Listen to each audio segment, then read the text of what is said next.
Wait, yeah, I wrote a little bit. I didn't know Nice. ideas, but What'd you write? hell yeah.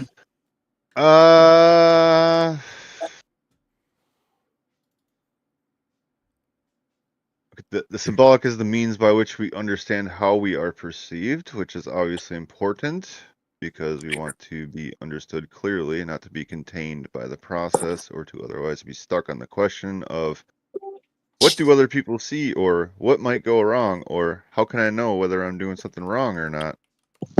And then I was like, oh, maybe I'm autistic. I don't know. I just do this stream of consciousness shit. I have fun with it. I love it. No, I love it, dude. Yeah, because I Yeah. talk in metaphor pretty often. I'm like, I am losing so many people that don't appreciate romanticism. You know? Okay. And then I had to like filter it, be like, fuck, like if I'm in the workplace, like this isn't gonna fly whatsoever, So you gotta, yeah, I mean, like for writing for yourself, that's great. But it's like, man, like this is not my jam. Like when you go to the work site, you have to be really practical and step 1 and step 2. And yeah. yeah. That is where I struggle, man. Like writing a paper, oh my god. Like the thought of that, like structuring it No, like perfectly and all that. papers. Oh my gosh, papers I would do all day long, Okay. 24/7. But if you need me to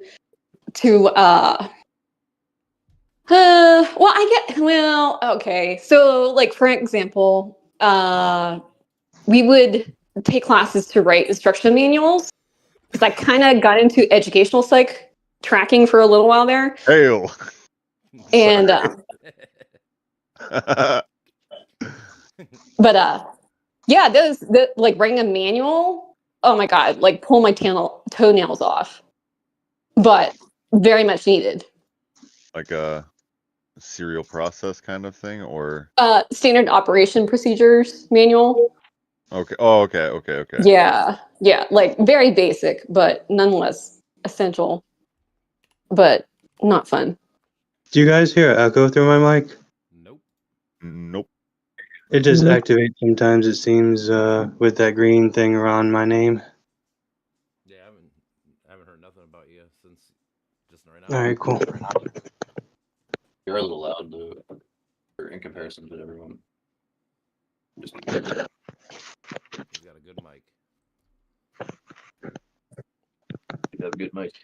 Just got my. Cool. How's everyone doing? Doing good, man. Cool. I'm new. I'm doing okay. How's there? What's going on? How does this normally proceed? It's a good question. Normally we just chat, basically. We kind of go through moments where we kind of go through like some politics, some philosophy, kind of whatever. Like I was saying, eventually, like me and Patrick were talking about, like I said, eventually we want to kind of maybe get a structured, like actual debate forum thing. But like right now, we're still just kind of like picking ideas and picking part, like styles and how we want to go about doing things. Fair enough. Where is everybody here from?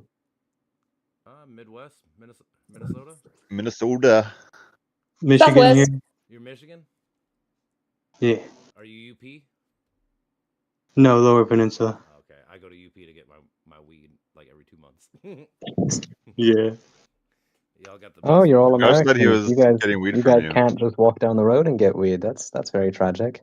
I can. We can, I don't. but it's expensive as fuck compared to like Michigan. That's the thing. It's like triple the price right now. I'm from BC. Apparently, our weed's really good. So to the extent that people keep asking me for it when I go abroad or to like other provinces. That is funny. British Columbia. Yeah. Yes, indeed. Oh, I love that city. Sorry, did you just say city? Vancouver? Yes. Sorry. Sorry. What city? Sorry, American. Put the dunce cap on me. Bill's not here. Fucking Jake Paul, England is my city, sounding ass fucking. Well, hi. Hello. What did I miss? Oh, we're just kind of starting, actually. Just kind of getting the introductions and saying how's the day going and shit like that. Oh, good timing. Okay. So how was your day? To which one? To you. Oh, to me. My day was good. Found a really good new anime to watch, so that's hard to argue with on any day. Fuck yeah. What you watching? What the hell? Hold on a sec. It's one of those names where it's a full sentence. I parry everything. Yeah, okay. I parry everything, which sounds like one of those really ridiculous shows, but it's actually a really solid story. What's the name again? Sorry, can you repeat that? I parry everything. I parry, as in fencing. Yep. Yeah. I see. Yeah. That I know sounds the like it'd name be is. fun. It is, but it's actually got like the thing is, it's got some comedy to it. It really does, but it's also got a bit of a serious story behind it, which I did not expect. I thought it was going to be a lot more just ridiculous show. There's been very, very many of those kinds coming out for a while, but this one's really fucking good. I recommend it. Do it. Go watch it. Yeah, I haven't watched fun. it. It's almost philosophical. What? Oh, It's almost philosophical in a way. It's like I'm trying to remember it. I remember the feeling it gave me, but I'm trying to like remember the whole story and stuff. But I I'm in don't that want. weird limbo where I haven't like watched anime for like 3 years, and trying to get back into it after you've been distant from it is astonishingly difficult. Same with I me. can't do Why? that. I mean, why is it difficult though? It's such a specific genre that once you kind of pull away, the minute you sort of step out of sync, you kind of sort of don't know what's happening. It'd be like if you walked away from your favorite sports team for 2 years and came back and didn't recognize any of the names and were just lost a bit. Well, I suppose I see what you mean with that, but with me, I've always watched anime more sporadically than that, or sporadic's not the right word. Hold on. All right, the best way to put it is outside of the fact that Sparsely? anime, aside of the fact that anime has such a huge variety of stories to it, it's just like any other form of media. There's not really so much of a specific genre. There's a huge variety of them. But with me, I kind of watch anime when I'm in the mood for it, not necessarily as it's coming out, partly because I'd rather out completely, or at least the first season before I watch it, because if it's something good, I don't want to wait like 2 years for more to come out. Have you And heard of? second of all, because I was just gonna say because there's so many different options. So like for example, I've only watched Naruto a couple of years ago. Like that show's been out for forever, and I never got into it until like 2 years back. So that's like I can walk away from it and pick up wherever I want to, and whatever's new, I will stumble to it eventually, I guess. I But guess if you, to be you know, fair, if you watch Naruto, you're clearly a lot more dedicated to anime than me because I'm not watching 700 episodes. But yeah, people say that, but I mean, the same thing goes to anything with me. Like, for example, when I would go find a new book series to read, the more books in the series, the more excited I got because, hey, if it's something good, why would I not want a lot of it? Why would I only want like 2 books and that's it, forever, goodbye, we're done? because I No, like that's my stories terrible. to have an ending. A story without an ending isn't much worth talking about. Yeah, but I mean, these stories do have endings. Now, I haven't finished Shippuden, so no spoilers, or I will hurt you. I will hunt you down and I will hurt you. No I spoilers. have never heard of this, so I can't possibly spoil it. Well, it's the second part of Naruto. So the point is, it does have an ending, and I mean, another series that has 1,001 episodes. Actually, it's way more than 1,000. Is One One Piece, Piece, is it? and Yeah, there's they're not. no It's end. not ended yet, but it's supposed to be in the last leg of it. Yeah, it's about It's to in end. the last parts of Saying it. that for like 3 years. Not the anime. The manga is. The anime hasn't caught up to the manga yet, but it's I haven't amazing. watched any of that, but I want to watch it. Oh, it is so Don't good. watch It is 1,000 so and good. like 1,100 episodes of anything. Don't torture yourself like that. That's just It's really not torture. It's something you like. You are right. You are absolutely right. No, See, you here's don't the have line. to watch I'm it willing all to in one watch day. like If It's not like 200. it's not if like you it's have to the watch it all vibe in at one the day. time, I'll do it. I've That's watched basically. hundreds of episodes of One Piece, and it's an amazing series. It's got depth, it's got philosophy, it's got comedy, it's got a lot of trauma. It's very Oh yeah. much like And most of the pirates. characters have gone through severe trauma and find their way out of it. So it's kind of inspirational in that. Oh, I'm all filled up on that. I've done that in my own life enough. I don't need to watch it again. But fantasy pirates plus an overall you trust me, I've had enough trauma too, but like this is a good one. And fantasy pirates, as well as a world that's incredibly fleshed out. Like there's so much to the world, and there's mystery behind it. There's an overarching story that goes way beyond anything that any of them. No, it is really, really well built world. Hell Did you yeah. My hear? preferred version of that, where you get super into it, is I've just been a Star Wars super fan my whole life, and so I just get super into the expanded universe of that. That's my version. But I don't just Well, watch there you 8 go. billion. There you go. Suddenly, there's a lot of something, and you like it there, huh? That's my point. If it's something Yeah, good, but then then like why not have 3 more of it? novels, and then that's it, and I'm done, and then I can go home. See, that to me, Yeah, me now, also if I like for- something, I want to explore the complexity of the world. I want to know more of the characters. I mean, want to. I relate to that. I just prefer to do that with friends, like talk to people rather than just read about it. Well, I mean, I suppose it's I've kind of gotten the different. same way though too, in the sense like the less like the older I've gotten, the more I've gotten like the politics and philosophy and stuff. The less I watch movies and TV shows. So like if I got 2-3 hours to do something, I'd rather learn for 2-3 hours instead of actually just turn my Oh brain off. shit. That's kind of where I'm at in life right now. I've been watching What up, Evie? so less movies. Yeah, but you say that like you can't learn from stories. No, I mean, there's I a understand. You're whole right. You can lot learn. that You you can can learn get like away moral from. lessons and like all that stuff. I totally understand. Well, it's not just moral lessons. It's a depth of perspectives that are widened by seeing variety of different types of life, types of decisions, types of mentalities. It's a strong build for empathy and further understanding. I do think it's actually kind of a vital aspect of human nature to have these stories build our core understanding of later on other people and how we interact with them. I prefer to just do what we're doing here for that, where we just sort of get a good look into each other's brain. Like this whole, conversation we've been having is much preferred. Is much more my preferred style. Sorry, a cat decided to attack the TV. No, I mean, I love debate. I love discussing philosophy. I love all that so much. But like, also give me a good story. So you know what? My mind is constantly working at one thing or another. It's almost impossible for me to shut it off. So if I could at least focus part of it on a comedic pirate story in a fantasy world that also has awesome aspects to it, fuck yeah. My mind will still be running behind it, but I'm having some fun in the meantime. All right, so let's do it. Let's have some productive discussion. We got a good group here. I mean, to take the reins here. This is the philosophy server, but in other words, shut up and focus, people. Take the reins. So we do want to try to focus a little bit more on politics and politics of psychology. We have some people that examine politics here in the group today. I am quite curious as to what the overall psyche of the Trump administration is, and as we discuss that, I'd like to try and tie that to the future of psychology, just keeping that in line. And if we get any hits out of this, let's try and do that too. Does anyone else desire to go first? If not, I'm happy to talk. You can go first, brother. Yeah, go ahead. Okay. Sounds good. I would say.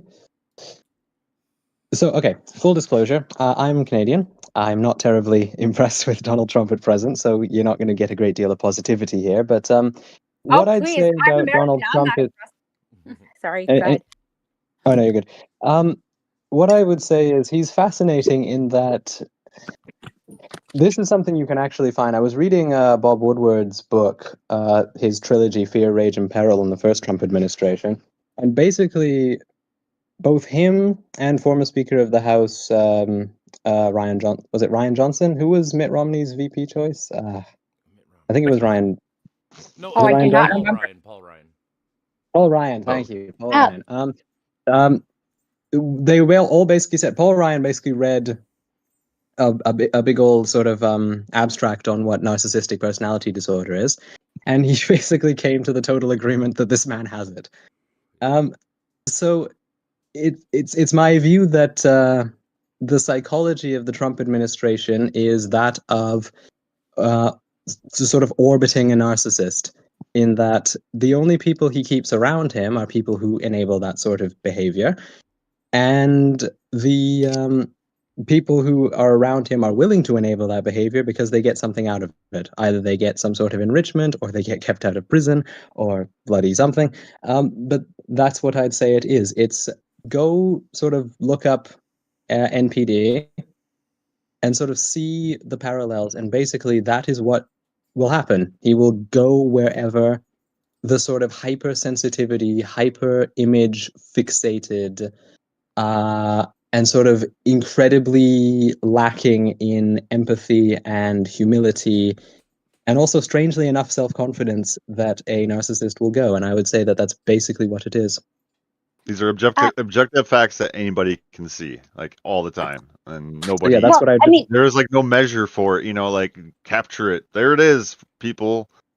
But I don't know. I mean, That's it. to be fair, without anyone actually knowing him personally or being a doctor that's treated him, it's inadvisable to give a diagnosis to anyone. And which is why when I discuss this, I try to separate the person with the persona, especially when you look at things like politics or celebrities, of which he has been both, as well as con men, of which he sure looks to be all the time. I would have to say that they can project different kinds of persona that isn't necessarily true to their actual identity, but Donald Trump's persona looks like a fucking insane narcissist. Yes, I absolutely agree with that. I mean, absolutely insane.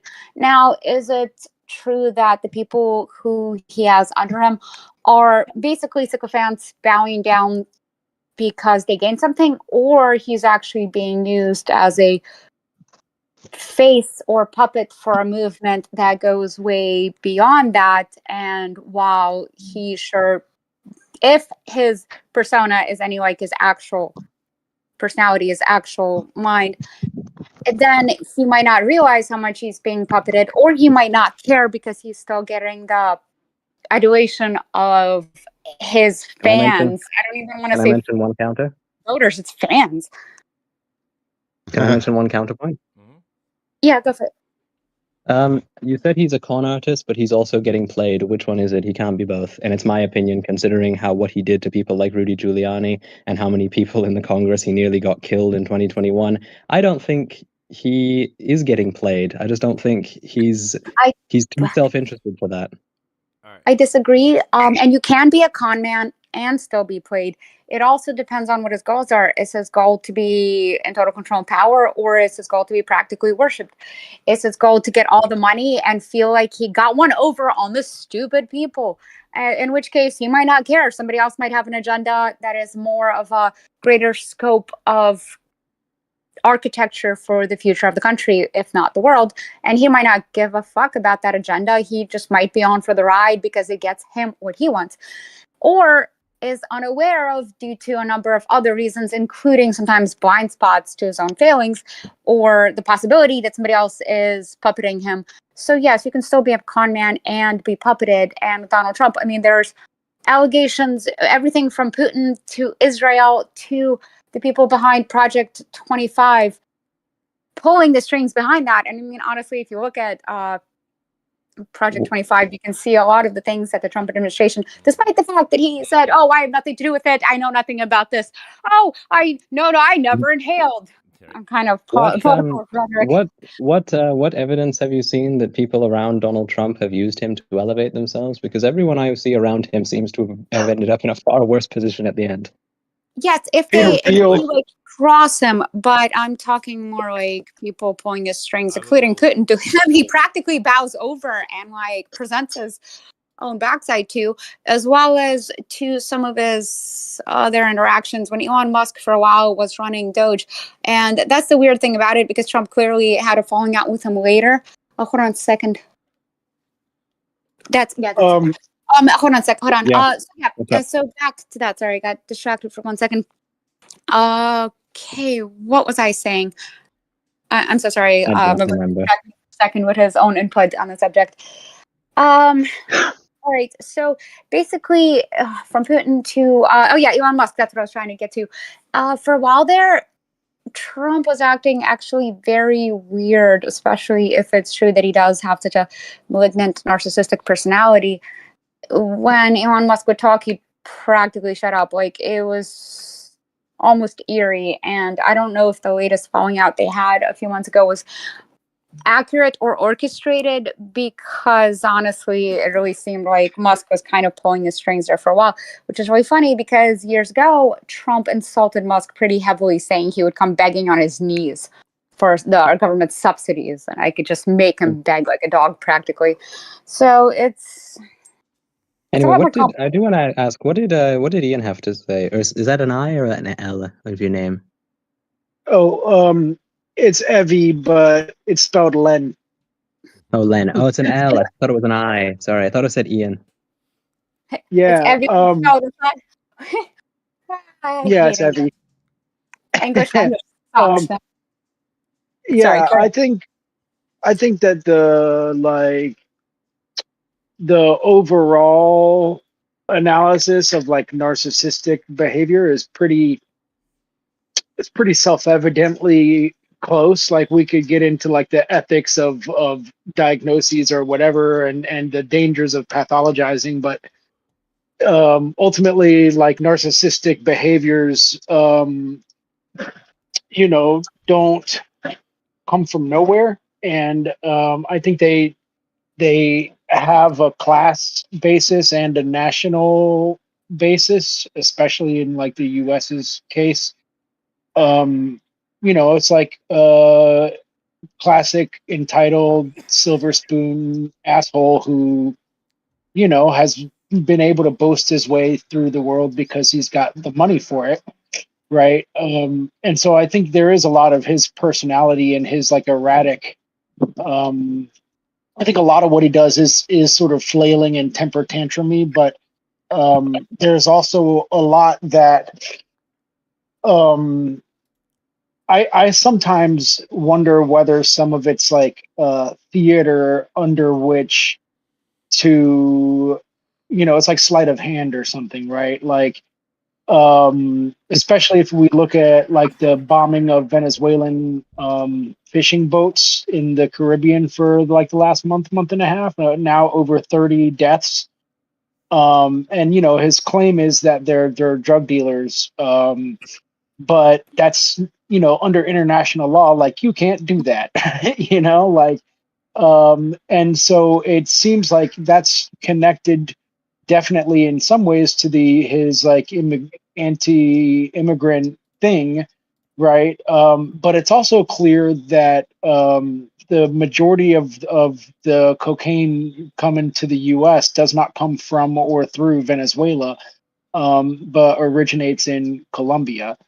And so it's like, well, why specifically Venezuela if it's just like narcissistic, like flailing, right? If it's just like sort of like a total lack of calculation, then how do we account for these targeted, like who becomes the target of this or that rant of his, right? Like we could look at the tariffs as him flailing and flexing and whining and just like trying to overextend his powers just through like the sheer force of rhetoric or whatever, but that like why, right? And so to me a lot of his behaviors are in response to like objective crises that US imperialism is facing, and that he's being allowed basically to be at the helm as a sort of wrecker, right? Like the whole Project 2025 thing. There's an economic basis to why the people that fund the Heritage Foundation want it to be so, right? It's like anti-labor, right? It's anti-civil rights, right? And so there are economic effects of all of these things that are being caused by his behaviors that I think narcissism doesn't explain, but white supremacy and bourgeois brain rot go a long way Can in I explaining. can I to a mention a degree. couple of things on this regarding the other points of this? No, you can't. No. Sorry, Okay, go go for ahead. it. I have thoughts too. Okay, yeah, off you go. I don't want to dominate at all. Okay. Oh, well, I just have two more, just for more Keller, for Trump. This is more off of his first term. There were some great articles written about him being the jester archetype. And like when I think of a jester, I think of someone that's going to poke fun, maybe even do worse at established institutions, right? It was more Allow- believable considering the congressional leaders at the time, to be fair. Right. And that kind of dovetails into a more modern insight of him engaging with the mean world syndrome, which is, we know he's a TV fed president, and he also is the now broadcaster of that too. So kind of stuck in that loop of, if everything is mean out in the world and that's all you're privy to and all you're focused in on, it definitely colors your world. And we see him perpetuating that cycle that's endless. And if we're not mindful of it, we too can quickly fall prey to also engaging in mean world syndrome in our own perceptions of the world. Well, you're very true. And there is something about human nature about focusing on the negative. I think it's a danger response. And so we'll focus on all the dangerous or the bad stuff because, hey, alert, what do we have to watch out for? And our subconscious comes out. But you're very right that that's not all of reality. And it's very important to balance that. And it's also important to balance that when dealing with anybody from any opposite side, which is a huge problem these days because of like this vast political divide that used to be bad, but now is extraordinary. It's just with Trump, he specifically plays on that. He preys on that. And I don't know how deep the layers behind his actions go, be it from him or the people empowering him effectively. But as far as his own personal approach, I guess, or the persona that he puts off, is that I don't think he truly believes most of the things he says. I think most of it is just about putting himself out as the best, the only one, the hero. And because of that, he's been through a number of factors for years of conspiracy theories, people disbelieving their governments. I mean, conspiracy theories went from when I was a kid in middle school and high school, like stuff me and my friends would joke about, like, being in the alt community, we just like talk about like getting high on pot, being like, yeah, did you hear this conspiracy? And now it's everywhere. It's been for years. It's been almost common. Like most people on the street like have a couple they believe themselves.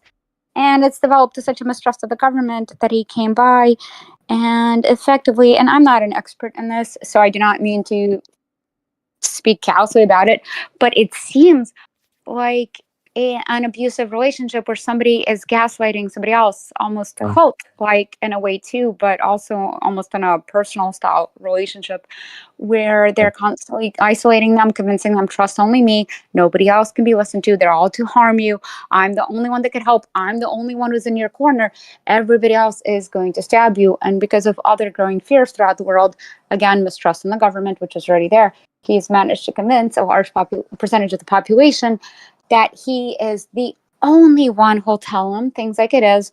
And also some of his crazier, more racist, more harsher, more psychotic. And there's been flat out psychotic things that he's said. And he's talked about sending Americans to foreign prisons, like American citizens, never mind that it's horrific to do to anybody, period. And people write it off as trolling because he's convinced them so much that he is the one hero, and he gaslights them about his very own things that he says. Can I just step in? I mean, there's a few things I do sort of have some details on regarding like stuff we were speculating on from before. Once you're wrapped up, I just have several things I wanted to mention. Well, go ahead. Mention okay, sure. Okay, sure thing. Well, regarding the psychology, let's try and sort of loop back to the original topic. At the end of the day, I disagree enormously with the idea that there's some sort of puppeteering going on or some sort of an abusive relationship. I have seen over the course of my studying of this person and looking back through everything through history, I have seen no evidence that he takes advice from anybody for any reason ever. It doesn't mean he can't be manipulated. It doesn't mean he can't be manipulated. I have seen no evidence of anybody successfully doing so. I mean, look at what happened to Rudy Giuliani, despite him sticking by him all the way to the end. I mean, and look what happened to the Mike Pence, his own vice president, when they were erecting gallows outside of the White House or Capitol building, whichever it was. I'm not of the opinion that there's any degree of manipulation going on here, primarily because I'm not of the opinion that somebody so stubborn can be manipulated. But regarding things behind him, I would say there's probably a decent amount of smoke and mirrors sort of going on. I think, for example, the tariff policy is twofold. It's the Republican leadership realizing that they've backed themselves into a corner and that they are running out of government revenues but can't raise taxes ever. So they needed to try and hike the tariffs and come up with this new thing that the American public hadn't really heard of yet. And I've seen your education stats, probably wouldn't have if he hadn't brought it up. You're not wrong on that. I think that was what this was. It was a tax hike. It was the Republicans realizing that they need money and they can't get it anywhere else because they've complained about every increase in revenue ever.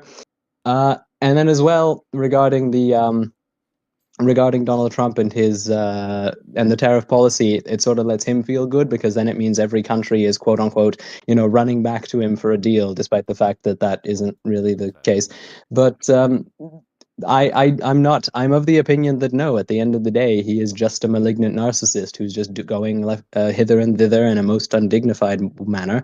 And there's not a great deal more depth to it because at the end of the day, I've observed him enough to say with confidence, I don't think he's a man with a great deal of depth. So, but that's the thing. That's you said it right there. He, at least the persona he portrays, does not have that much depth to him. So I don't think it's a persona. That's the thing. Well, yes, but without actually knowing him, I really do think it's important to always remember the fact that we ourselves could be wrong in our assessments, and that's one of my ways of keeping that clear to myself or to whoever I'm speaking with, because again, we do not know and we are not his doctor. We cannot say this for a fact. And again, politicians and celebrities are really good at public personas and images because it's kind of how their whole thing is made, how their money is made. He's been both. But anyway, so what I was going to say is that's the thing you said, though. He does not seem to have much depth to him. He doesn't have that many policies fleshed out. He says effectively things just to rile people up. And when asked, well, what are you going to do? I'm going to make America great. How? By making it great. Making it like it was before, back in the whatever. Yes, but how? Just like it was. So it's... Sorry, I just want to mention, the United States is no stranger to political slogans. I think Nixon once had peace with honor in Vietnam, whatever the fuck that means.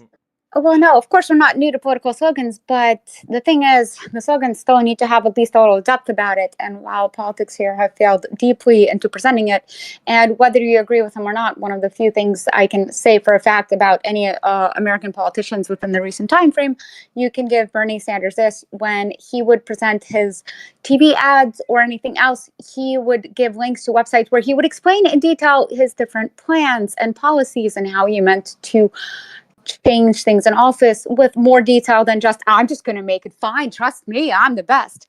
But Trump seems to be highly on that. I mean, he is effectively what I would say about 15 years ago would be the height of satire as far as politics go.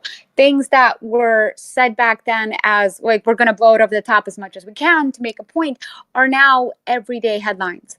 And while it's comedic, it's also horrifying in a lot of ways. So he is effectively like this scummy snake oil salesman politician stereotype. Is he a snake oil salesman? He seems to give exactly what he says. He just doesn't say anything positive.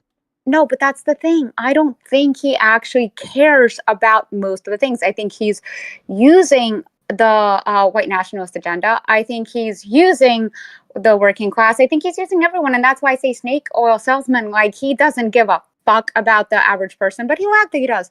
He does not care at all about immigrants. I think he just likes the power trip. And again, I could be very wrong, and I do take that separately, but that's the thing. He does not have much up to him, yet his administration and people below him have been enacting a numerous wide assortment of policies, and some of them are so inept, it's comedic, but there are so many coming out, and some of them are a lot more insidious, I think, than that. So I honestly think that there is a lot of people behind this. It's not just one madman at the helm of a ship steering it left and right and everybody is going along with it so they're not tossed overboard. Yes, he's betrayed his allies because he doesn't seem to have much loyalty to them. He uses them and tosses them out. That does not mean that he doesn't have anyone he's beholden to, be it financially or they have any kind of information over him, like the theories behind the Epstein files, for example. And I really do think that that's one of the ways he could be manipulated, because he, if it's true, he is as narcissistic as he seems and the way he comes across is astronomically narcissistic. I think that they let him play whatever fantasies he wants to on TV to the applause that he gets. They block out the negative news that comes in about him because apparently he's very thin-skinned about it. Well, we've seen it. He is very thin-skinned about it. And they use the figurehead of Trump to distract and shock and awe while a lot of stuff is being done behind the scenes. Because, again, Project 2025 is a perfect example of it. He distanced himself with it publicly, yet his administration has been doing 1, 2, 3, 4, 5, enacting steps of it. It's an agenda that he himself, I don't think, adapted or particularly cares about, but it serves his purposes and he serves theirs. So that's the thing. While you can be a con man, if his goal is A and their goal is B and he doesn't care about B, which is actually running the country, he wants a monument to himself, but he doesn't care about the details of actually pushing through a new world order, if you will, or however else they want to do it, then sure, he can absolutely be puppeted to be brought out left and right while they do the actual work behind the scenes. I will let somebody else go. Sorry, thanks. I just have a few thoughts that I want to get out here, just for examples of how he could be agential and having some kind of actual intention behind his actions. So recently there was video evidence of Stephen Miller passing him a note, getting him to approve a Truth Social post, which I don't know what to make of that. Like, as crazy and unhinged as his Truth Social posts are, does that mean that they're mostly being made up by the administration and he doesn't even do that? That's one Sorry, point. remind me, who's Stephen Miller? His main advisor. So Stephen Miller is the director of Homeland Security and the speech. Last election he was the speechwriter for Trump, and he also has a couple other roles, and he's trying to get more power. While he makes a lot of points on Stephen Miller being the one pulling the strings, and Trump is kind of just going along with it. He's also a very white nationalist. I mean, like balls to the wall, like fascist. White supremacy. Absolute racist white nationalist. And there's a book that's come out recently from his mother talking about that. Actually, just describing how he's always been like that as a child. Oh, sorry. Oof. Anyway, intention. You were saying. What did you say? Oh, you were just saying something. You were saying stuff about intention or how he might have intention or something. Right. So that one I don't know what to make of with the Truth Social post. It sounds like he's coming from him most of the time in those, but another. Also, I was going to add to it, when he does his executive orders, like when those people read him the executive orders, I think that's the first time he's ever actually heard that heard the words that he's signing. Like, he doesn't know anything. I don't think Trump. That's why I would say that like the people that fund the Heritage Fund and all that shit do like run his like policies. He just likes being the front man to get all the credit and all the shit. Yeah, he definitely doesn't. That's what I'm saying. I disagree enormously. But that's the thing. He gets the money. He gets the prestige. When he gets his executive orders, do you think that he actually knows what he's signing before they read it to him? Because he sure, like, listen to him talk. He doesn't understand half the subjects he talks about. There's also theories that he might have some kind of mental disorder from dementia to, I don't know, Alzheimer's. Well, let's speculate on that later. All right, I want to make 2 more points though. So the other issue here is that just the fact of speechwriters. I also want to get y'all's opinion on how that works. In the United States, our presidents have a person write the speeches for them. That is insane to me. I don't know how. I think it's been like that what?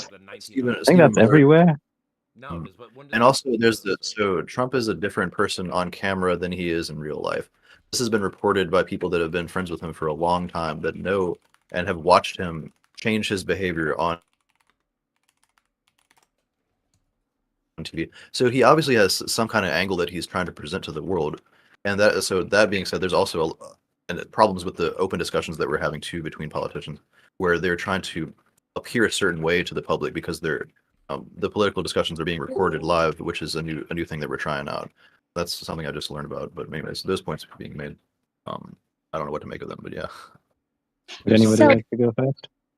So in regards to your comment about the Truth Social thing, that one's new to me. I haven't seen or read about that, but it's also quite possible that they'll just type up some propaganda slogan and some of it comes off as just random, like, hey, is this how you want it worded, or you don't want to type it yourself thing to be checked by Trump. Or it's possible that it's all staged entirely. It's also possible that some of it are just keep the base rallied, say something bad about immigrants, throw trans people under the bus yet again, kind of bullshit. And then occasionally when he has some of his fits, he'll go off, and that's when you see like the more wilder things said, because some of the things he has posted have been absolutely insane. Like that one conspiracy video that he shared.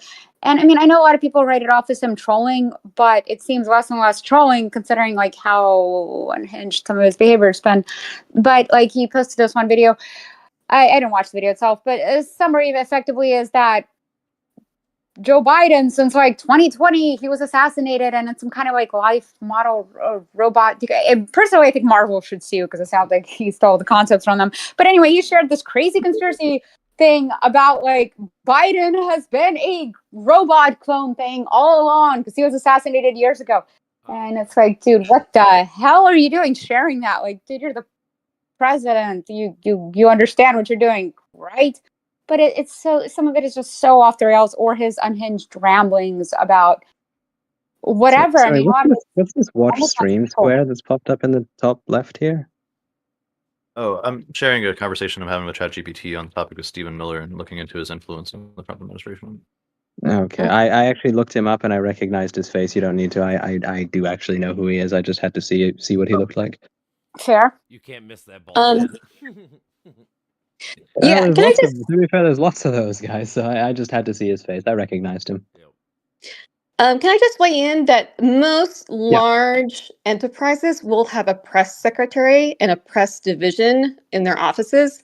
So it does not surprise me in the slightest that our White House would have multiple layers of this happening. Right. Yeah, that's not surprising to me at all either. So yeah, exactly. I think some of it is plant posts, and some of it he wrestles the phone away from whomever and then goes off the rails, and they just let him because what can they do? So yeah, I guess it's both. I just have the one question. Like I said, when he gets read those executive orders, do you think he's ever read them before they got read to him at the desk before he signs it? Often it seems considering like that he reads them over and kind of explains what they are in some sort of skimmed degree, I would say yes. But the other thing as well is, hang on, pause, hang on. You guys know that most politicians don't write what they sign, right? That's what the civil service is for. Like the idea that the president doesn't read his own executive orders to me is entirely expected. That's why the civil service exists. Let me present it to you this way, and if I misunderstood the initial point about the executive orders, please correct me. The way I understand what you were asking, and which I was agreeing with, is it's not that he just doesn't read them, it's just like he has almost no concept about the different countries that we have issues with, the different places, doesn't really read the briefs or anything, but effectively when it comes to this specific administration, his second term, all these executive orders, it seems like he doesn't know anything about it at all. It's not just they put up a brief or put together a proposal and he's like, oh, yes, I agree with this stance on the issue. It's more like, oh, I don't give a fuck, whatever. You say this is something that'll get me money, or can I use this as a business deal, or will this get me applause? And that's I disagree. Sorry, go ahead. Me? Yeah. Yep, I've been talking a lot. No, I think you have to kind of see what grinds his gears, and just from observation, this is just me, but this is a guy that if you talk to him on the phone, in person, it's gonna hit him better, or if it comes from the TV. I just think that that's his tools of him accessing information to go through the mill that is Trump's psyche, for him to find his angle, to make it a business-like decision, and I think that's the way it goes. Well, I mean, sorry, go ahead. I was just going to say, I think you guys are removing far too much agency from him for my liking. At the end of the day, everyone says puppeteered around, etc., etc. Oh, he's incompetent. Well, that has been completely nullified, or that gets completely nullified by the power of the office. At the end of the day, we saw this from the period in early January until the inauguration of Joe Biden. it really doesn't matter how incompetent or corrupt or buffoonish you think the fellow is. He's still the head of state and head of government and supreme commander of the military of the country. You can Yeah, consider him a puppet all you'd like. It doesn't matter. The power of the office means that if he doesn't want to go, he won't go. And I think, for example, towards his desire to extend further the Abraham Accords, he would not be going to Jerusalem and saying directly to Benjamin Netanyahu, "Stop being so fucking negative. This is a victory, so take it."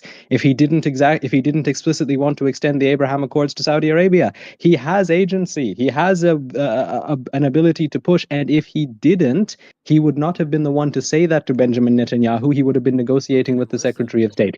yeah, but It at the doesn't matter, same but they didn't time, listen. So like obviously his like threat or whatever you want to say was pretty much nothing because Netanyahu like what 2 days later well, started bombing him again. So all right. Well, no, So because they shot at. Well, they also shot at 2 IDF officers. So, frankly, far and away, as I'm concerned, the Israelis have been globally victimized for no good reason. But my point is that if he did not have agency,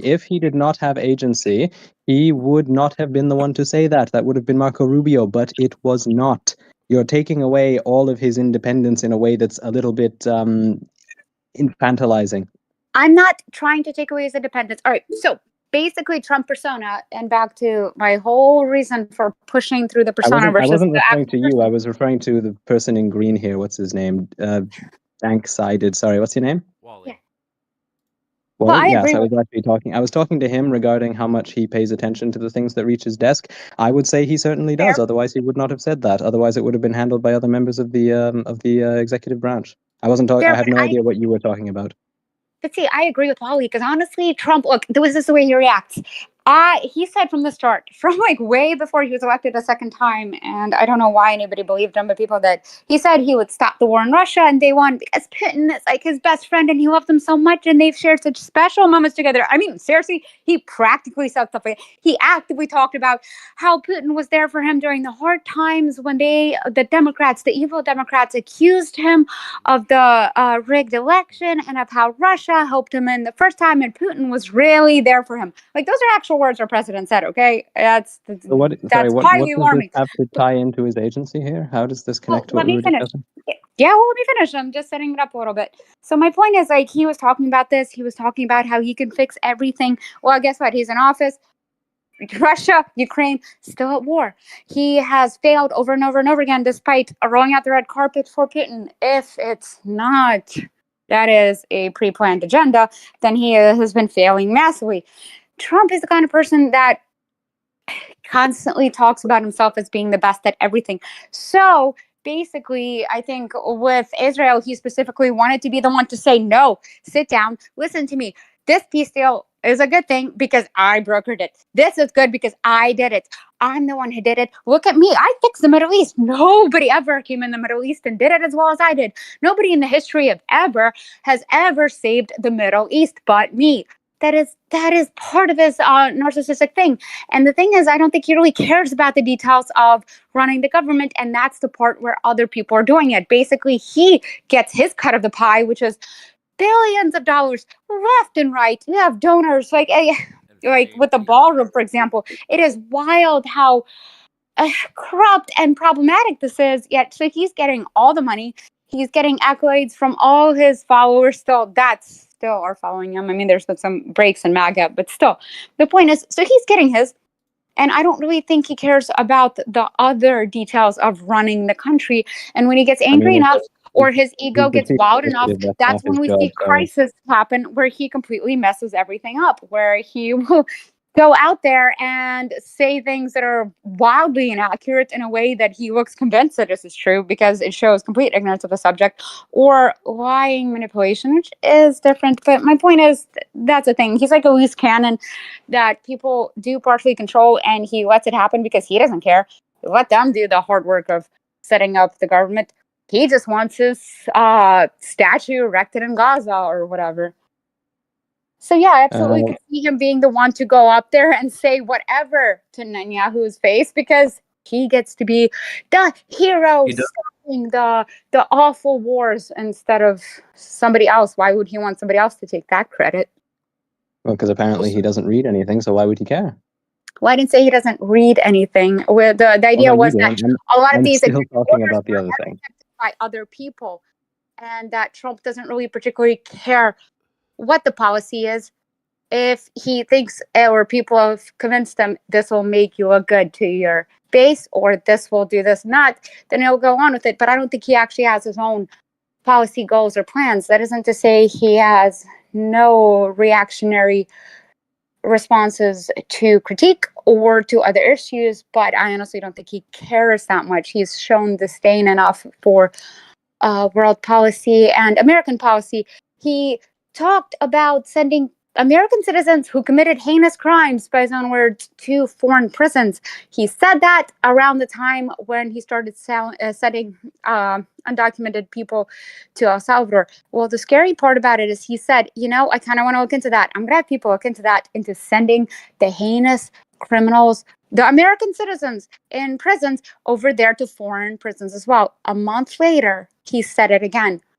So Sorry, if he again, really how does wants this tie into the agency point? We're really getting sidetracked. Okay, how about my this? point is, How about this? if he cared, he had, there was a month worth of information could have been gathered, and he still pushed the agenda of, wow, I'm still trying to see if we can send American citizens over there. Thing is, he doesn't care about looking into the details, the policies. He just kind of It's also his wants. attorney general's job, to be fair. But sorry, I'm actually really enjoying this, but I just am worried that I'm crowding out other people. So does anyone else want to have a go, or shall I I'm just proceed? listening, dude. Like, fuck.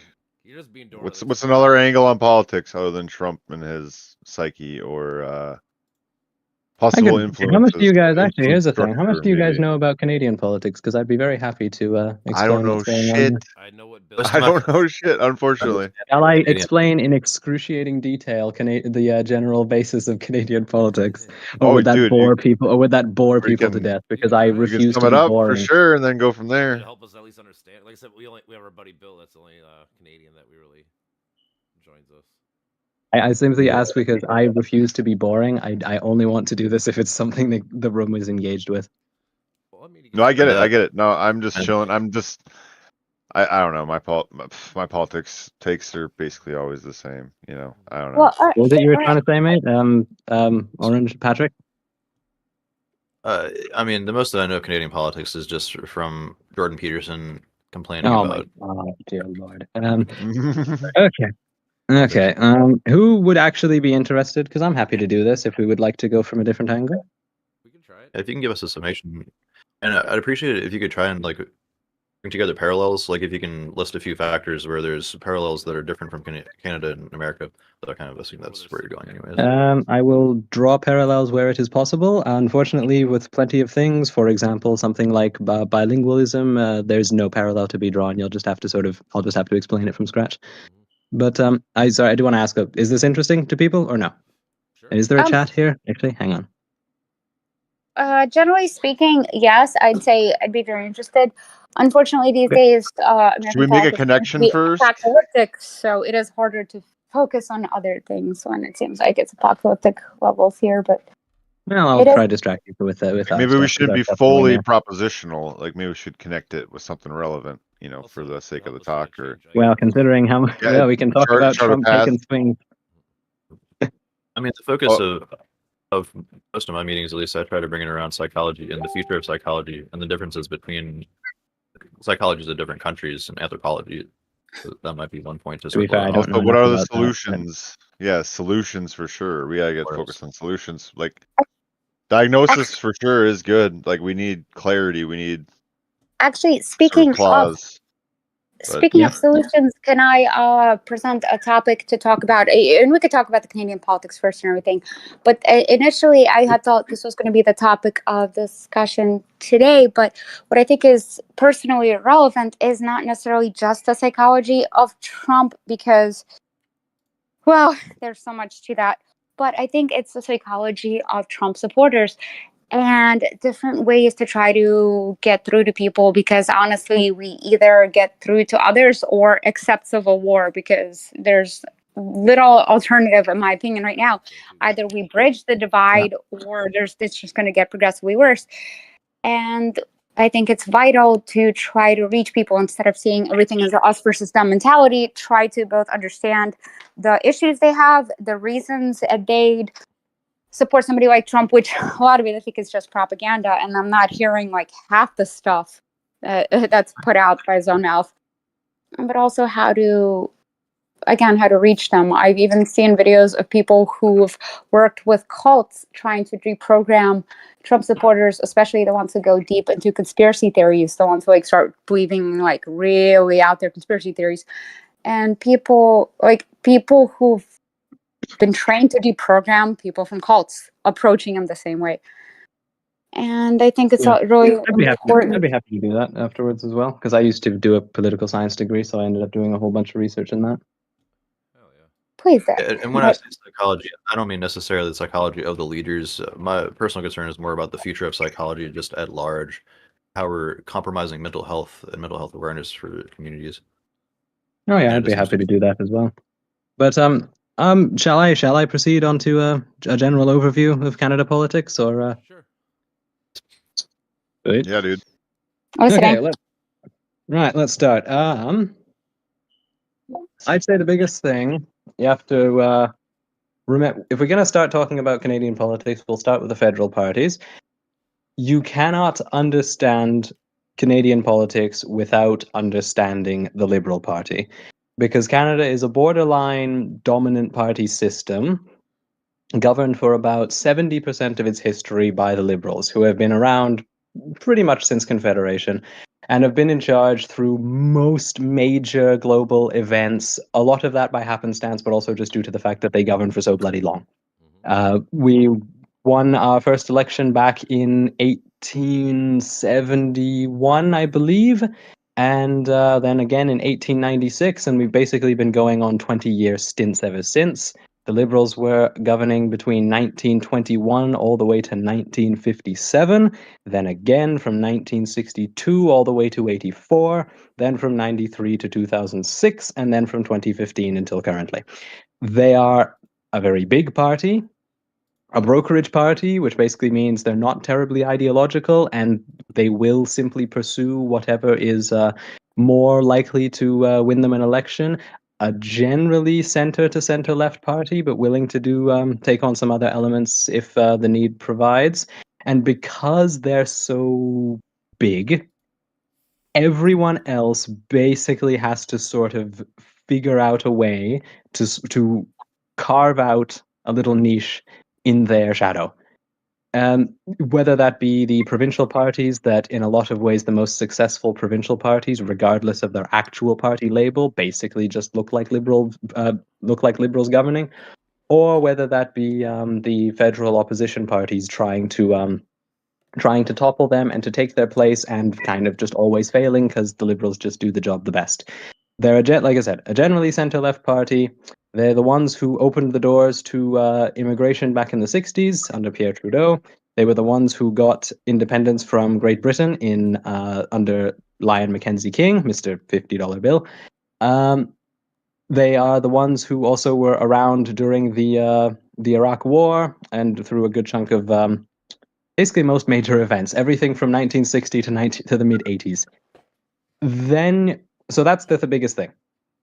Everything kind of orbits them. Unless you're in Alberta and Saskatchewan, you really can't get away from the Liberals, and because they're just they cast so much of a shadow over everything else. So then we would go to the Sorry, what? Somebody say something? Nope. Oh, never mind. Okay. So then we would go to the Conservatives federally. They have sort of existed in one form or another since Confederation as well, although in multiple different iterations. The current one is this rather strange combination of two parties. The biggest one being the two parties being the Progressive Conservatives, which was the party of Brian Mulroney in the 80s, who was the man who got the free trade deal with the United States, and the Reform Alliance from the Prairies, which was this sort of hard right populist thing. Neither of the two, once the right wing split into two in the 1993 election when the Progressive Conservatives were devastated down from 156 seats down to just two. The two parties were split, and they could not win combined. Oh, sorry, they could not win split. They had to come together. They did so under Stephen Harper in 2003 for a victory later on in 2006. And that's the only win that this current iteration of the Conservative Party has had. Since that combination in the early 2000s, the party has basically had the same problem of this internal feuding between the fact of the matter is they enter every election with baggage on every voter that every base of voters that they need to win, whether that be union voters with all their anti-union activities, whether that be the fact that Canada's not a very religious society or a very socially conservative society, and they constantly have to tamp down their socially conservative wing and usually fail to. Or whether that just be the fact that it oftentimes they can't seem to whip their caucus, so you just have conservative on conservative battles, and those are always deadly for any party, whether in government or opposition. And they have not seen a great deal of success federally, primarily due to all these problems. They are, however, relatively similar to the Liberals, more just from the right, more supportive of the oil and gas industry, for example, a bit more supportive of liberalizing gun laws. They tend to be in favor of lowering public spending and not expanding government assistance to any other area, whether that be pharmacare or childcare. But for the most part, they're also a brokerage party and will generally drift wherever it's most likely to get them a victory. Problem is they just don't do it as well as the Liberals, so they only govern Canada about 30% of its existence. Then we go to the New Democrats. We're 3 out of 4 now. We only got one more after this. We go to the New Democrats. They were started as a leftist party with the combination of this old thing from the 1930s called the CCF that I don't expect anyone to have heard about, which was just an outright socialist party, with a bunch of other left-wing parties, into a generally social democratic organization in the 70s. They have been involved in pushing for lots of different things. For example, the federal healthcare legislation in the 60s alongside the Liberal Prime Minister Lester B. Pearson. And if any of you have ever traveled to Toronto Airport, yes, he is the man that Toronto Airport is named after. The NDP generally has been struggling from the fact that at the end of the day they're a leftist party, and that tends to mean that they're a lot more ideologically rigid, which the Canadian public just doesn't really like. So whenever it's time to drift to try and win votes, the party won't let the MPs do it, and so they end up hemorrhaging. They've also just made a lot of very bad strategic decisions, the most crippling of which was in the early 2000s, when the Liberals the Liberals and the NDP had to decide what to do with the surging Green Party, now rather defunct. Do you embrace green politics and green energy, or do you just leave it?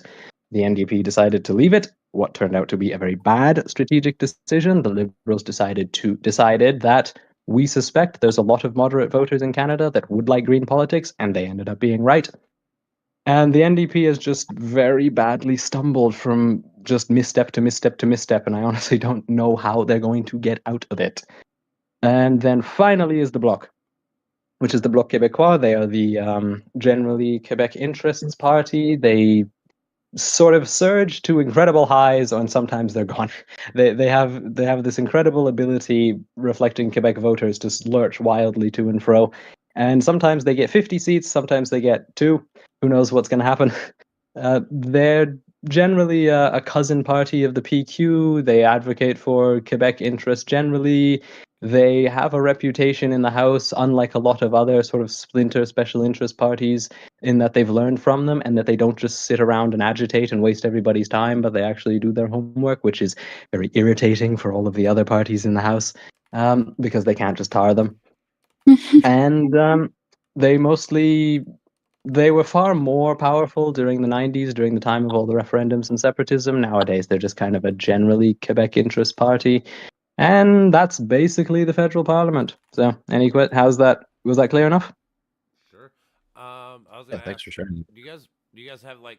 Are you guys conservatives like as like conspiracy theory slash out there as ours kind of thing? Or are you guys more? Are you guys conservatives more Most moderate? most conservative parties in the West are not as conspiratorial as yours. So no, ours are not. Yeah. Ours are very much informed by British Toryism and just general moderation as well. Okay. Yeah, I was gonna say, honestly, that's kind of wild because the crazy alt-right, that's what it is. There's a difference between conservative parties and whatever it is we have now, which is kind of an alt-right mutation that doesn't look anything like the traditional Republicans or conservatives exactly. They still have certain talking points, but then they act wildly differently.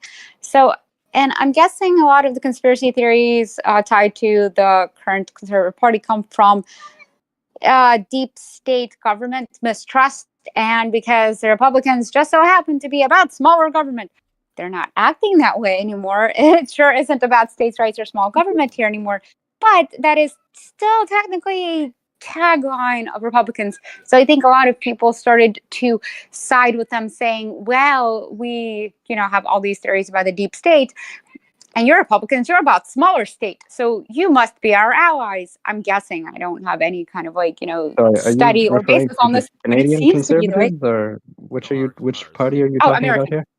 Yeah, Oh, American American. Oh, I conservative. see.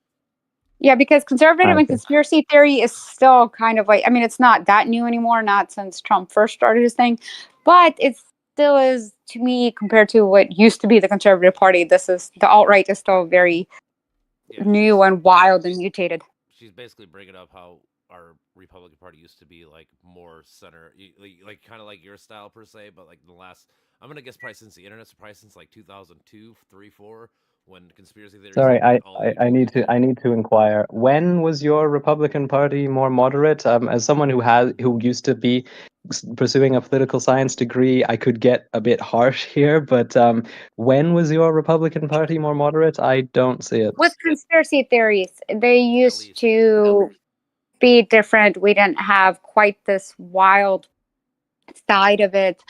There was definitely other issues. There was racism heavily involved for many decades with the Republican Party. There was a lot of anti-science and progress and et cetera, et cetera. But this new breed that is the alt-right, I mean, that's why literally it's called the alt-right. Unfortunately, now the alt-right is kind of the right, as they're the vastly dominant part of the Republican Party. But yeah, that's still a bit of a newer breed. So like my point Yeah, would be we like had my point would be like there people like was Nick Fuentes, like they wouldn't be like back in the, let's say like probably like 80s, 70s. I'm guessing Republican people would call out people like Nick Fuentes and like that kind of group of right wing people. But like she was saying earlier, now it's the mainstream. It's kind of morphed into that is the party line. Used to be fringe people on the outside of the party, but now it's everybody in the party. That's kind of like Sorry, are we forgetting that we had Nixon's Prussians, one of whom, when he was interviewed, had a whole bunch of guns on his wall and photos on his desk of Leni Riefenstahl? And are we forgetting that Ronald Reagan's cabinet at one point was just conducting an illegal foreign policy in Iran by trying to sell weapons to Iran in order to fund Contras in Nicaragua and then getting arrested for it? Like Nobody's forgetting that. these But weird that's not the people have point. been around. These weird people That's have been around yes. forever. that's not the point, though. That's not We're talking like the exactly the mainstream, like so. it's Yes, just they more do. Like extreme now. yeah, but I'm saying like my mom and dad, them people, like they were never kind of conspiracy theory people. But now that Trump and all these people are like the mainstream, they're like, hey, did you hear this? Like, Pappy, you know that's fucking fake, right? Like you just I've don't also know. noticed that with my parents. Like Yeah, kind of stuff I've like also that. seen that pattern. Honestly, It's So just like the more you don't extreme. consider the White anti-vaxxer House stuff. aides to be important I'm or to sorry, be what'd you say? mainstream? Can you You repeat don't that? consider White House aides to be mainstream. Don't consider the what?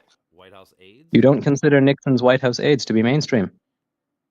Okay, so all right, let me try again. Republican It's mainstream. Party, racism, yes. Many, many times. Different, not even just Republican, but US government doing things like shady deals, toppling other governments to install their own friendly dictators, selling guns, bullshit, illegal stuff. Yes, all of that is not in any way a surprise about the US government in general. But the current alt-right part, the one that's insane out there talking about like anti-vax stuff to the degree that it is now, instead of being a fringe, oh well, some people are a little bit more health conscious and they don't really know if they trust it. Now it's kind of a dominant thing. This applies though to a lot of areas. It's the whole what the hell to you, it's everything else that came with that. It's the whole Alex Jones and Sandy Hook, all those people who died, they were just actors. There were actors in the crowd. It's all bullshit. It's all a conspiracy. All the Democrats are bringing in immigrants so that these immigrants are the voters, or so that they get more seats because there's more people in their districts now because of that. They're yeah, somebody wants like not want to go mention that, oh, you know what, I don't want to be paying for all these like Democrats to be like putting up these illegal immigrants into like penthouses in New York City. I'm like, what? You think penthouses? I was gonna say what? more simple than that. Like honestly, so if Reagan would have said Somali people are eating dogs and cats on a debate stage, I think Republicans back then would have been like, he's a fucking idiot. But now, Well, he did at one point say that black people were monkeys uncomfortable wearing shoes, and he seemed to get reelected just fine. So personally, I'm not of the opinion that the American public's ever been that discerning. But that's racism. Okay, two things on that. Racism has been part of the Republicans for a while. I am not arguing that. That's been for a long time. And not everybody hears about these things. Unfortunately, especially back then, it would like the president could say something and it would not be everywhere. Now it's a lot more likely to wind up on your Facebook, and even then, it's still heavily algorithm based. Like there's people out there. I want to actually ask, what is it, Patrick? I see you scrolling through some stuff on the comparisons between our two governments. Did you have any questions about it on Canadian politics? Well, yeah, I definitely want to get your opinion on this too. But I had another question too. So the rather an observation. American politics seems to be very flopping. Like we'll have one presidency on the right, and the next one is the left. The next one is the right. The next one's the left. There's been very few exceptions to that rule since we've had presidents. It seems like in Canada it's more consistent. Like you'll have presidencies where it leans Democratic for like 20 or 30 years or so, like you were describing. And I do wonder why that's the case. And also, yeah, whatever you see is wrong. This is just I asked ChatGPT just what's the difference between US and Canada governments. What I would say the reason why our governments sort of last a lot longer is several reasons. One, at the end of the day, I am biased. I am a member of the party. I will just say it right now. I've been a paying member for a while. But at the end of the day, it's that the Liberals are, how do we put this? We let our ideology and its kindness do the talking, but we are not kind. We are very effective at prosecuting an election, and we are going to basically bludgeon you on every point until we win. It basically, the Liberals are just good at winning at the end of the day. They will say, we need to move this direction in order to win the next election, and if you do not want to, then get out. For example, with Justin Trudeau's election to the Liberal leadership in 2013, he said the Liberal Party will no longer permit its MPs, under any circumstances, under our banner, to vote in favor of any abortion restrictions. You may hold whatever opinion you like, but if you vote in favor of abortion restrictions, I will kick you out within 24 hours. And that is good, because that basically meant the Canadian public wasn't willing to tolerate that. And some members of the Liberal Party were raising questions about it. So they basically just shot them in the back of the head and just said, no, you want it? We're going to win this thing. Now get out. If you don't want to win, get out. And that's a good chunk of it. And also the fact of the matter is we don't have term limits. So if you don't hate somebody's face, at the end of the day, they can just sort of sit for as long as they would like. Problems with that, I suppose, including corruption. I mean, we're seeing that here too now with the whole third term talk. And also there's something awful about forcing people to vote such hardcore party lines, because it takes away some of the representation. Say my district wants this. I'm sorry, I'm here to represent them. I'm not here to represent everyone else in the party. I'm here to represent this number of people and what they want. That takes away that agency, and we see a lot of that happening in Trump's office. He's absolutely threatened every Republican that even sneezed about stepping a toe out of line. Yeah, so that's effective. I think that's highly unethical, and that takes away the whole notion of democracy, representative or otherwise. What is Wally saying? Sorry, repeat that. Effective, but I'm going to ask you one question quick though. So Yeah. would you say, like, for like the current left in America, do you think that, like, if we're trying to go, let's say, more center left, right? We're trying to get more mainstream so we can get more votes, right? Let's say, do you think that we should like exile the far left people? Like, should we just like be like, you guys are too extreme for what we're actually trying to do? We don't want your support, or do you think that we should still kind of cater to people like that and try to get their No, support? it's my opinion. You need to stop. You've got people in your party. Your current vice president, when she was running, or previous vice president when she was running, she had the resume to be a Supreme Court justice, and she's constantly running around like she's frightened of her own shadow. She needs to get up, pound the podium, and say, "We brought the insulin prices and we capped them at $30. We did this, we did that." You're going to have to hammer and be proud of what you are. And if you don't want to be proud of what you are, frankly, at the end of the day, you're going to lose. I don't think you Yeah, need to definitely like banish that. anyone. It's my opinion that you need to start approaching with more oomph. I agree. I mean, I totally Can't agree. more. I try to throw shit like what Biden did with like the Inflation Reduction Act and the chips, and like especially like the Chips and Science Act. Like, how can anybody Yeah, say that's a you had bad a idea? Like, terrible everybody should know a about terrible that shit. marketing department. Yeah, I agree Mhm. with that. I do agree with all that because some of those things that he did were super. Like, I tell people like just think about this. Like, you're gonna if I didn't say it was Biden, if I said Trump did this, you would be like, oh, that's a great fucking idea. But since it was Biden, you're like, oh, it's stupid. You know, like, but Yes, everybody agrees. that happens sometimes Same with as like I said with partisans. insulin, when you capped it at $35, that should be like a mainstream talking point for like the last 4 years. Like, you know why your shit's Yes, I cheaper? agree. We did it. Yeah, I totally agree. Yes. Brandon, I think we have to look at what's happening in New York right now to really feel about that extreme vote that might happen, right? With the mayor. Oh, Mandani. All right. Whatever. Yeah, I think however they get folded in is going to be really insightful. I do Well, also want to come back to what is this Masha's point on the whipped votes. The best thing I would say is the reason why you want some efficacy, you've got to pursue a Lyndon Johnson policy and basically pick somebody up by the lapels and say, you want to lose a career because you don't vote how I want you to? Okay, I'm gonna put your head through the wall. We vote, you wear our party's colors, you put the Liberal sign behind you, you get the party's money, you're going to get to Parliament and you're going to vote against us? No, get out. You don't want to vote and you don't want to win? Go. But that's the thing, though. At that point, what does it matter anymore to have representatives? You have the general public vote on one person to be president and goodbye. So on and thanks for all the fish. Because otherwise, each district will say, well, I want a liberal, but I want focus on this. And another district will say, well, yeah, I want a liberal too. And it's a liberal party because we have party systems instead of individual representatives. And despite how corrupt or problematic that can become, that's our way of politics.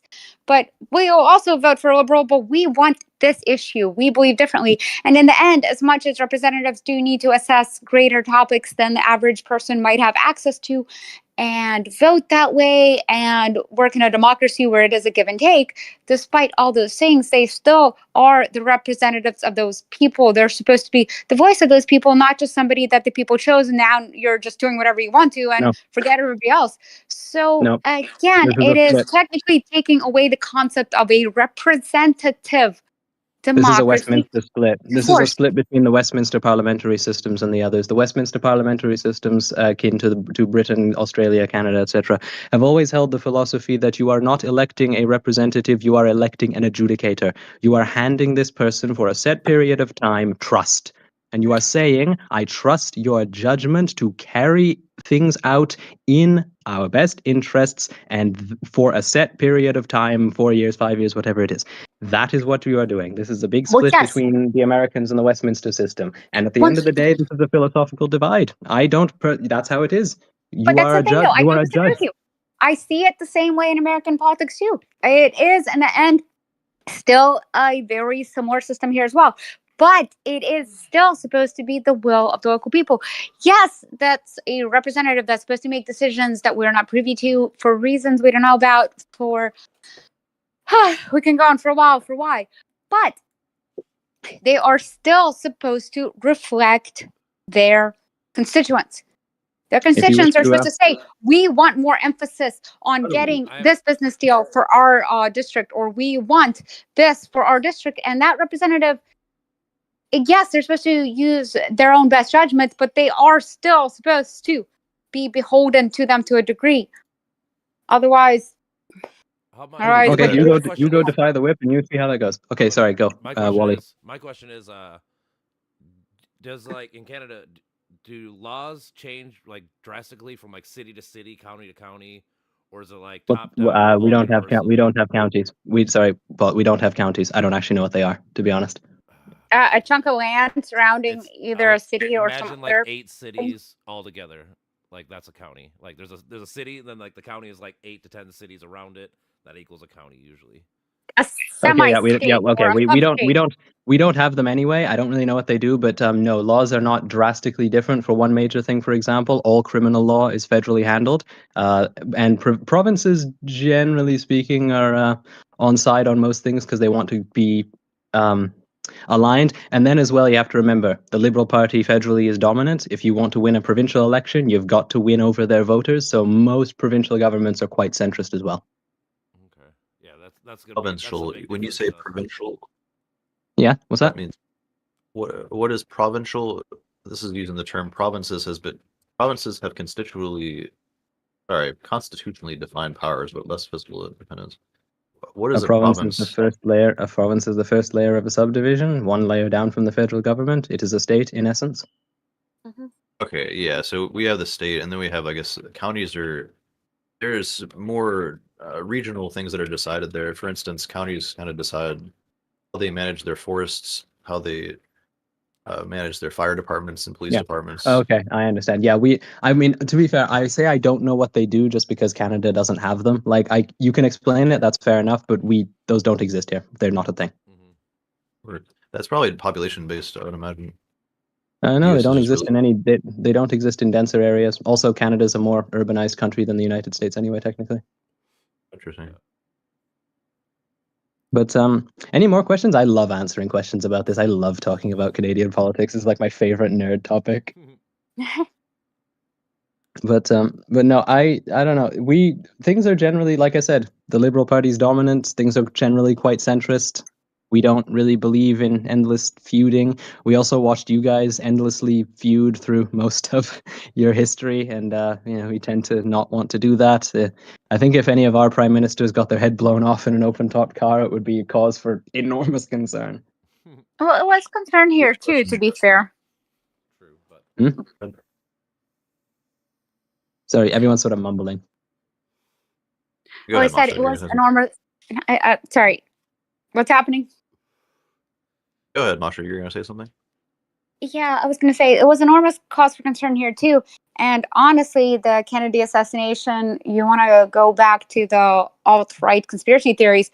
That was one of the things people were running with. Don't trust the government. It was the CIA who assassinated Kennedy, et cetera, et cetera, et cetera. Becoming prominent beliefs instead of talked about in the corners with most people rolling their eyes.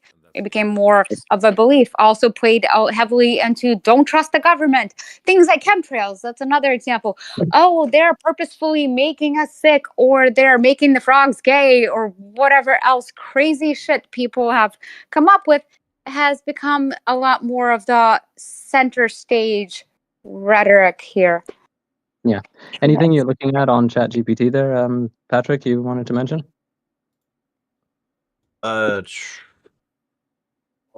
I kind of just pulled this up. I haven't been reading it that Oh, much. fair enough. Okay, fair enough.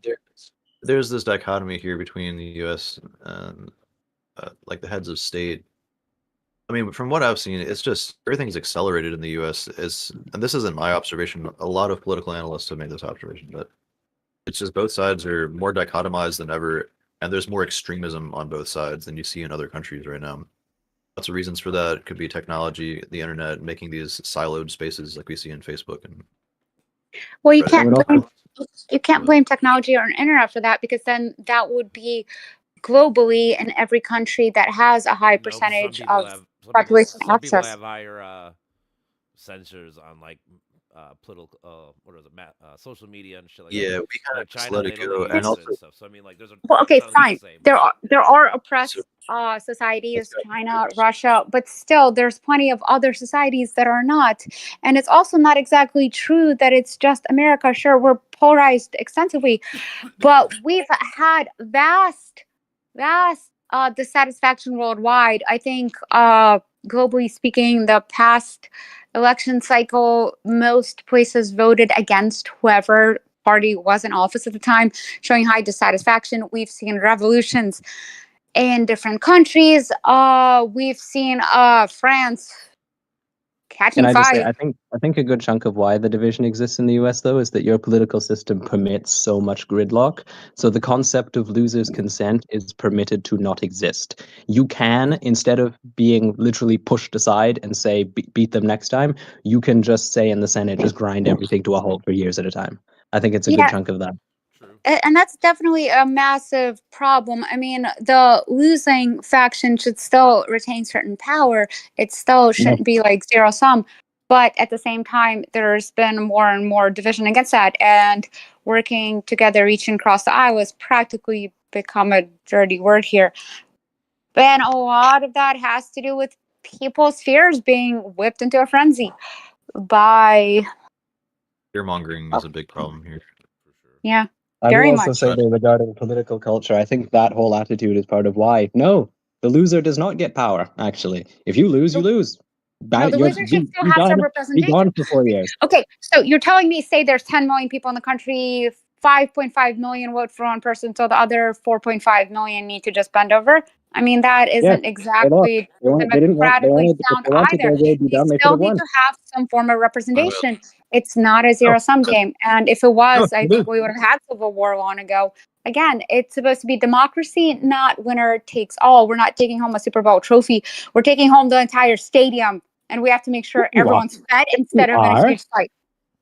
You're winning the prize. You want to win the election, don't you? You take the prize and you govern for the next 4 years as you desire. If your opposition does not like how you're governing, that is an irrelevancy. If they didn't like how they're governing, they should have won. And they failed. We also have Now, three failure branches. does not We get have to say. three forms of it. So, like, let's say you win the presidency, but you lose the Senate and the House.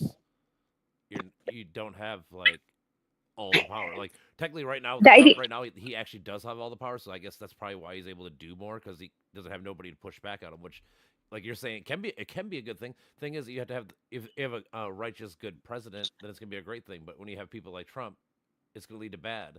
Like exactly. And we Then were you better supposed to make sure have he doesn't. Then you balance to better make avoid sure he that. doesn't win. We were supposed to have true. balance to avoid that. Our I know whole you do not government have, was set up for that. do not have balance to counter that. What you do is you make sure that your political system is healthy enough that he never comes up in the first place.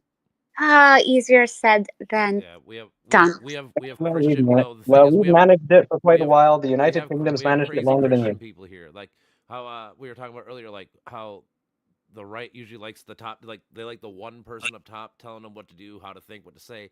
It's very much the same thing as how people have pastors and priests tell them exactly how to think, feel, do. So like that's like Yeah, the mentality, that's the ideology. psychology of their thinking. That's why it's so hard to break because even if you give them facts and knowledge, well, my leader, my guy didn't tell me that's true, so I can't believe it, even if I have all the evidence pointing to that one thing. Oh, well, I It's don't know not if like you can necessarily the blame right. religion for that. Sorry, Sorry, go who's ahead. talking? No, sorry, go ahead. You I go. was going to say, based upon what we saw with Jimmy Carter, it's not as though the Republicans have a monopoly on the conservative evangelical vote for all time. You can get it back; it's doable, and you can get it back with a decently left of center person. You just have to be able to market towards it. Yeah, but I that's don't think we live in that. that world anymore.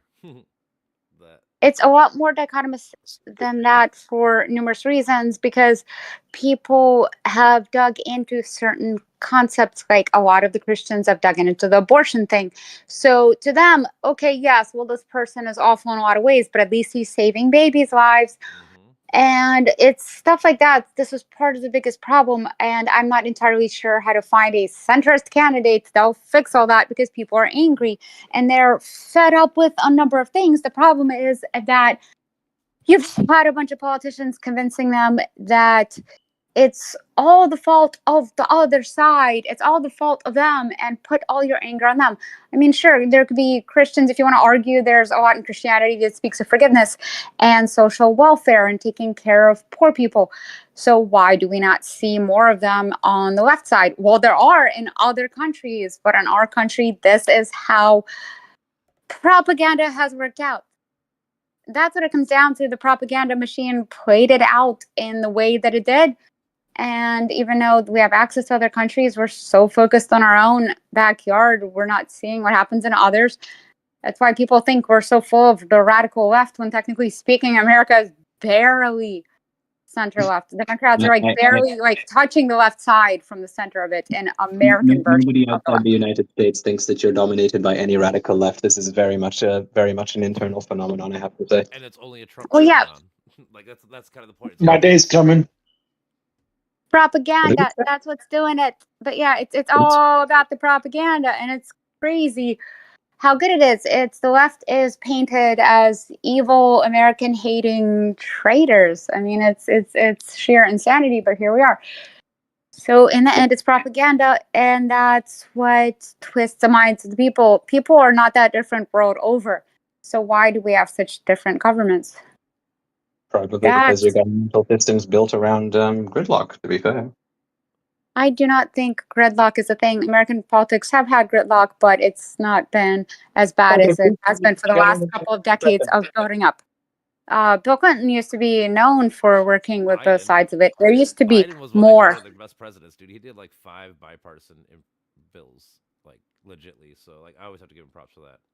And like you're saying, with our gridlock style, you got to think how hard it is to pass 5 major bills, and he did it. So. Yes, and it shouldn't be. The style's a mess. But I think that's why the thing exists, is because if bad faith actors are present in the system, it just means that nothing gets done. I agree with but you that's there. the thing. But that's how do you? That's what she's getting at. And I get my question. Another question would be, in Canada, do you guys ever get trained or talked to about being like media literate? Like, do you guys learn about that shit over there, like in schooling or anything? Because I think that's another big problem here, is that we have dum-dums that don't know how to read media or understand like you mean news, fucking English class? good news, bad news, all that kind of shit, you know. Do you mean fucking English class? Not like English. Oh, maybe I don't know what class it would be in, but like I feel like also we do have a mandatory basic political civics class that basically just hears how the government functions for 17-year-olds that you do have to pass to graduate high school. So we teach it in misinformation.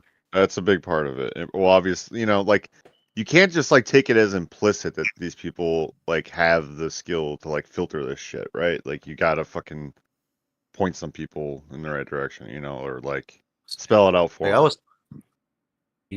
was taught civics when I was in 6th or 7th grade or so, and I didn't remember any of it. I didn't care at all about that. I think it should be later, and we do require it to graduate.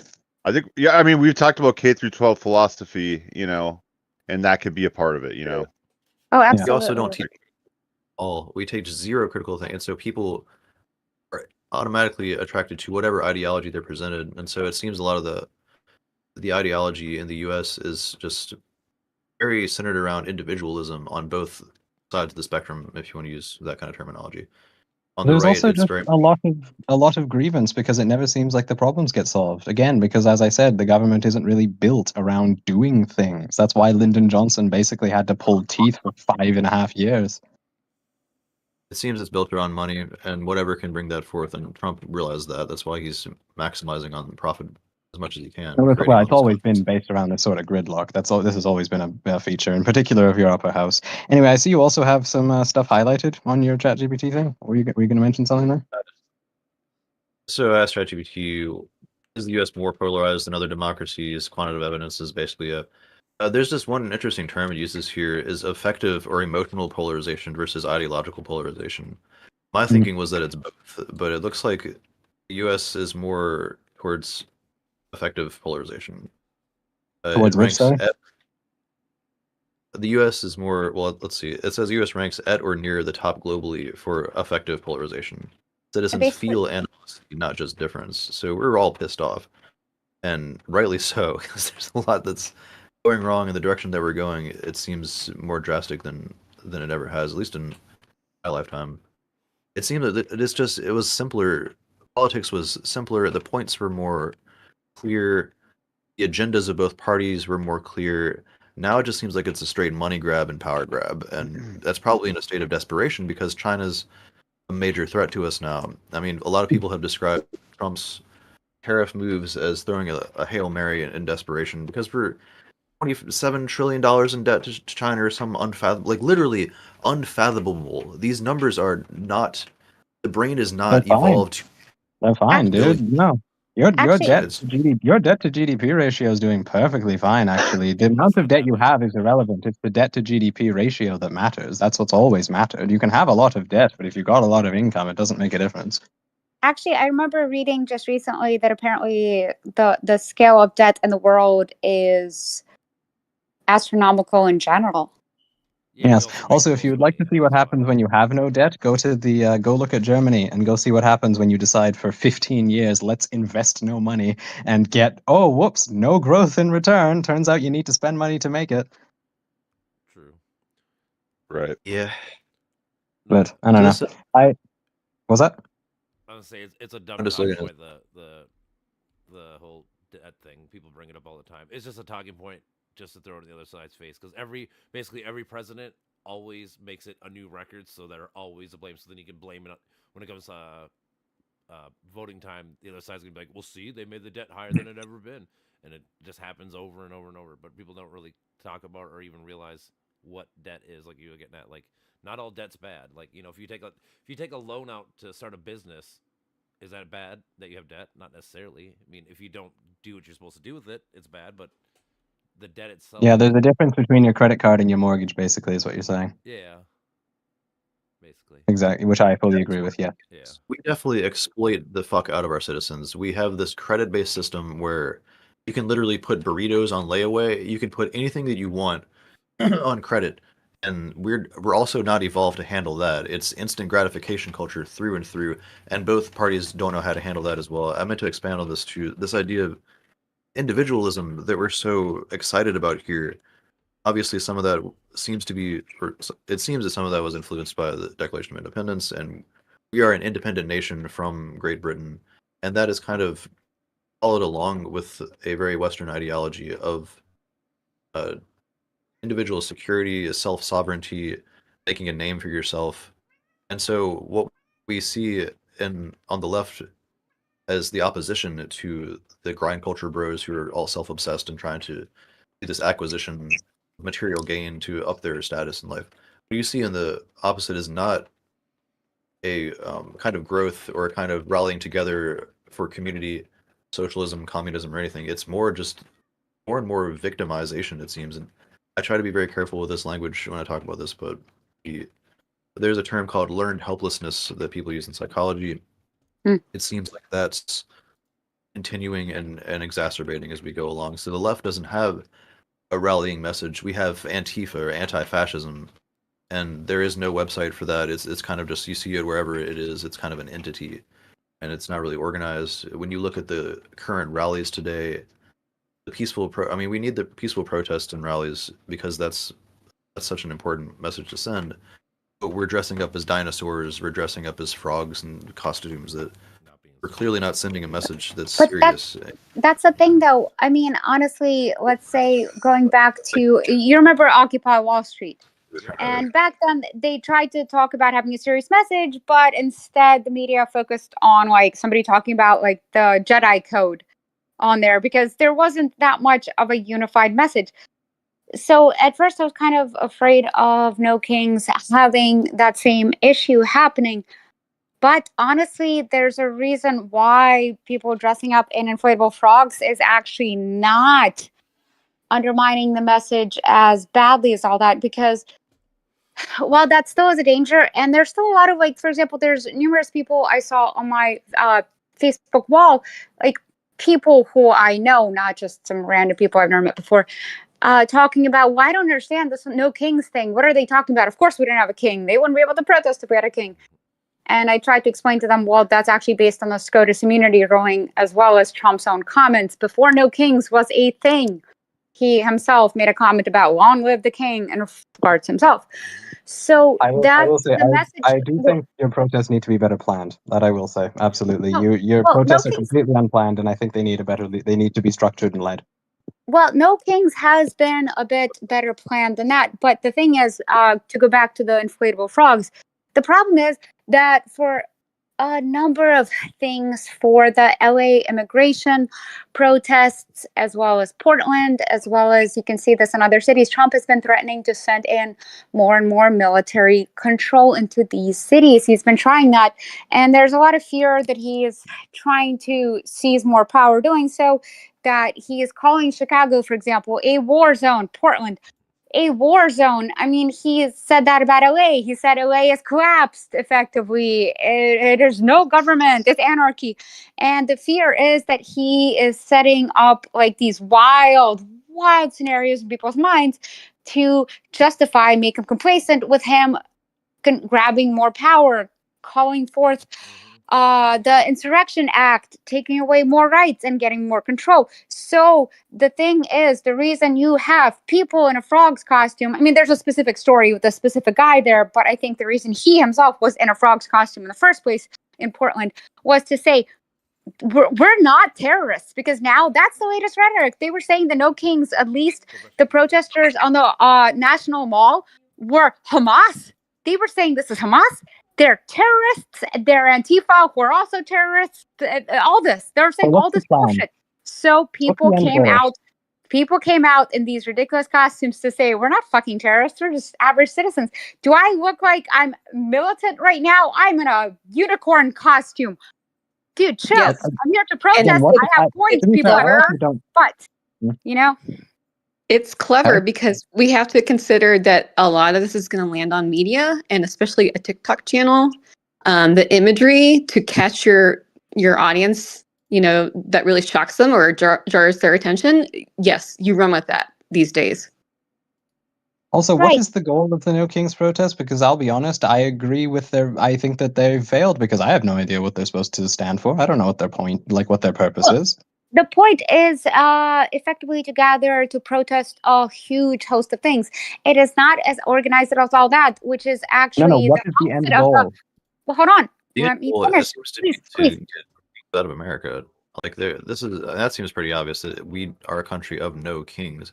We separated from Great Britain because we will not have that kind of governance anymore. No consolidation of power. Yes, I know. What? Exactly. No, I know. But what is the end goal? You keep saying they're here to protest X, Y, and Z. Okay, cool. Yes, that's what every protest does. Protest.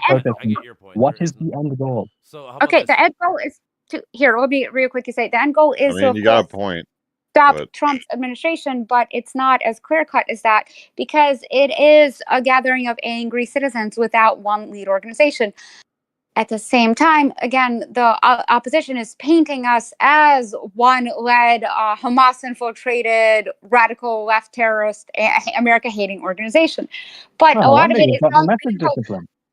What? I'm sorry? Well, no wonder they're doing that. You've got no message discipline. If you don't have any leadership, then of course they're going to paint you however they like because they're able to. Well, you can't counter, and that's kind of what happens. Yeah, we don't have like a strong leader at all. He's 100% right. Let Len talk.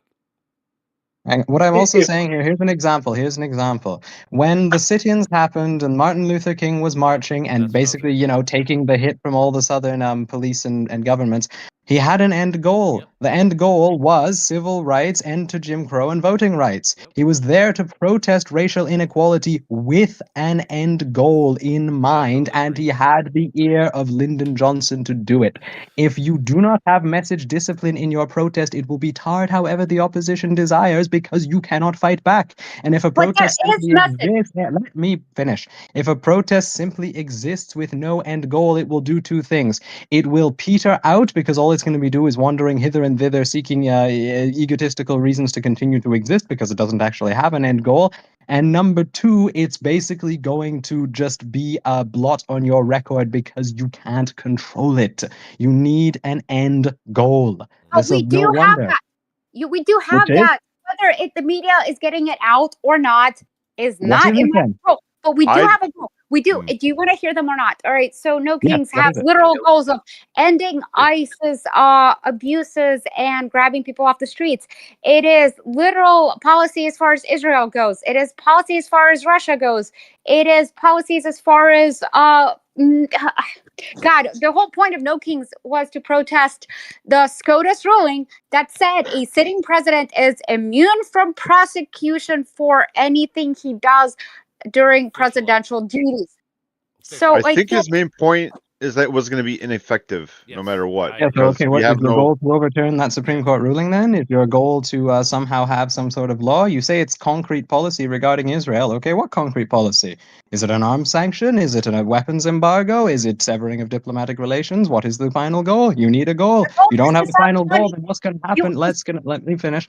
What's going to happen is you will look like agitators because all you're doing is protesting and causing a ruckus with no point that an audience can discern. No but there wonder they're are going to send in points. the army. Look, having actually been to both No Kings protests, at least in Tampa, at least in my part of the world, I cannot speak for it. It was supposed Well, to be over 7 million people that went there in thousands of locations, but there is messaging. You don't believe me? Just go online, look it up. There's numerous videos of different No Kings protesters. People have come out with different demonstrations of specific topics. It is mainly immigration and immunity ruling, but it is a whole okay. lot of specific stuff. And last time I was there were actual organizers to at least the Tampa one that were specifically trying to push forth messages. They were talking about specific policies to work towards. One of the things that a local chapter is doing is trying to convince local counties to not work with ICE, and they're approaching it through absolute understanding of policy and through legal reform and trying to explain to the different departments their rights based on Florida's rulings and situations. They protested alligator Alcatraz specifically. So it's not as disorganized as it sounds. It's not a bunch of people sitting on Wall Street saying, la, la, la, la, la, pass the ball around. Like, I don't know what ideas you're getting, but it is a lot more organized than that. Okay, People are turnout matters. but Turnout that matters. doesn't mean they're not. No, so what I think what he's basically getting, which I kind of agree with, is that like if you're gonna if we're gonna have a protest, let's say this Saturday on Capitol Hill about whatever the fuck, we should have like a 4-point plan. Like, you know, we're protesting, like we don't like these things for sure, but here's our answer to it. Like we gotta give a solve to it. We can't just fucking say we're mad at this because everyone's Oh, gonna I be mad at understand. that. I But think people Also, if have you have 7 that million is people there, make 7 million okay. phone calls to your So, congressional office. Don't just so, stand around. That's what so I'm listen to saying. me. Yeah, we That's want But Len it. to be people able are to doing talk that. here in a But We're people not second. actually are taking doing that. action. Last Okay? No Kings, they were calling for a general a strike. They were calling for a general strike that it might come to the point of it, and they were talking about different ways to be done. Actually, we recently had a mayor of, I think it was Chicago. God, I can't remember. It was one of the mayors of one of the cities in one of the states also started talking about a general strike as a response to this. It's not that disorganized. Like, I don't know what this perception What is. union leader? What union leadership? What union leadership did you have on side to prepare for a general strike? God, I don't know. Okay, so you went. Okay, so you Yeah, weren't prepared. Okay, so you can were I not ask a prepared. question? Yes. Masha, in your Yes. Let's ask. experience, I'll get heated. That's all right. About what? It's Goddamn. politics. It's American politics based on heat. no, but no. In all seriousness, I think one thing that might indicate they are organized is if there was a contrarian group or opposing group also situated not too far from where the No Kings March was. Do you remember or recall any of this? There was a couple of MAGA agitators that came by, but generally speaking, there was a whole group of people who were walking around as part of the protest, like in vests and everything, trying to make sure people followed traffic laws, trying to make sure no altercations were had with any of the agitators, trying to keep things peaceful, passing out water, making sure people are safe. So effectively putting forth safe protests. And as far as any opposition, that's more or less all we got. Most people who drove by had signs of their own or showed support for the hundreds of protesters gathered. And even City Hall was flying a rainbow flag. So for Florida, that's a big deal, all right? How about At something least like that Oh, was that- during the Pride Month. Can Yeah, I I'm draw a interested. parallel? Hold on. Oh. Len wanted to say something quick. If he could. Oh yeah, I'm you know, a lot of this feels to me like a very grassroots effort, but I'm always very curious with the whole psyops that we've kind of been suffering for about my entire life, 50 years now. So like I feel like whenever there is a protest, we also need to be mindful of the opposing side and if they're represented there too, because that to me indicates a psyops operation that we need to be very cognizant of. Well, you're very right. Can I- And can I- actually, this is what I meant to bring up really quickly about the protests in general. Now, one of the theories, and I've had a lot of apathy about protests as well, but I'd rather do something instead of nothing, and that's not the only way. I'm trying to do what I can, but it's at least something. But one of the things is there has been a lot of talk of violence escalating in both political sides, which I am very much against. And there's been a study, I cannot quite remember the names of the people behind it, but that said that if something like 3.5% of the population start going out for protests, it is more likely to produce change than violent revolution. And they were showing statistics through various movements that were peaceful versus any kind of like actual attempted takeover or the like.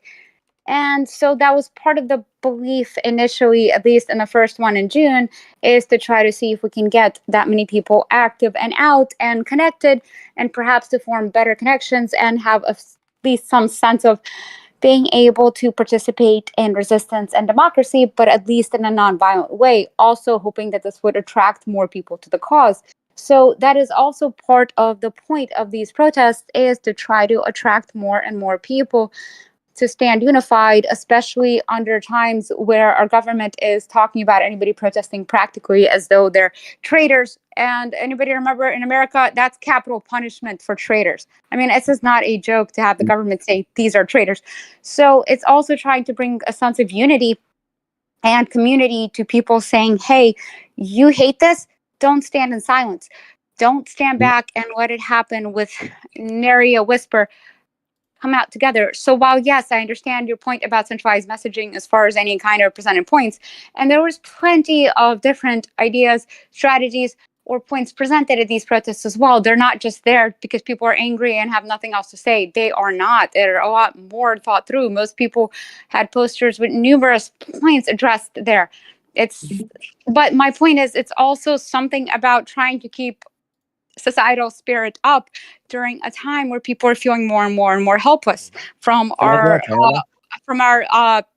South American communities to our LGBTQ communities. People are really suffering here, and this is a way of standing in unity with them. So there is still a point to that. No, it's not going to change everything in the grand scheme of things, but it is one of the ways that I think can unify the opposition to stand together and hopefully bring about positive change. May I offer a parallel here as to why I disagree with basically everything? Respond, Sure, please. But have also, fun. Hold on. also Yeah, want to get sure. because Evie requested. I have Evie one more requested- question. Hold on. Evie requested to say something about 10 minutes ago. Yeah. I want to say this kindly also. Masha, you've been doing the majority of the talking here. You're making great points too. I'm not saying this to criticize, but if you could like reel it back maybe like 20, 25% or so, that'd be awesome. Also try to proceed with questions and open-mindedness, because it doesn't seem like we're actually coming from any real biases here. We're just kind of coming at this very aggressively when we could be doing this much more open-mindedly in a way that we could understand mutually. Maybe how you guys are used to discussing things. Or maybe that's just, yeah, it could just be. I don't know. But, I'm used to discussing things with fucking passion, but it's not PTSD. like anger. No, It that's is fine. important No, I get it. to Yeah. use it helps to fuel your impetus and your muse with passion too, but we want to match that with logical scrutiny and also leaving room for others to respond. So We I were guess, fucking robots, all right. I'm just kidding. So Like to Vulcans. that end, that's true. I've been talking a lot. Before I With potty mention mouth. anything, does anyone else want to go first? Let Evie Could I real fast? I can. Yeah. I can go. Yes, Evie's the man. He's Woohoo! wise. So I'm going to try to cover a lot of ground quickly. The no kings framing, in my opinion, is intentionally. It's a mystification. It is specifically not a protest against fascism. It is specifically not a protest against imperialism, and it is specifically not a protest against capitalism, right? And so it's like using this language of monarchy based on like a tweet or a meme or whatever that Trump made, and against just the general sentiment of authoritarianism with a capital A, right? But one of the ideological functions of the word authoritarian with a capital A is to collapse fascism, imperialism, socialism, everything into everything that is antithetical to liberalism, right? And so, using that, we can sort of triangulate that this is overall a pro-liberalism oriented event.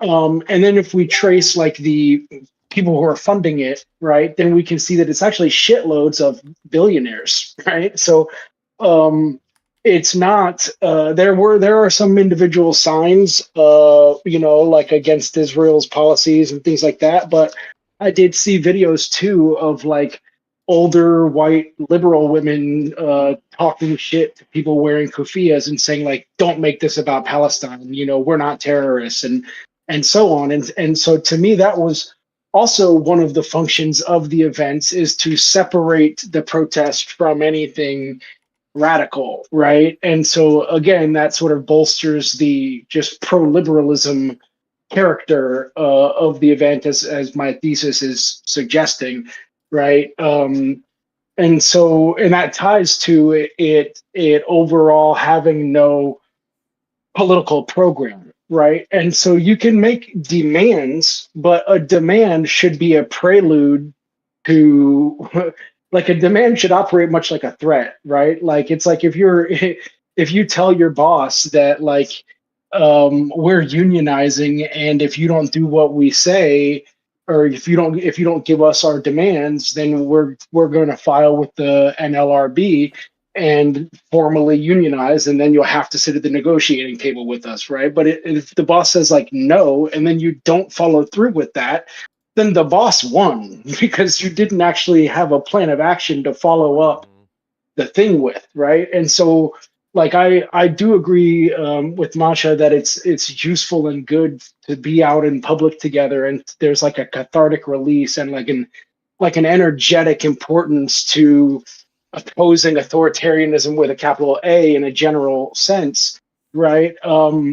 But organizers on the left, which I am a part of, right? Like I don't consider myself a liberal, I'm indebted to it as a foundation, right? But organizers on the left go to these events knowing that it's our job to bring political program to it, right? And to try to speak to people and shift the Overton window a little bit and sort of push against the enclosure, the ideological enclosure that the event is doing sort of organically or spontaneously, right? So I wasn't able to attend this most recent one because I was at a conference thing, but I did send flyers with a comrade of mine to go and speak with people about our anti-prison abuse organizing work, right? And the idea is that if any of those people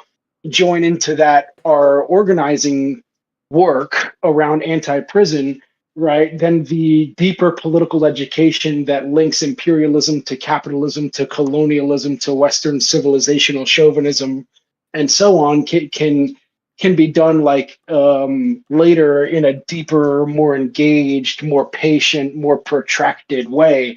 And I'll close it in just a second, but that deeper, more protracted lens is utterly necessary, and it's what was missing from Occupy, and it's what's missing from No Kings. And a big problem, a big part of it is that the liberal left, I almost just hate to even say that, right? But the progressive elements of the pro-capitalist political subjects or whatever, right, are still deeply uncomfortable with any real alliance with or any real work with like socialists or radicals, right? Like, Well, there and was.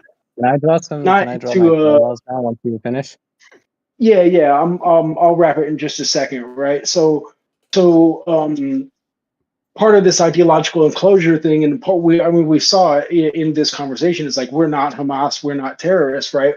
what that does is it affirms the MSNBC and Fox claim of the Palestinian liberation movement more broadly being terroristic, right? And so That's when not we really a don't push claim. back on claims that like so one of the demands for the original No Kings protest was hands off NATO, right? And Canada and the U.S. are both part of NATO, right? But if we look at who funded the No Kings protests, then it becomes a little bit more clear where those demands are coming from, and it's not the people.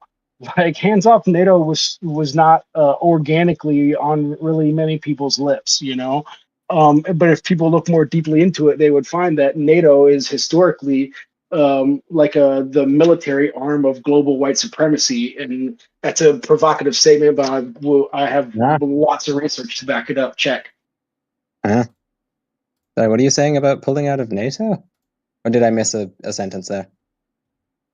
Yeah, the one of the demands of the early No Kings protest was hands off NATO.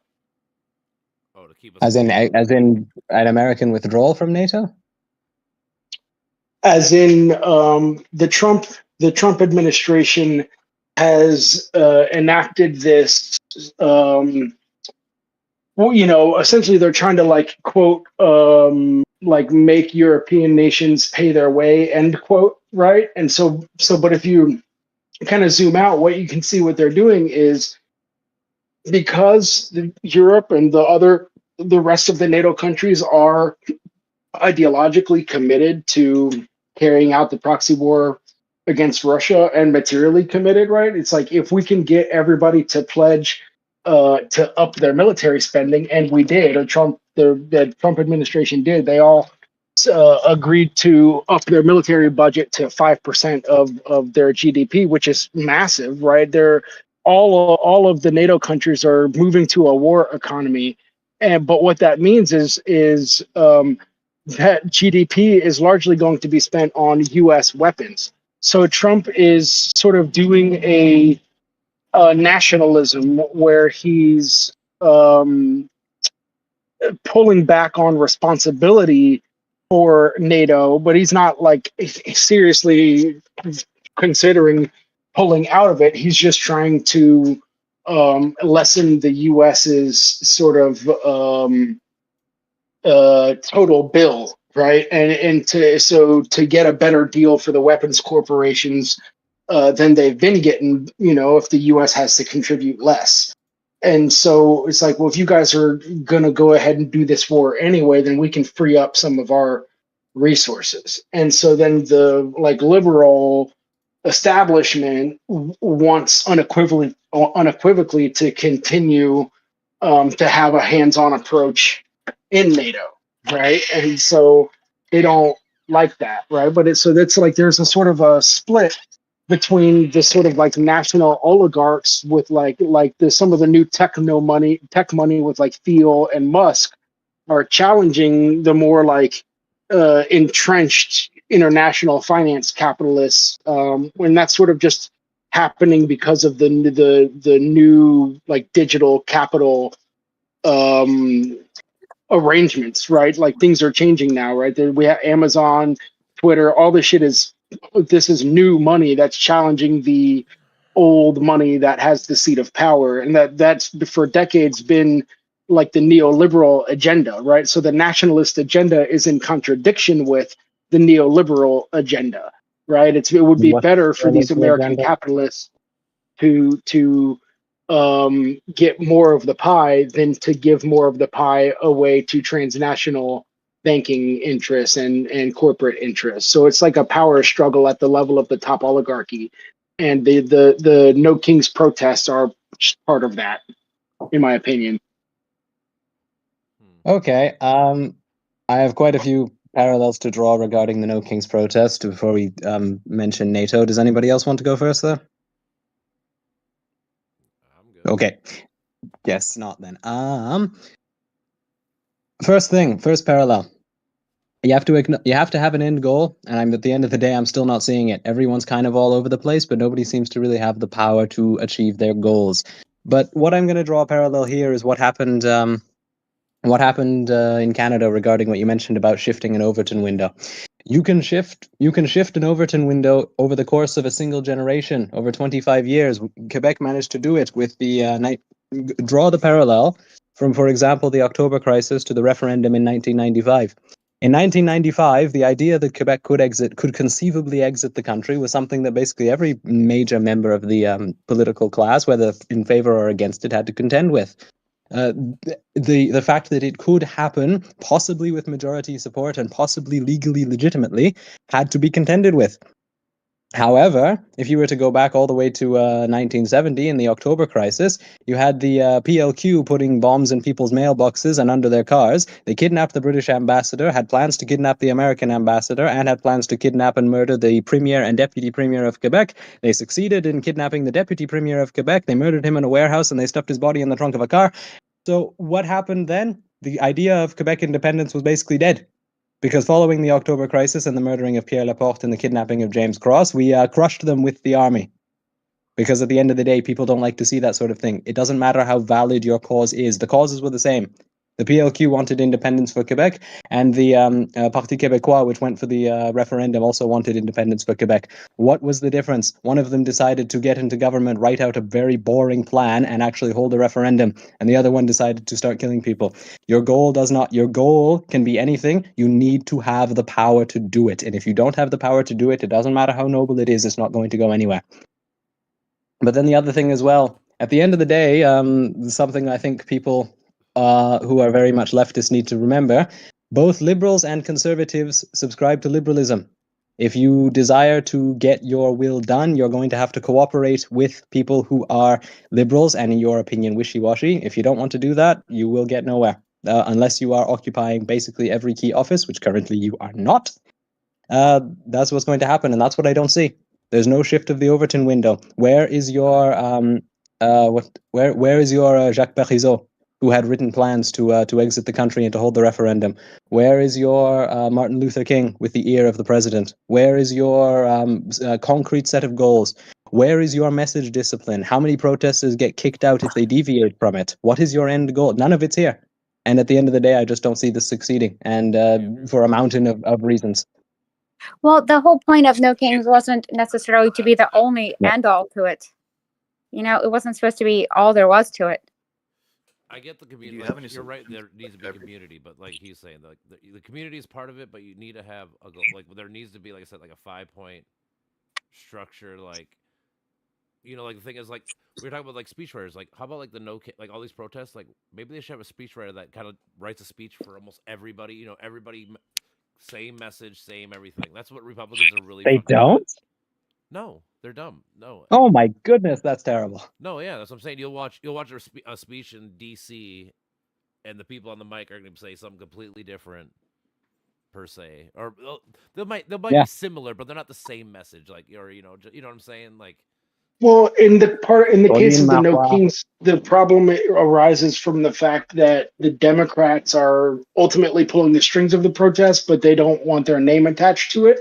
That's why they're going through the front organizations of Indivisible and 50501, right? But so they can't really have party unity because they need it to look and feel grassroots. Have the Democrats ever had party unity, to be fair? No, there's a lot of. Well, no, they're Zionist, fucking imperialist murderers. Nobody trusts them. Well, no, I was oh my goodness! That's how you get people on your side. That's how you shift an Overton window and salt your way to the top. That's a good idea. Well, it worked for Trump. It worked for Trump. So one thing, it worked for him because he tapped into sentiment that already existed. He also included a great deal of praise. He praised his own people and insulted everybody else. He didn't insult people he wanted to get on side. Hey, I'm not actually supporting his politics. If you're afraid of insulting people, you know what I mean? Like, what was that? How do you speak the truth if you're afraid of insulting people? Like, I feel like the left is too big of fucking bitches, or the liberals, and we need somebody with balls to fucking take the reins. See, that's the problem. Like, we can be kind and be an asshole to assholes, I feel like. Okay, and so you keep saying you want to be an asshole and do what? Make enemies? And then what? What happens when make an enemy of who, though? because the whole fucking thing, the whole board has to be wiped clear. That's the whole fucking problem. We're Board. tired of this kick the can down the road bullshit. Okay, Like well then try and get some people inside and try and advocate for what you want. I don't know how to do it, but we need to fucking change shit. I don't know if inside's gonna fucking work at this point. Honestly, Well, then I don't that's the fucking know. problem what's the here. plan? That's something the to talk problem in about. America. You've just described the problems here very well. The fact that there's not a lot of hope in the government. There was a really scary statistic I remember reading not that long ago, and this was right before I think Trump took office this time, which said that I don't remember the exact percentages, so please don't quote me directly, but it's something like 30% of Americans had faith in the judicial system. And the study said that they were shocked when they polled people about it, because the only other countries that had this little faith in the courts were ones in the middle of revolutions, economic collapse, and other severe crises like that. America was the only country that was not literally in civil war levels of falling apart, Yeah, that well, we're had seeing this exactly why here. little faith. And that's for both Yeah. sides of the political parties. Yeah, exactly. You're seeing exactly why here. Everyone's saying, I don't think inside is going to work now because somehow they don't have faith in the institutions. Okay, well, that's a good way to have a whole load of nothing happen. It's like saying I'm not going to vote because I want them to listen to me. True. Well, no, Alright, the so thing is, the problem is solution, this is also judiciary. This is faith in the courts and them being honest and upholding things. But part of the other problem is also the fact that people don't really think that Trump will allow fair elections, that there's a lot of rigging in it, everything from gerrymandering to other systematic control of free elections. So there's a lot of fear that we're not going to have the same exact chance to go about business as usual in the realm of politics. Yep. It's part of the problem. Yes, that is exactly what I had said. The fact of the matter is nobody should think, oh my goodness, there might not be a free election. Nobody should be thinking this. That's kind of the issue, and the fact it's happening is very much illustrating why that poll was so low, I think. I've been studying fascism for a while from like a leftist perspective, which tends to focus on like the economic base and its relationship to the superstructure, but like starting from the base. And this I looks assume that the focus is structurally a on lot to me left. like fascism, right? If we understand fascism as capitalism responding to an internal crisis and pressing down on a weak socialist or humanist movement from below, with the weight of finance capital pressing down on it, like fascism as the cutting edge of imperialism, that, or some even say colonialism turned inward on itself, right? So the reason that the Trump populist rhetoric is working is because there is a crisis, right? And the Democrat Party has been incapable of addressing it or even acknowledging it, right? We sort of just gaslight people into thinking that they're crazy for, being like, why isn't my dollar going as far as it used to, right? Like there's a real anxiety because our living conditions have been going down consistently, and there's no real explanation for it from either party. And so fascism takes class issues and puts a nationalist face on it. And so that's in my opinion what we're dealing with. And so how do we deal with fascism becomes the next question. And voting for billionaires hasn't ever worked in defeating fascism. So we are in a weird spot. Okay, several points. I want to fire back very aggressively on this point. The way you beat fascism is by being boring. The way you beat fascism is by Joe Biden, who was managing to finally get you true wage increases that were outpacing the rate of inflation and the cost of living for the first time in years. The way you beat it is by being boring, because if you want to discuss fascism as the strong arm of X, Y, and Z, I disagree. Go look at Weimar. What's the biggest thing you saw? The Okay. in approximately 90% of the time, in approximately 90% of all cases, the Weimar Communist Party was voting with the Nazis anyway. The way you beat this is by boring, incremental, solid progress consistently made. It's like upping your credit score. The communists were the very first group that the Nazis went after. Communists, socialists, trade unionists, like Niemöller wrote that poem in that order for that reason, right? And the same is And true if you look not the at, if party. you, time out one moment, please. The same is true if you look at Italian fascism. Mussolini first went after the communists, the socialists, the trade unionists, right? So like there are structural similarities that whether you agree with them or not, we can go through historically and find that to be the case. We could do that later if you want. I don't mind. I would be very happy to. But at any rate, where'd the host go? I don't know. He's probably fucking with something. We're all here. Was it? I said we're all here, brother. No, the Patrick. What's his name? Or was it Patrick? Patrick? I Yeah. feel like all we're doing is consciously upholding a status quo. That's all we're fucking doing. It's I like disagree. I don't know how you make that claim. I mean, but so like this whole trend, like, oh, you have to be fucking boring, you know, like yep. you're speaking that into existence, basically. I mean, it's like, I don't know. I feel like if everybody thinks the same way, that's why the system is the way it is. So it's like, Sorry, was it not like was it not Joe Biden who capped the insulin prices and got the CHIPS Act through? Yep. Well, Okay, yeah, so but I just how's mean, like, going back? where's the finish line? You know what I mean? Like, so when don't we have boring? You know what I mean? Never. When You when always mean, have boring. when You do always we have strip boring. away this You fucking always have power boring. apparatus? Because it's probably going to be too late before too fucking long. I don't trust them. I don't trust them to keep us alive when robotics is up and going. Like, I don't know. Okay, then you need to elect people you trust, and you're always going to have a boring government. If your government is like your taxes, you always want your accountant to be bored, because if your accountant isn't bored, that's a problem. Yeah. I get that. It's like your doctor. You don't want your doctor to come in with wide eyes. That's not a good idea. That's not a good recipe for your day.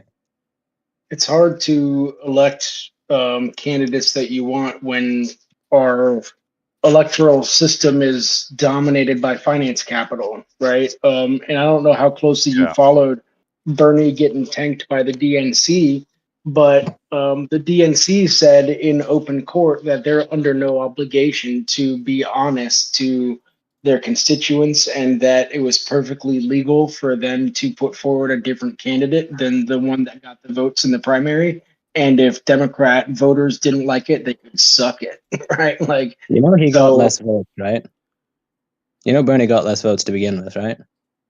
He won the first two primaries, um, but lost the last like 3 or 4, I think, right?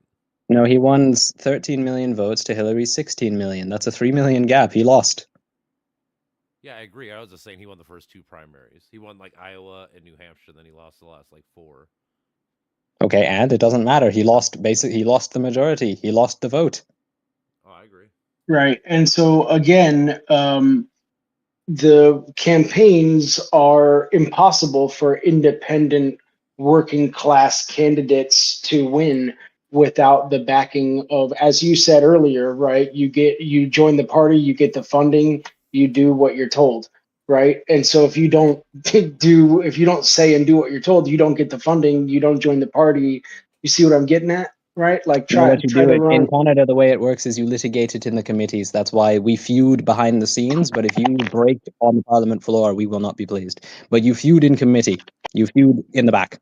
But see, that's the thing, though. That's part of the reason why Trump won in the first place, is because people were sick of the current politics. They were sick of the party system, and he still managed to take one of the two parties. So I know it's kind of contradictory, but he was supposed to be the candidate that stood against the Washington swamp. Never mind that he made it a freaking sewer.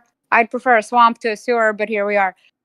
And that's the thing, people are getting sick of it because you have these candidates presented by these two parties over and over and over again that don't reflect a lot of people's actual opinions, but they vote for the lesser of the two evils. And that's been the two-party system for a long time here, and people got fed up with it. That's one of the reasons Trump was successful in his first term.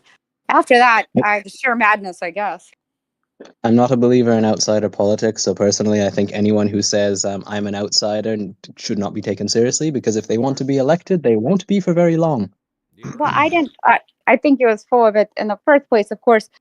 Yeah, I'm But kidding. honestly, the whole thing with Trump is I understand why people were sick of the politics here being what they were. A lot of promises that are A lot of constantly people are. contradicted, a lot of party allegiances that don't actually amount to much as far as the average citizen or the districts represented. A lot of people are voting one way because that's what the whistleblower in charge of whatever political party is says to do. Again, that does not reflect the districts and the vast tapestry of American people. So it's part of how we got here. So all of the I think as well, marketing just is poor, and a lot of times for the Democrats. I think Joe Biden was the best president legislatively that you've had in decades, and somehow nobody really remembers half of what he did. And so I think as well, A, people remember negatives more. B, the Democrats need to hire a marketing director who has a bullwhip in his hand and is going to crack it on people. And as well, I think at the end of the day, you need to make that incremental progress and back people who want that. You can't just say, I'm fed up and then fold your arms. You've got to channel that into something. Well, I agree about you're the right. channeling. I agree with that very much.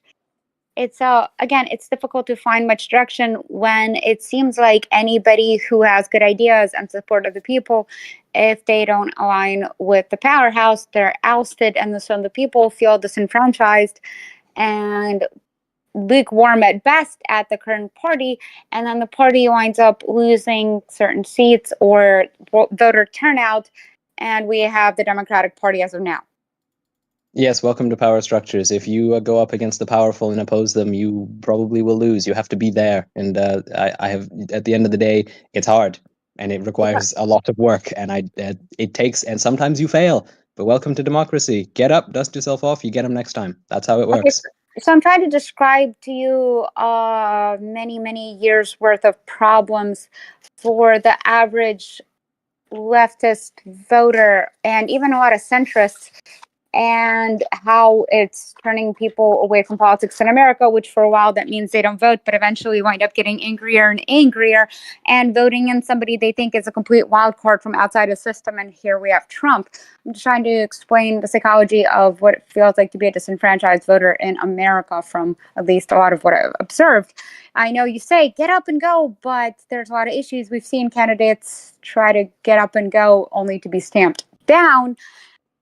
And so, as the voter, not as the person running for office, but as a voter, this is kind of how you wind up in the stagnation and then radicalization of what we have now. Oh, I fully grasp the psychology and what you're trying to mention to me. I'm just saying, if this is what you pursue, I just don't think it's very productive, and I think it's just going to be a bit. I'm not saying I'm circular. pursuing it. I'm not saying I'm pursuing it. I'm just saying, like, it's difficult to figure out exactly what to do when you have party dominant control like this, when you have so many unhappy voters, and you have such a vastly broken system. That's the thing. You're talking about American politics as though they were Canadian politics, as though we were in the same level of bureaucratic control and people following in line to the exits in orderly fashion. Instead, we're having stampedes. The house is on fire.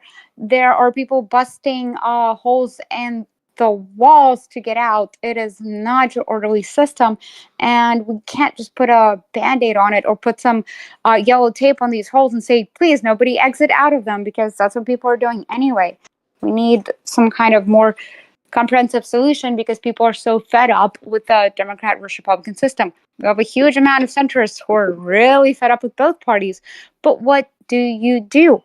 What do? You get fed up And then what? If you still feel like you have no control over the politics and the politics are getting worse, where are the centrists going to go? I think Where's what anyone going to go? I think what he's kind of getting more at is that like we had Biden, right? Like honestly, all people that are liberal or on the left in general should be like throwing out all the stats and all the facts that he did. Like he literally had more job growth, like you said, the wages went up. Like we should be just that should be like our hammer and fucking nail. We should be pounding these stats. Be like, you know what, your life was better under. Like I know because the whole thing is they're always gonna say inflation, but if you just say inflation was caused by fucking COVID, which it really was, like that would be that's like the only negative that he has on his record. Like I said, everything else he did was like the inflation reduction, the infrastructure bill, like roads are being It's built not now, the all only. these things. Like, but I'm saying like we're not giving enough credit to the people that did actual good work. It's And we not could do better at that. the only negative. It's not the only negative. And okay, this is a small example, but can represent some of the issues that again people have with our government.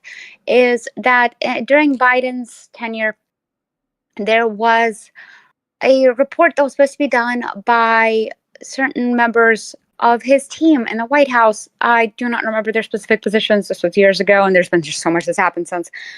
But you can look it up yourself. That we're supposed to do an assessment of whether Israel was what was the specific subject? I think withholding aid, whether they were taking any kind of aid meant to go to Gaza and people there, and abusing that aid, cutting it off. And in any way, this was before, of course, this was during Biden's still role, and this was before like it became kind of a world accepted idea of how bad things were. And these people put together a very thorough report. They were people who had worked for decades in their jobs. They were career in their departments and fields, and they put together saying, yes, Israel is committing crimes. Yes. We have this evidence. We have that evidence. This is what's happening. And they sent it up the flagpole, and this was supposed to go in front of Biden, in front of some kind of I don't remember exactly which assembly was, whether it was UN or something. And it also had to do with current approval of further funds for weapons to Israel, because a certain American law would prevent us from giving money to them because of these benchmarks that were reached about Israel's abuses. And effectively, they wound up, one of the people saw later the report, like shortly before it was supposed to go straight to Biden, that had redacted a lot of her examples and effectively changed the report from saying, we have proof of these abuses. Yes, after a thorough investigation, yes, this is abuse. They have reached that benchmark that they, at this point, we should not be sending money because of our own laws. And it said the exact opposite of it. And these people like wound up trying to push back against it. I think one got fired and one wound up quitting, but it was a whole thing. And So there's again, there's no possibility that they lied, because at the end of the day, that could entirely be possible. I'm far more inclined to believe the words of a legitimate government over an actively genocidal terror group. okay, so these are people working in your said legitimate government, and what Israel has been doing has been documented by numerous organizations and countries and parts of the world to say Israel has been committing genocide. So I'm not sure what your point is there. So if you want legitimate governments, there's a bunch of legitimate governments that have said that they're committing genocide. There's a bunch of legitimate governments saying it. So if you want to listen to the words, as you said, of a legitimate government, sure, look them up. There are numerous ones that said, hey, Israel, you're fucking up as far as Gaza. But Positions And for it is human my rights. opinion that a great many of them are incorrect. At the end of the day, there has been no proof of intent demonstrated, and a great many people bringing forth the charges are twofold. A, usually in the pocket of the Kremlin, like South Africa, or part of the Arab League bloc that will vote against Israel in the UN no matter what. So The Positions for I Human think that- Rights Israel is a human rights organization of physicians in Israel, and they put out a long report that said it's genocide. And B'Tselem is a human rights organization in Israel that also put out a long report that said, yes, this is genocide. So, I mean, if you're going to claim that they're Kremlin agents, I would challenge you to show documentation of it. same thing with Okay, Hamas. certainly. I mean, Go according to you, find Hamas me is the myself. South African condemnation of Russia's invasion of Ukraine. I will wait, and I will be waiting quite a while. Yeah, actually, Israel refused.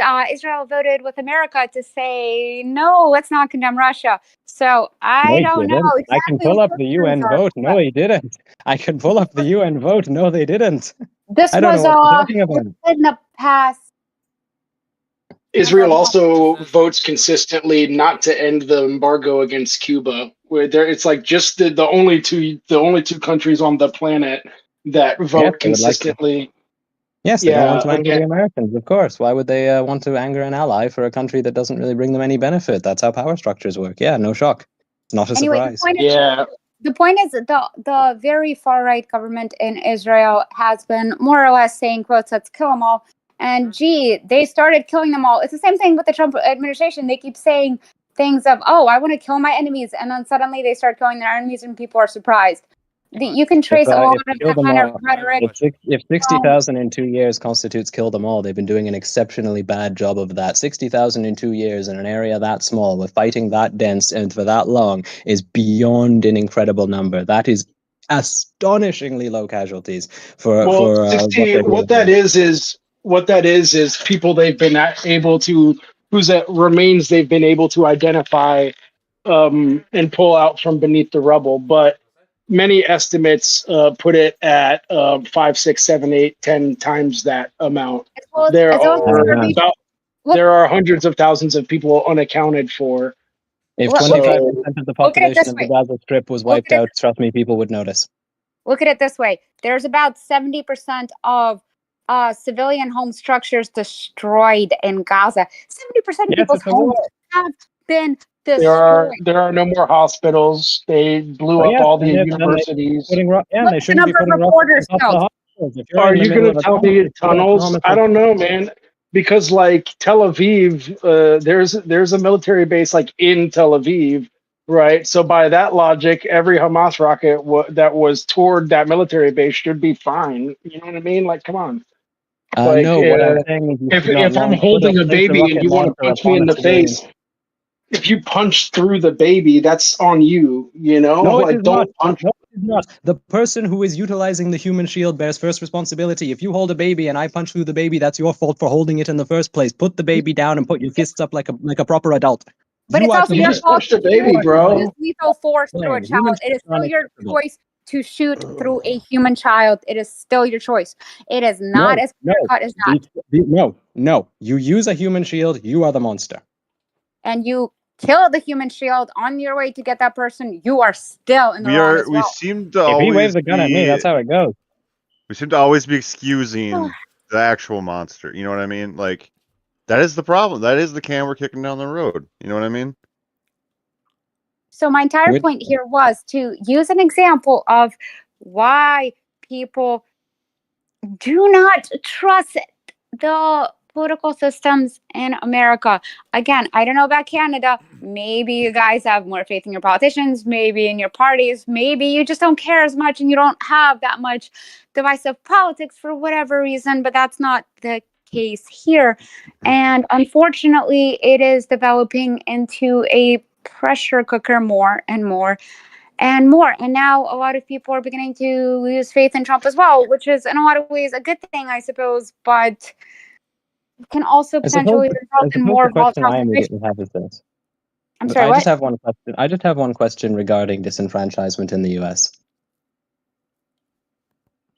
Go on. Go ahead. And the question being, how exactly has it happened that you went through the absolute nightmare of the 1960s and cities burning, riots endlessly, huge race conflicts, and people were still somehow engaged with the government? And now here, in an admittedly far, far more peaceful time at the end of the day, and somehow people can't find it in themselves to be engaged in the same manner. Frank, I would much rather be alive now than circa 1967, frankly. Honestly, And so I that, do not frankly grasp what the difference is. You've been through worse. Your society's strong. You went It's through the 60s, you got historical. through it. If you look at the trajectory post World War II, you know, things were on the up for Americans, right? It was very cheap to get an education. You could have a regular, degular ass job at any store and pay for your whole family. You could send your kids to college. It was way different, right? But then around the early 70s, shit started changing. We started exporting a lot of our manufacturing abroad, That was always going and to that happen. deindustrialization. Going to go. So the two civil rights acts that got passed in the 60s, there was actually resistance was ongoing, right? Like Martin Luther King didn't stop after the Civil Rights Act was passed. He organized a march on Washington, and he actually got more radical toward the end. He said that he said, I'm convinced that the three great evils facing humanity today are capitalism, racism, and militarism, right? And so there was a connection between the Black liberation struggle in the US and the anti-colonial struggles that were still ongoing all over the global South, which the US was, involved in putting down along with Israel, right? Israel was a colonial military Hang on. strike force that the U.S. utilized, right? And Hang on. so, The U.S. was like one of the the biggest Black Panther advocates for Party was decolonialism. I in. don't know what you're talking about. Say again. The U.S. was one of the biggest pushers for the dismantling of the European empire, so I actually don't know what you're on about. Yeah, so if you read Kwame Nkrumah's book, Neocolonialism, the highest stage, or excuse me, the last stage of imperialism, it will give you an idea of. Basically, it has to do with the Bretton Woods system, the way that the international monetary system was set up following World War II. The U.S. Yes. was able to sort of Yeah. subordinate Europe through like the Marshall Plan and through the Lend-Lease and all of that. They had gained all these advantages that allowed them to pretty much unilaterally build the international monetary architecture to privilege the U.S. and its corporations. But in the process of doing that, they set up this system that relied heavily on the export of capital. And so the export of capital is what they were doing when they were deindustrializing the US. And so that process of deindustrializing in the US has been going on since the 70s. And that's why our wages have stagnated since the 70s. Right. And so We were talking about the dismantling of European empires. What does this have to do with deindustrialization?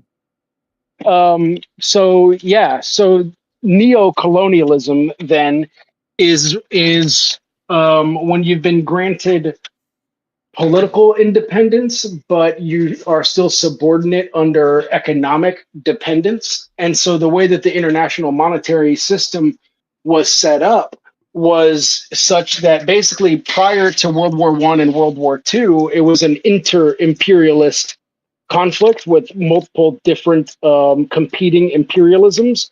But post World War II, the former colonizers within Europe, one by one, lost control over their colonies, right? And so neoliberalism became this sort of export of specifically American ideals and forms of governance, right? And Okay, sorry, I was born and raised in East Africa for the first 16 years of my life. I'm sorry, what are you talking about? What export of American government did we ever face? Nothing of the sort has befallen us.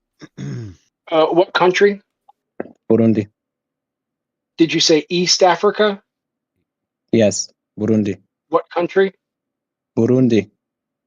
Okay. Yeah, I don't know too much about that specific country, right? But if you Google that country and neo-colonialism, see what pops up, right? Like, I used to live there. I but have if no you, need to do so. so essentially what happens, right, is through the International Monetary Fund, the IMF, right? Or what ends up happening is, in order to access the loans, the development loans for your nation, you end up needing to make certain concessions structurally. So essentially they were exporting forms of political organization, right? So essentially setting up, you know, more or less functioning democracies that were in fact predicated on private property laws formulated in the West, right? So, And so what that did is it gave the same transnational corporations rights to mine and build factories in some nations, but many nations were kept in the raw resource export, right? So if you've only got raw resources that you can export, that means you have to import everything else that you need from the more advanced nations like Germany, the US, etc. Right. So there's a sense in which the international aid for the last several decades has worked hand in glove with this, what Walter Rodney called the development of underdevelopment, right? And you could say that that's what the purpose of neocolonialism has been, is to retard the development of formerly colonized global South nations in Africa and Latin America and East Asia, etc. so they want the free trade of capital, but they want less of it. It doesn't make any sense. Yeah, it's like free trade of capital, but less. So they it's want like people to not be able to deregulating buy their every things. nation's borders, right? So that capital can move freely, but Yes, that's human free trade. can't. Yes, it functions. There's a reason why we have globalized products today. It works pretty well. It works pretty well for the nations in the core, but it doesn't work that well for the nations in the periphery. Nations in the core, like what? Taiwan, with no UN recognition, that manufactures your phone, No, or your computer chip, or Taiwan. your computer chip for your phone. Sorry, the chip that goes does the computing for your phone. Yeah, so there are a few exceptions, including We're going to be going through the exceptions for a while. including South Africa and Japan. If you look closer into it, there are specific geopolitical relationships that form specific economic relationships, right? So, yeah, it was geopolitically useful for the U.S. to, essentially occupy South Korea and to allow it to industrialize at a faster rate than the nations around it, right? And the same for Taiwan. It's politically useful to have an imperialist foothold right there off of the mainland of China, right? And if you know the history of Taiwan, it's the KMT getting pushed by the Red Army after their defeat to the Taiwan island. So it's a little bit like having the Confederate Army living off the coast of Florida or something. No, what it is the Communist Army under Mao Zedong cowered in the mountains while the KMT actually fought the Japanese and then swept them out. And now every day they hold a every year they hold a World War II parade under stolen valor. But no, I'm not entirely sure what you're on about. I presume you don't want me to bring up the wealth of Singapore, or perhaps the wealth of all the Eastern European nations post-Soviet Union collapse, for example, Poland. You have a huge ego, bro. You're kind of annoying in that aspect. You should really check yourself. It's fucking retarded. Like, not really like the vibe. Like, and I feel like you kind of like are here to attack rather than like maybe you feel vulnerable, but like I'm catching a vibe, bro. Like, I got you kind of like I got a feel for you. Wait, hang on. What do I say? I feel vulnerable? You are. I think you are vulnerable, and let me give one example here. I really appreciate what out because of it. You're clever. I will give you that. Sorry, but there was. Sorry, why am I? To provide me examples, but I think that you're not going to be able to give me or they're going to be lackluster examples, which was an assumption that the person could not provide examples, which shows a side of arrogance on your part. That being said, again, you're giving a lot of good information here, and I'm so privileged to be able to learn from everyone here. I actually also have to dip out. I got an early appointment for a doctor tomorrow morning, but I'm totally down to host debates in the future too. Wally and I have been talking about this, and I'd like to moderate debates because, especially in politics, I'm very ignorant of a lot of this, so I find it hard to take either sides on that, and I try to like. It's like a lot of getting trapped in the concrete to me, but I don't know. Yeah, it's easy to get carried away with how we want the world to be and the image that we have of the world instead of trying to remain open-minded and learn from each other. There are ideologies here. Like, Yeah, there's Yeah, I'm definitely glad to You send you some more inherited this resources shit. on It's not neocolonialism. yours.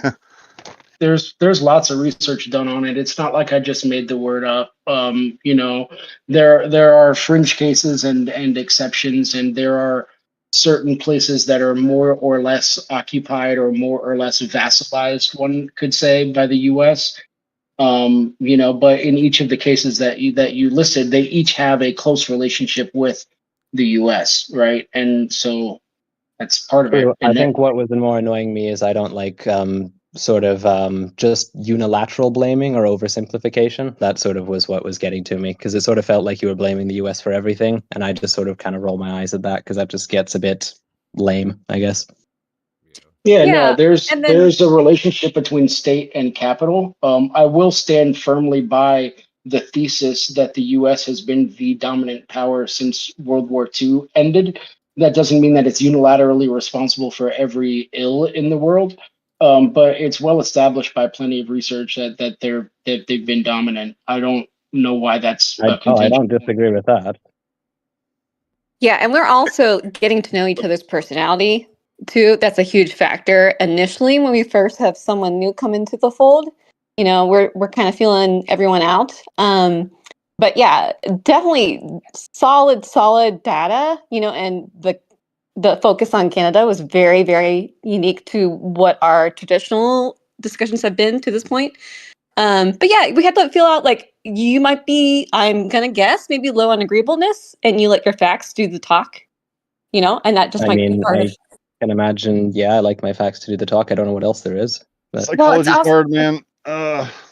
it's what was also it, sorry? important to remember. I think It's also psychology is important hard to remember we because can be wrong at it is. times, that our facts might be incomplete, and hearing different information doesn't make it Oh, invalid.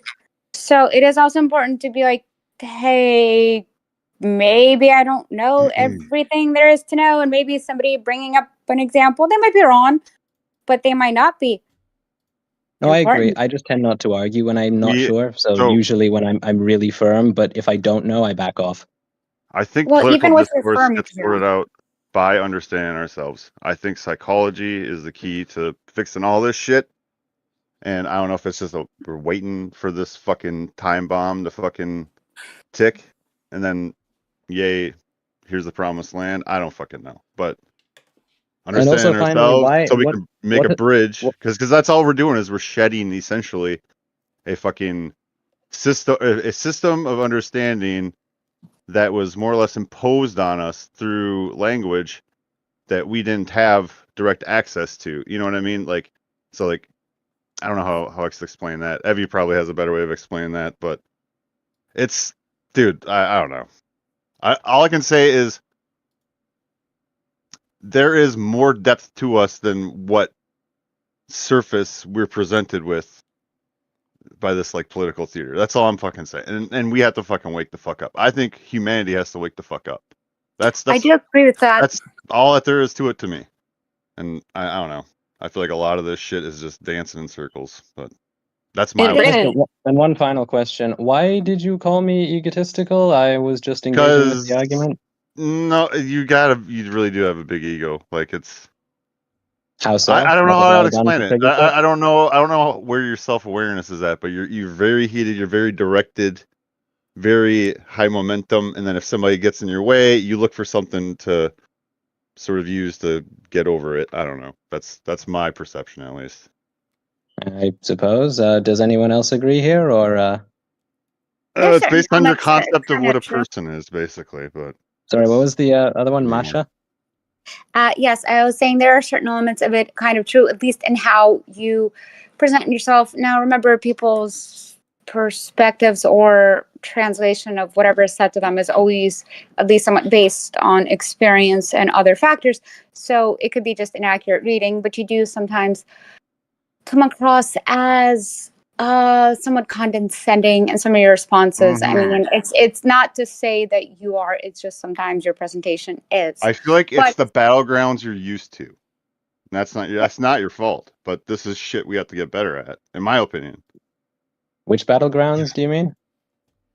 Like debate battlegrounds. Like you've obviously been in a verbal debate before, right? And this is Oh yeah, absolutely. is I've this been your up in usual front way of of party. presenting I've been up yourself in front though? of party conventions. This is hard to get into because I feel like I don't know. Never mind. Just honestly No, drop the I'm whole saying you're thing correct. because I have to explain like 50 billion fucking things for you to understand my perspective. So it's like All right. Well, No, I was just agreeing with you.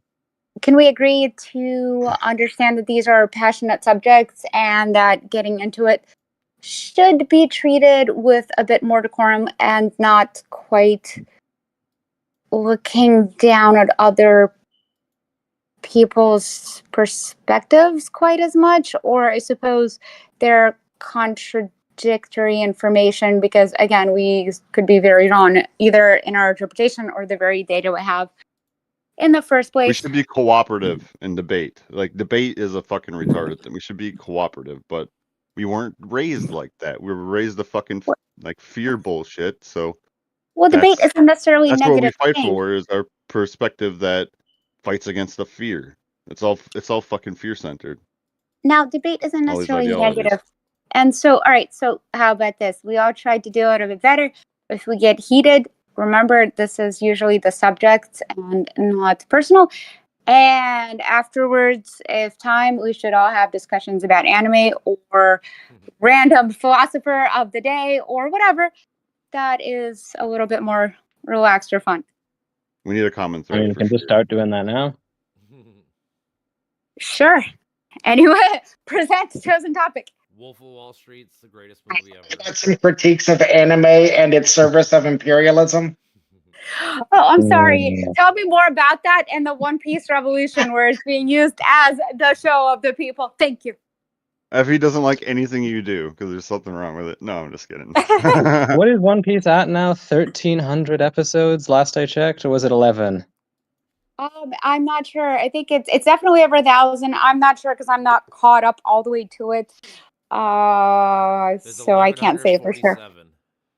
Oh my goodness! That's so beautiful. How do you get caught up at that point? Take your time. You don't have to do it in a day. I mean, you watch them here and there when you have the time to. You know It what? doesn't You have watch to it, be like. It's a But whole they're still life coming out journey. with them. Yeah, They're well, still coming out. So you can't take your time, or you'll just be more behind. no, you just yeah. But what's the race? You finish it when you finish it. You don't have to finish it when everybody else. The moment the new episode is out. I mean, I hate spoilers, but Yeah, I was outside gonna of that, say I I don't would be give a scared of fuck. spoilers.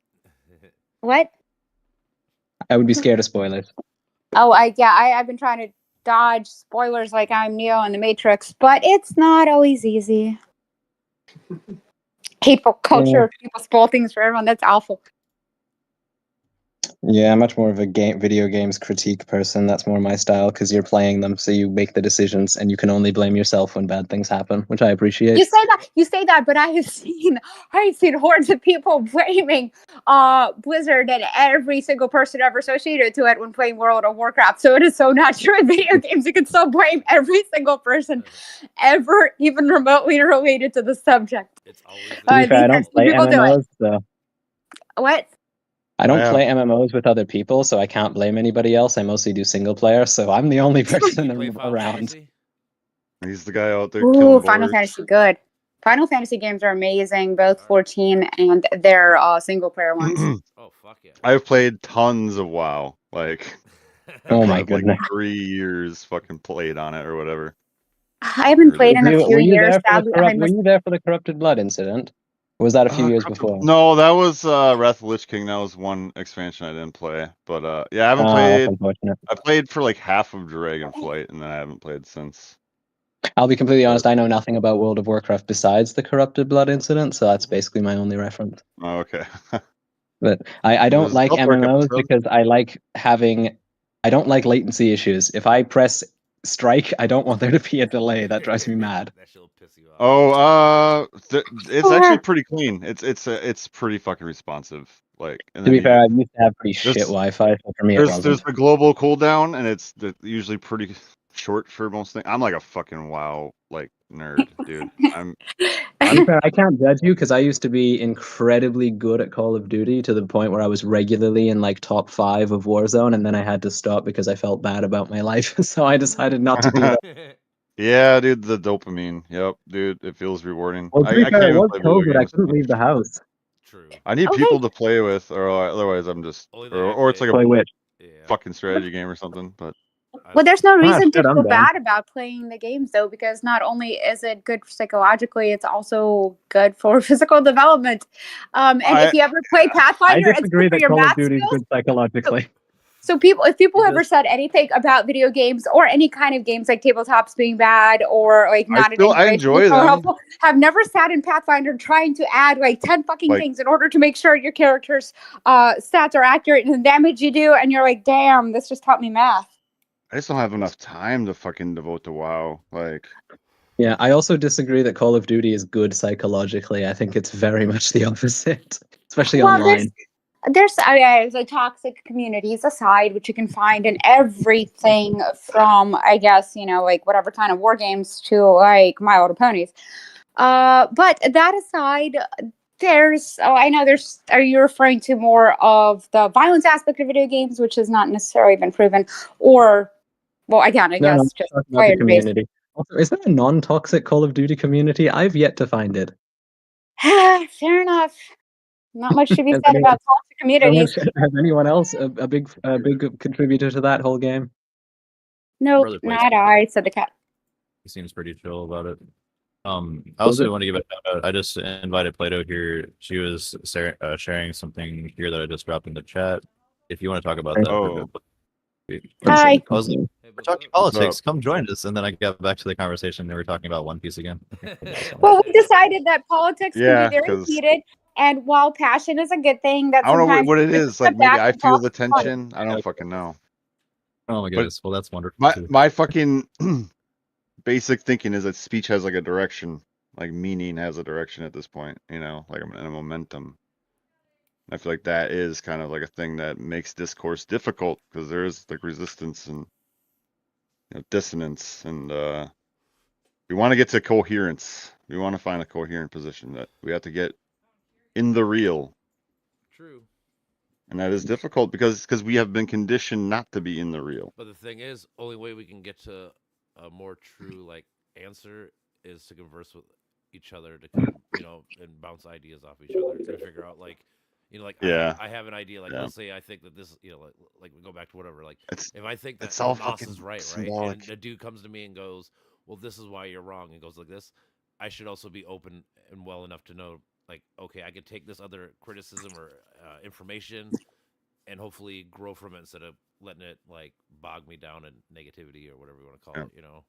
Agreed. I'm somebody. I'm open to like every position, kind of, and to an extent. Like just give me the arguments. I just want the fucking arguments. I get that. Thing is, a lot of arguments. But then again, are I do have a bullshit. grasp of the whole sort of ish, or trying to. So like, but then is that a bias? I don't know. We So all have biases. Like I said, you see, sorry. I try to be short with everything I say because I I'm get fucking used to you people going on and on. it. Yeah, I was trying to Fuck lend you. more time to the rest of the room. Apologies if I was talking too much, but It's all good. Bro. but no, yeah, I enjoy. I Got a think as fire well. stir. You can be wrong, and sometimes you do have to be closed off because some people are just hateful, and I'm very okay to just not listen to some people, which I think is healthy. But yeah, It depends. It depends on where your judgment comes from, what it's or couched by or with. I don't know. Also, you got your own brain and your own feels, so I can't fucking. If your referee. intention is understanding, I think critical thinking, humility, and nuance, those are your virtues and values that you really want to circle around and always be monitoring yourself with, because the impetus, dopamine of motivation is going to keep fueling you, and that's based on your meaning system. And your meaning system is based on the particular ideologies and biases that you grew up with. So we always have to be catching that. We always have to be monitoring ourselves, and that's so hard to do that we have to have debate moderators when this gets real. But I think the debates, that's where the real nitty gritty, that's where the rubber hits the road. You have dialectic, you have dialogos, you have general conversation, and then you have real healthy debate where both parties or all parties involved are able to keep their ideas out in the ether and separate themselves from them as much as possible. But of course that goes awry, and a neutral moderator has to step in at some point. Eventually, I'd like to train an AI model to take up that role for me, but I'm trying to do that myself. Well, Best idea. We need a honestly, path to practice, and then like we need to have theory and practice perfectly like sort of clear. You know, like we need to know where practice starts, where theory start. You know what I mean? Like you got to have a clear connection between the two. And I've been in moderated debates before, so I'm perfectly okay to have just be handed a structure and then said do this. Like if you just hand me a thing that says talk for 2 minutes, etc., take notes, don't respond for another 5. It's like okay, I can do that. just I've been in. you I've got been a in those strong sort of things. personality. I will say that yeah. So like be conscious of that, and use it wisely. I would say Well, may I ask, suppose. Glorious, are you from South Africa? Oh, me. Sorry, no, I'm not. I'm from East Africa. I'm from Burundi. Why? I just noticed there's like a cultural difference. Well, there's cultural differences everywhere, but like specifically between Americans and, well, what I noticed was South Africa. I don't think I've ever talked to anybody from East Africa, but there just seems to be a different way of life. So I think that may be what you're picking up on, Brandon. I also maybe. think Because I think as well. I it's went on a linguistic, but I that's went on part a of date my with a problem. South African guy, and it was like impossible to read where they were at. Oh, I don't know. And then I've also had a couple friends from South Africa, and they just put it how it is. To be They fair, just- I Yeah. also It's a don't. I communicative also form. don't talk if I don't believe I have any knowledge on the topic. So Yep, I come across a bit he said the forceful same because thing. if I'm not forceful, I Oh, shut you're up. Because focused. I think you're intelligent. You're a very intelligent man, but yeah. Yeah. But so for Pressure. me, it's like if I'm not gonna do this, I just won't say anything. Because if I just don't know, I don't know, Yeah, that's good. and I have no That shame is- admitting that. Absolutely, yeah, because it's a happenstance. It's not. Why the fuck should you judge yourself for not knowing something? Now you are going to know it. No, what I mean is like I won't argue a point I don't know. So the reason I come across as forceful is I'll only argue if I'm confident. Okay, sure. Yeah, that's very un-American of you. Yeah, True. funny how that goes. You're stirring up my White House burning patriotism.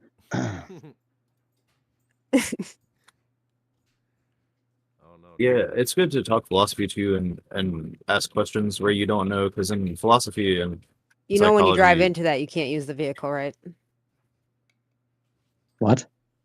it's like it's hard to know information in that regard because it's so No, theoretical. So I think I'm more- basically a mind reader, so like I'm always gonna say something if I feel something. That's it. Yeah, I don't speak based on feelings. If I don't have the facts, I shut up. You have feelings. Well, I do, but I usually have facts to back them up. And if I Stop don't, the car! Stop the car! Stop the car! So fleeting. According- Ron What can- car? According What to are you your saying? epistemology, I would say. According to that convention that you adapted that worked in speech and on yourself. Sorry, what are we talking about? Etymology? I'm lost. I said epistemology, and you're Oh, deliberately epistemology. trying to act like I'm not fucking seeing something. That's what you're doing. I don't think anyone was doing anything. Can I call a timeout? I'm genuinely confused. I'm not stringing you along. Like, what are you saying? I don't know. I think you're a narcissist, but whatever. Huh? I'm lost. Like, yeah, exactly. to be fair, I'm a little lost too. What is happening? I don't know. I see things that other people don't, basically. that's a biased thing to say too, though. It makes it sound like you know better than other people.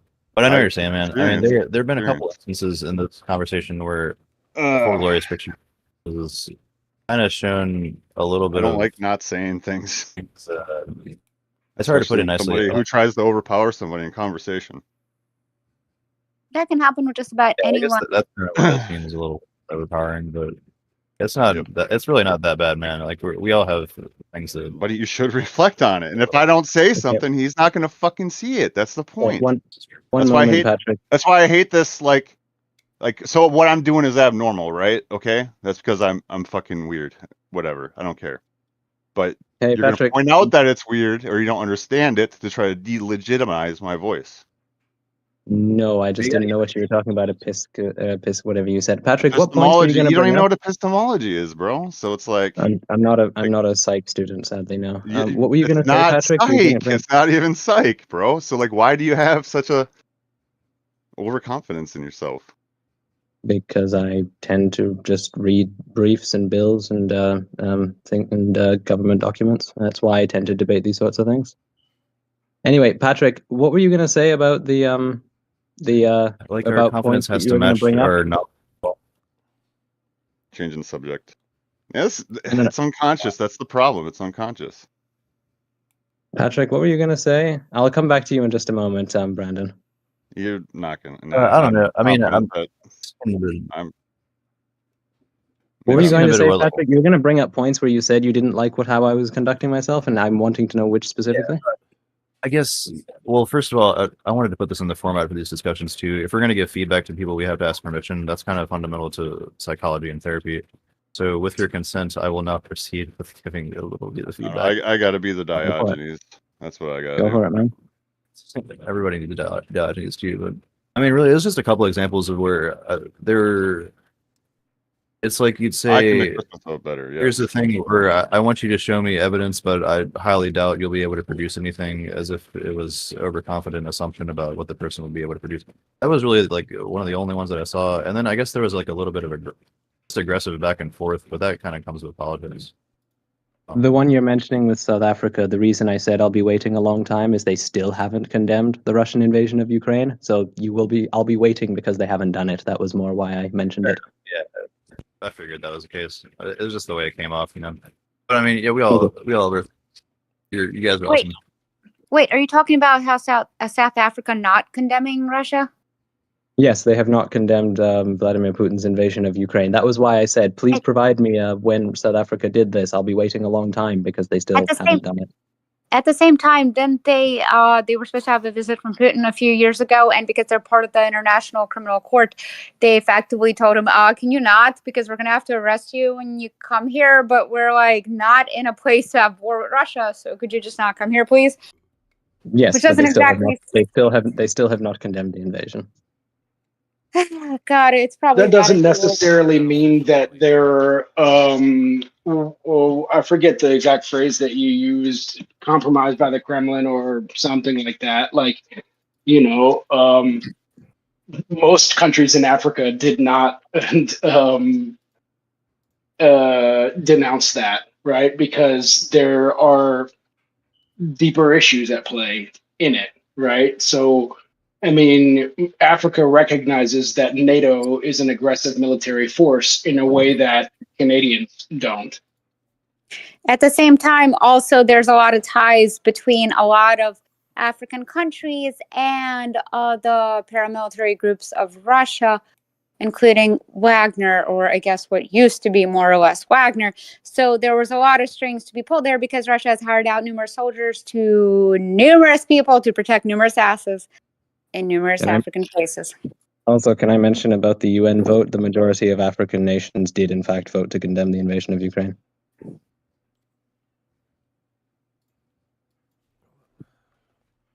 As a Ukrainian, I appreciate that. And which was it? Was it Len, the person in the top right? I think he's frozen. Oh dear. Evie, goes by Evie. I'm Hello? here. There you go. I'm here. Oh yeah, no, I was just pulling up the UN vote. No, most African states did, in fact, condemn the invasion of Ukraine. But so thank you for that. Yeah, so it still doesn't follow that nations that voted not that didn't vote that or that don't condemn it are doing so because they don't have any agency or any reason, right? You know, it's like that's a common. It's like removing all of the agency of formerly colonized people and saying that, well, they can't think for themselves. Basically, is how it comes out. No, I was just referring to South Africa. Right. I'm talking about a sort of a wider dynamic of like pro NATO, like people that don't recognize that colonialism is still an issue, often tend to de-emphasize the agency of colonized people. I suppose as someone raised in Africa, we tend to have a different perspective on on colonialism. with not necessarily one that would clash with your assertion, but one with just a second layer on top of it. Yeah, I do find it curious that you're from there and had never even heard the phrase neo-colonialism. I have heard the phrase neo-colonialism. You acted very surprised about it earlier. No, I think I was just annoyed by the one note sort of argument.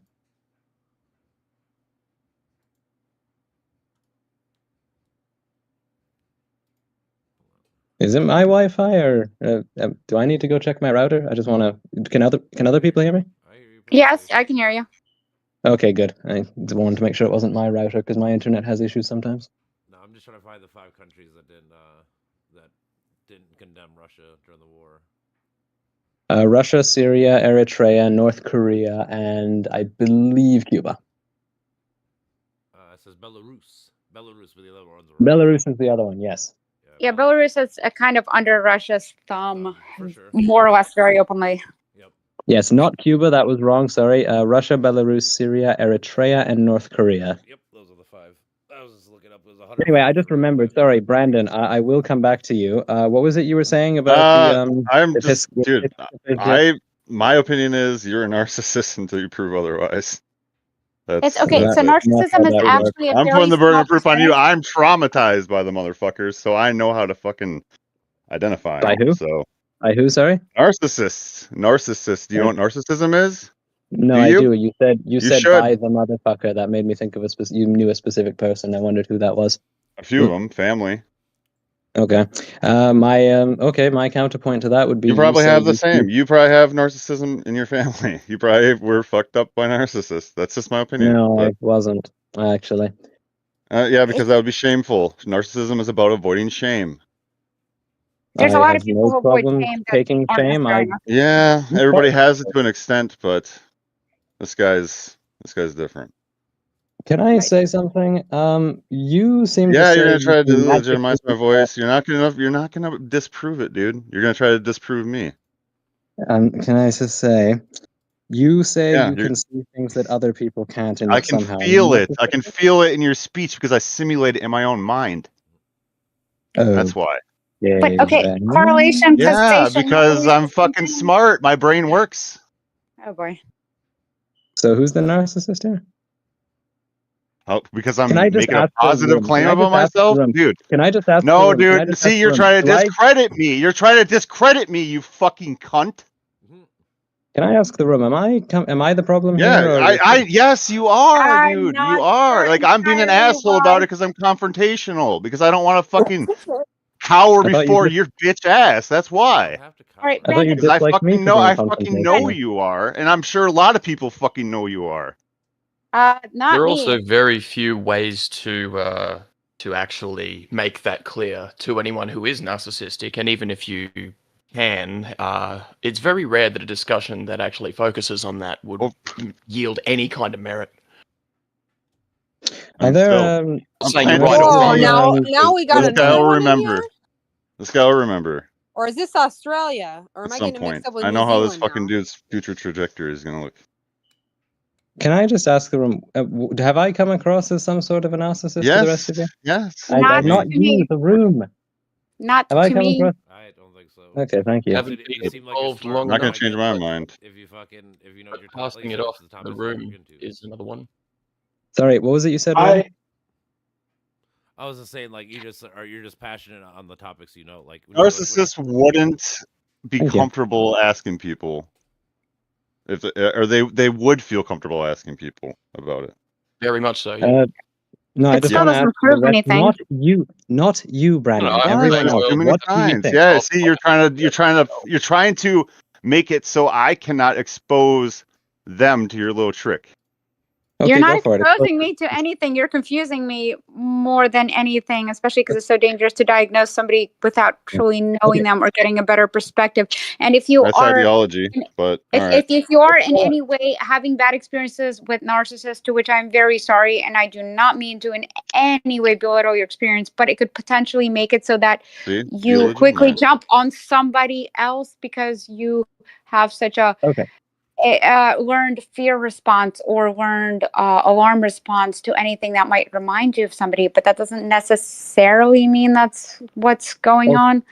Also, Brandon, you say you want to expose me. Okay, I will mute myself for the next. Let's call it till 8. Well, actually, I don't This know what is an time you can argument be. with 8 yourself. p.m. It's not an 8 argument p.m. with me, How about we dude. don't? I know it. I No, know it. It's no, fine. I will mute I myself. know it. You can I know expose it. me. I Okay, know it. expose me. I know you Okay, are. expose It's me. fine. You don't have to Do keep it. talking. You already convinced your fucking self. Well, this is See? obviously about control. Yes, it is. It is. I It know is it is, about control. Brandon. I That's can why he read it like fucking a talks book. the I way he live with fucking it daily. talks. I know what it looks like. So It why are is, we dude. wasting our So breath trying to tell I somebody that they're know. narcissists when Yeah, you no, know that a narcissist I doesn't know. think there's anything wrong I'll with just mute them the fuck. I'll just mute the fuck. ever, We don't gotta mute ever anybody, but in the history of like ever. Yeah.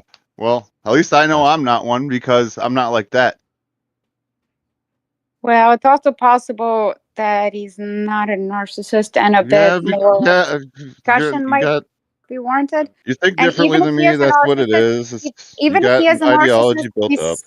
even if he is a narcissist, I'm he's still a close human enough. being, and there might still be Yeah, I decent know. ways to communicate with him. So He maybe needs to be exposed potentially attaching somehow, isn't the though. best. Otherwise, he's just gonna stay in his shell. But I I'm think what sorry, Brandon's bro. trying to say I is at this respect the point fuck out he of you because doesn't you're see smart it as being a shit. You could be viable source. smarter. You could be so much fucking smarter, bro. That's what I mean. And I feel like, yeah, maybe I'm getting a little out of hand, but like, I don't know. Yeah, you gotta reel it back, Karma bro. does that. Yeah, you gotta reel it back I too. know. They're As gonna I said, think- expose me. I'm I'm waiting. getting mad. Where is Stipulator It from? is projection, but I'm right. Are Or you from South Australia. Africa transference. or Australia? I'm sorry. We'll I'll just say excuse myself. game I'll get out of recognized here, man. game. That was embarrassing. I'm sorry. I mean, How you in good, the man? end, it's like anything. If people, dude, even if someone was a narcissist or even if they're like I don't know. autistic or whatever the Whatever. fuck, if you actually come with evidence and facts, it doesn't really matter who says I it. doubt myself, so I'm fucking good, and he knows I doubt myself, so he knows the words to say. It's all speech. Well, I mean, It's all but speech again, and you what gotta think of it like works this. You can also think of it like this. in Like, speech to how get much his time do you think motives he's read and studied on these topics? Like how secured. you study philosophy is how he studied these topics. So it's probably similar, like thought process, like, right? We also get very confident with the way that we talk about philosophy, Brandon. It is important. I feel like it's important to be confident, though. That's the problem. Well, that's what I'm saying. Like your confidence. We talked about this I earlier. gotta look at people as subjects, essentially. I gotta actually detach. That's where. So asking questions is a great way to do that. Like instead of making blatant assumptions, just ask I for got like, way too am I fucking triggered, dude. To be Even honest, if that's they're a leading hard questions. therapy technique. Like it takes a little while to develop that as a therapy skill because that's what therapists are trained to do. Is instead of making the like it's so easy to jump to the assumption, but thinking it like maybe putting it like, am I possibly seeing this, or could it be that we're noticing this tendency? That really helps. Sorry, guys. Having a That's certain for a frame while. in mind and asking a leading question towards that outcome is the best way to get that kind of elicitation from someone. Right. If you know how they are framing something or you have a suspicion, questions are the best way to get what you want out of it. Even if it ends up to, even if it turns out that it's not what you think it is, at least you have a better chance of getting to it rather than, especially in cases of narcissism and anything like that being outright accusatory. Yeah. You don't want to be accusatory. Remember Hanlon's razor. Always or never Absolutely. attribute malice to that which can be. Then really again, I explained. want to trust my fucking gut too. Because I don't, because like I feel like if you drop the accusatory act in a way, or like your confidence in any way, like, because it's like anything, it's all about dropping confidence. It's not about truth. It's about dropping confidence. It's about emotional Very little manipulation. is about truth. I think you're right. Like almost all this debate, all this discourse is about what language we know works to fucking dismantle an opponent or leave them discouraged. That's what it comes down to. Okay, Which is poor marketing. I thought you were going to prove something, but I guess not. Although I agree, Yeah, yes, it is about unfortunately. words to dismantle your opponent. That's what I fucking stand against, but hey, the world doesn't change at my pace. Well, Like I suppose. to me, it's all about the facts and evidence. If you come with the facts and evidence, like I said, I don't care who says it, how it's said, whatever. All right. Well, let's discuss how Utah is opening a work camp A what for camp? homeless. They're making a homeless camp, basically. What is Yeah, a workforce camp. Sound familiar? Yeah. Gonna build me a railroad. I'm pretty sure that's what the Auschwitz started as. Okay, so that is new information to me, and honestly, I've been kind of afraid with the whole make homeless illegal, being homeless illegal and round them up mentality. But the Utah thing's a little new to me. What? I mean, he's been foreshadowing it. I told you guys Right. this. Like everything that Donald Trump does, he foreshadows it ahead of time to gauge how far How he serious. is from being able to do something by I seeing mean, the you're right. reaction. Yeah. And he numbs the population by doing so. I mean, it's. So- Oh yeah. I mean, he he plays a started with bumbling buffoon. He's clean not a up the friggin' streets, idiot. right? We're gonna clean up the streets, Yep. as in we're gonna clean the people off the street.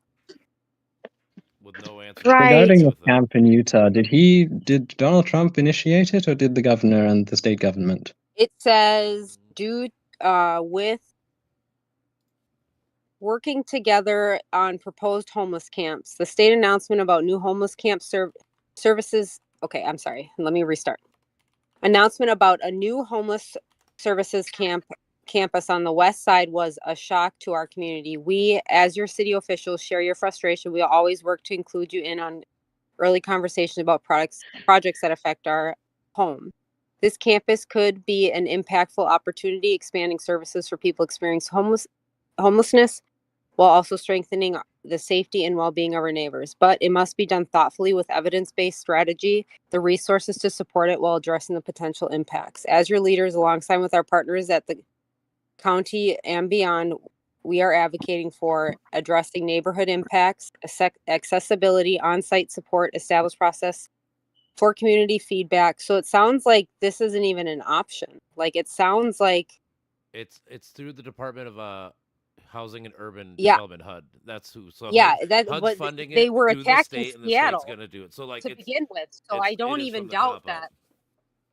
You also don't really get the chance to legislate slave labor. So what compensation do they give details on, if any, or any proposed compensation? None. Because they can't actually. None. None. I actually had to dig for this article because it's nowhere on the news. This is what I mean. They're wiping out the people who have nobody that will speak up for them. Hold on, proposal. Hey, I just clicked Hmm. the link that you sent. Where does it say work? Because I mostly see health on-site support, established process. It might be involuntary, in which case that's the issue. But I don't see anything about work in this. I got a new link. Where, haven't unless read I it all just the way. clicked on the wrong link, which is more what I'm wondering. Hold on. I got a link here. This is the actual like Utah legislation, whatever the fuck it is. Yeah, let me see. The land is under contract, but It's opportunities. 2 pages long. It's not that long. I haven't read it all yet. It says open Let me see. inpatient psychiatric beds and launch jail-based compensatory restoration units. Apply policies of civil commitment to ensure substantive more individuals who are suffering from mental health disabilities receive the help they need. Co-locate a certified community behavioral health clinic as a centralized campus. Utilize assisted outpatient treatment programs and integrate with street. They make it sound so nice, but I mean, if this is really the case, why wasn't this done so long ago? I do not trust this administration. I mean, Again, I'm just asking, does it say anything about work? Because I just see none of it. You said I'm work looking camp, and I for it. see I'm still looking nothing. for that. I'm just voicing my concerns. I'm still looking for that. Yeah, no, I believe you. I just don't see it. And I would want to find the proof.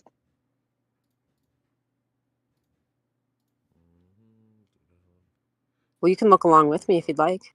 Otherwise, I'll keep looking. Yeah, I mean, I presume you live in Utah. I do not. I do not know enough about Utah to start researching. Well, I mean, you have a thing that's about, I don't know, 7 or 8 inches long in your hand that could give you information from across the world. Oh, I know. I just don't. Do I look at the municipal level, the county level, the state level? I don't really know how the jurisdiction. You How don't the know how to jurisdiction use work. context clues as to like typing in like Utah mega camp, homeless camp. Mm. I mean, you're a smart guy. It's more the fact I wouldn't want to just bring up misinformation. I would trust you more because you've already started the research. He enjoys the praise, by the way. It's what he needs. But I'm not looking to debate right now. I'm not. I'm looking I have to him bring muted, forth so I'm information, but that's fine. talking over his ass. Okay, Brandon, what's going on? Like, why? What have I done to you? Like, why are you deliberately going after me here? Can't hear you. Hey, Brendan, don't mute people. Well, me? Don't mute people. What? Don't mute people. Oh, don't mute people. Don't mute people. It's bad. oh, that's what he did. I say. I heard. All right. He did say he was doing it. Well, I heard. All right. I hear you loud and clear. I simply said, what exactly have I done? Why do you have it in for me? It's or have too it out for much. me Too much specifically? information. Too much information. Way too much. If you want to take it to DMs, I can explain it. But I mean, you can. otherwise, message me I'm now, gonna go try. for it.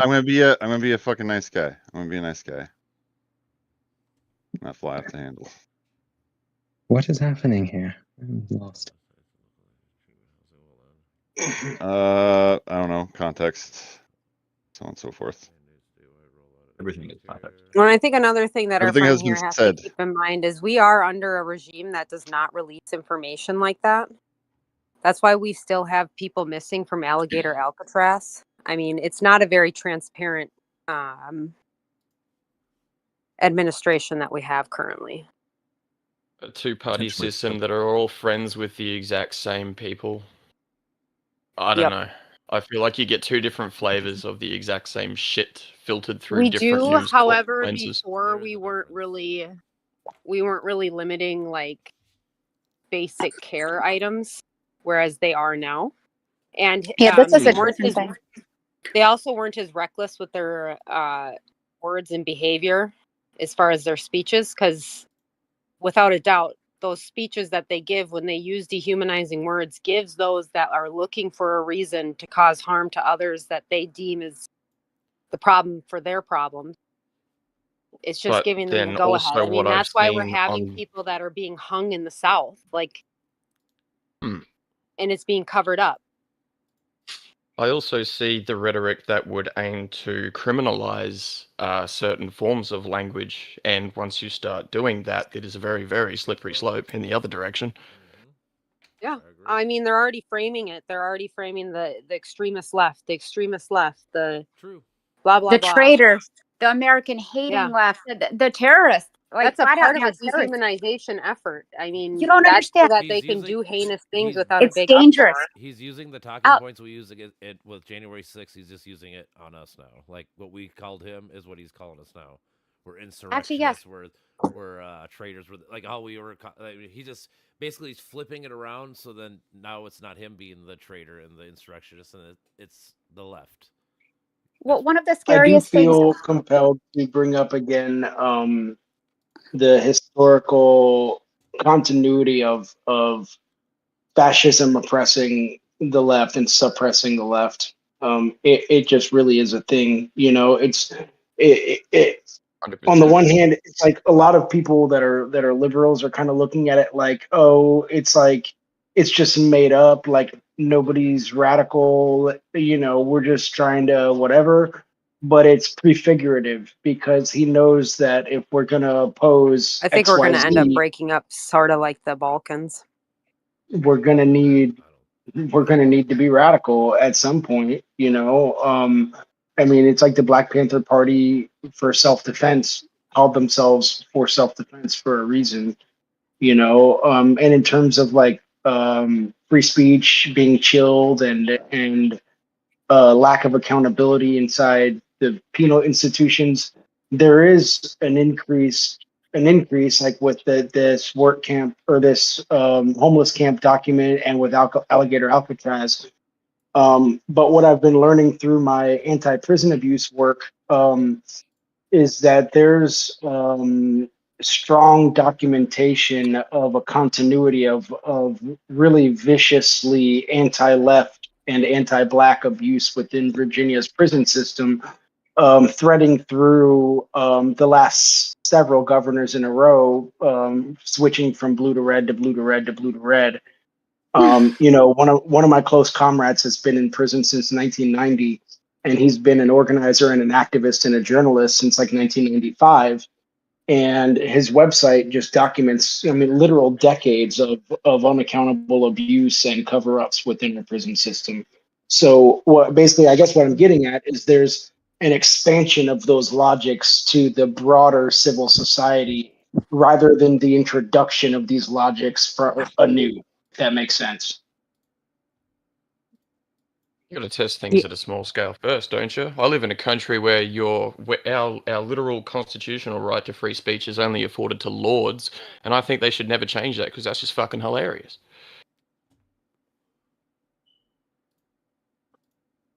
Sorry, did you say lords, as in like As Yeah, in- lords. LORD? LORDS. Where do you live Yeah. again? Where are Australia. you from? Australia. Oh, right. Okay. Australia, mate.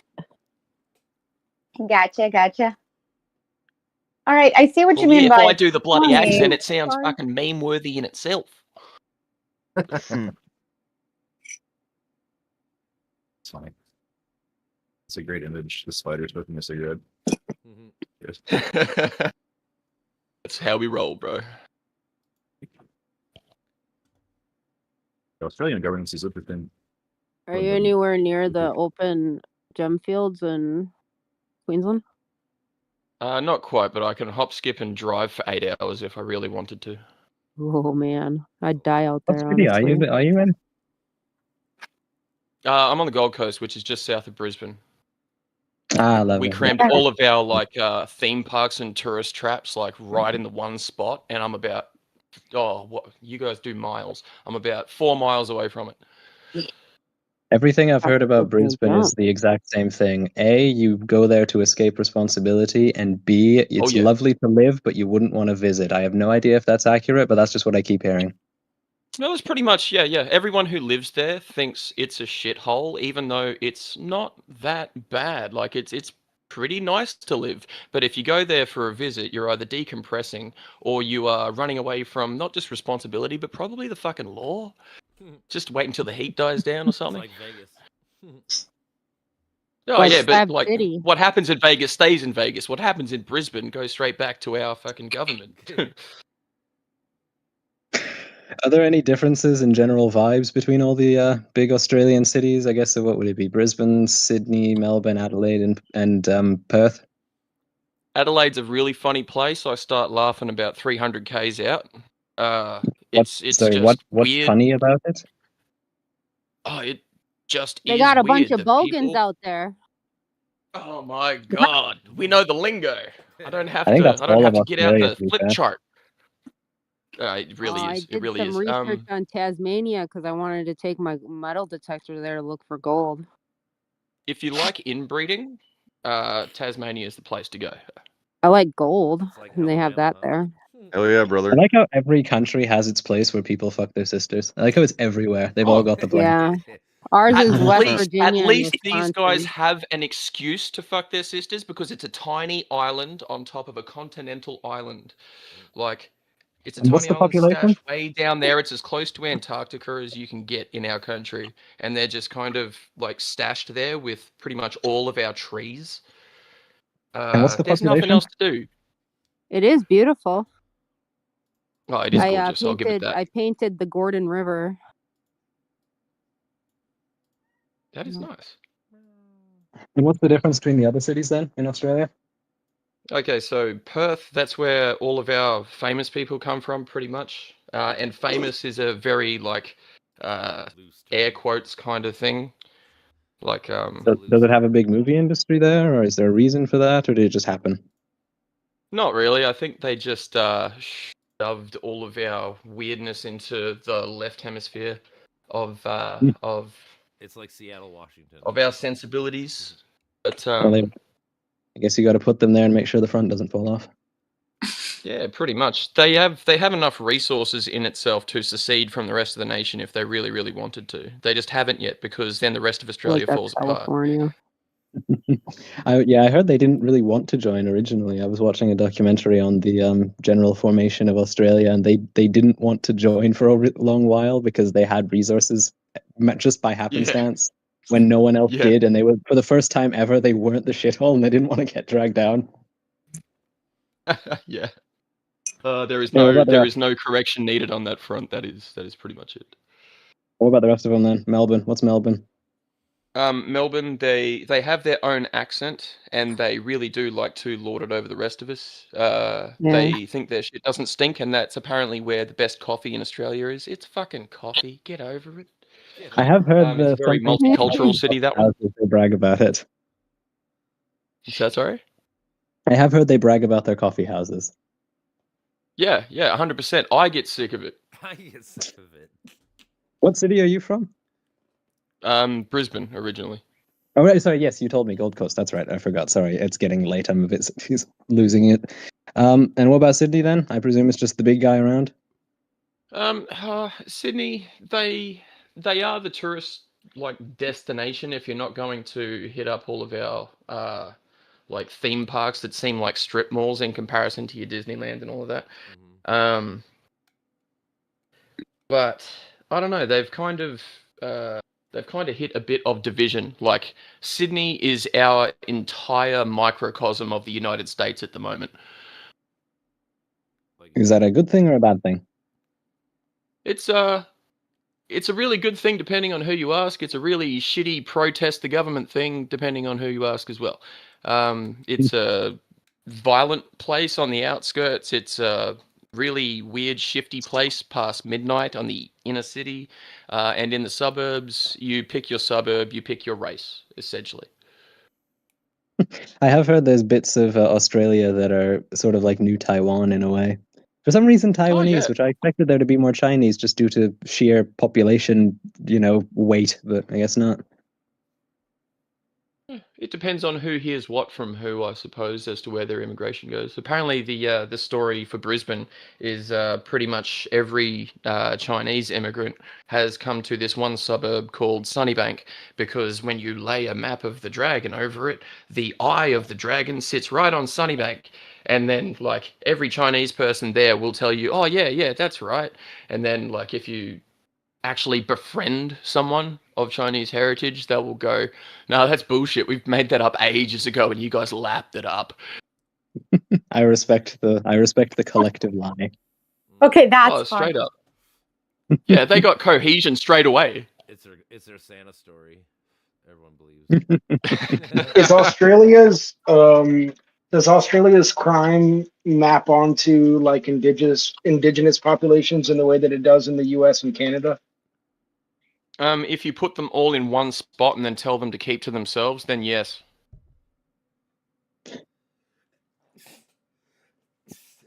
Which unfortunately we have a bad habit of doing.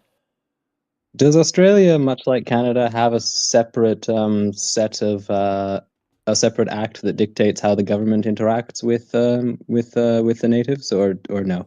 Because we have the Indian Act, which sort of means there's sort of separate criminal law and separate jurisdictions of police and such. And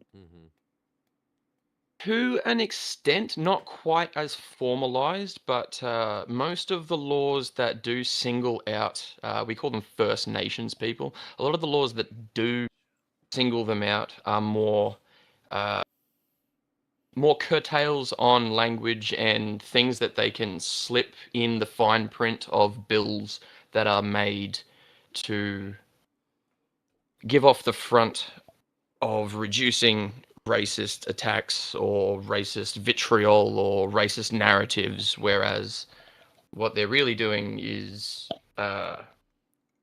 giving themselves the tools to police whatever they deem as anti-First Nations. And they've introduced a whole lot of paying homage to the original rights holders and landowners of this country and all of that. And every single person of Aboriginal or Torres Strait Islander heritage that I know thinks they hate it, their parents hate it, their grandparents hate it. Why would you want to single us out even more?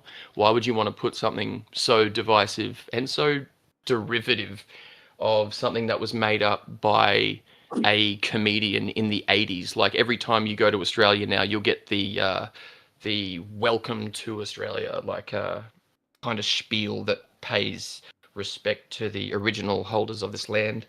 And every time one of my Aboriginal friends actually hears that, he looks for the speaker to see if he can try and vandalize it in some way. So you don't have any sort of reservations type thing, or No, any more sort like of compounds. well, no, as in, I'm just talking legally. Like, does Australia have what could be described as reservations, as in a place in which they were originally, shall we say, penned in not by their own consent? Yes, and we also have a bloodline claim. If you can prove your heritage, you are also entitled to reparations based on what was built on your old land or where you've needed to relocate to, essentially. So people that are The way long dead are having their land paid for to their descendants. Interesting. The way it works in Canada is you just get a set amount pegged to inflation. If you can prove Aboriginal descent, it's not based off of construction, because the reservations didn't have a great deal constructed on them. That's an interesting divergence there. I love Yeah, I like I 100%. love If you can I love the privatize I love the something and make them nitty-gritties pay of for laws. I love the nitty-gritties of laws. These are so much fun. it. I wish I Yeah, was more informed in that case. fair enough. I love these things, and yes, I am weird, but what can you do? Hey, it's all right. I'm Meanwhile, pretty sure weird describes most people depending on your frame of reference and who you ask. True. I got a question Yeah, though, meanwhile, we do. quickly. He does. Patrick has a lot to say about weird. yeah. What's up, Patrick? No, I was, I was just going to comment. oh, you go, This is an Patrick. image that the Department of Homeland Security has been putting out. This is what we currently think about our Native Americans here. This is an old image of just basically straight up white nationalism with Oh, a Oh yeah, white the driving out the Native. image of what's it called? Lady, is that Lady Liberty, or I forget her name No, actually. no, it's just some white angel lady that's supposed to represent the goodness No, of she does white have a Christianity. name. I just can't remember which. I know, I can't remember either. And yeah, this white Christian angel lady is driving out the Native Americans. There's multiple posts like this made by the Department of Homeland Security now, encouraging ICE or people to join ICE. Like this is the way that they're advertising for people to join ICE. I Are love you the idea serious? that this is regarding the natives and they're calling them illegal aliens. That's just so beyond stupid. In a I know, kind of, right? The if it irony. wasn't real and a bit grim, it would be beyond hilarious. Like that is Onion skit level. The guy told Native American to go back to his country.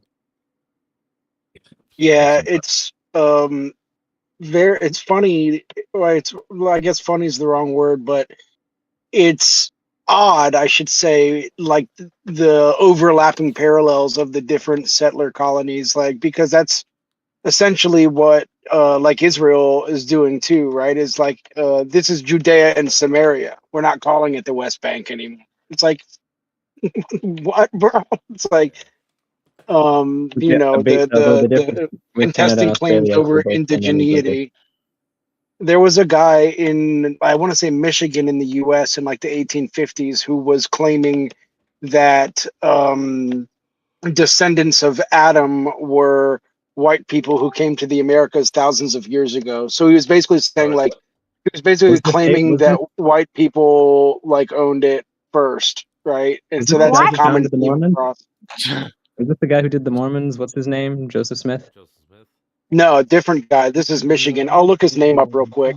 I know Joseph Smith was in Michigan for a bit, and he did think that the descendants of God were like the Garden of Missouri. Eden was in Missouri as well. So I thought this might be Well, him. Jesus made a pit stop in the Americas before going to get That's when crucified. America was great I again. also love that Cheers, it was brother. Missouri as well that the Garden of Eden was in. The place no one wants to go. Right. Oh, it's great. Oh boy. I was gonna ask though earlier. In Australia, are you guys worried at all about China trying to take over some of your like your raw mineral kind of shit?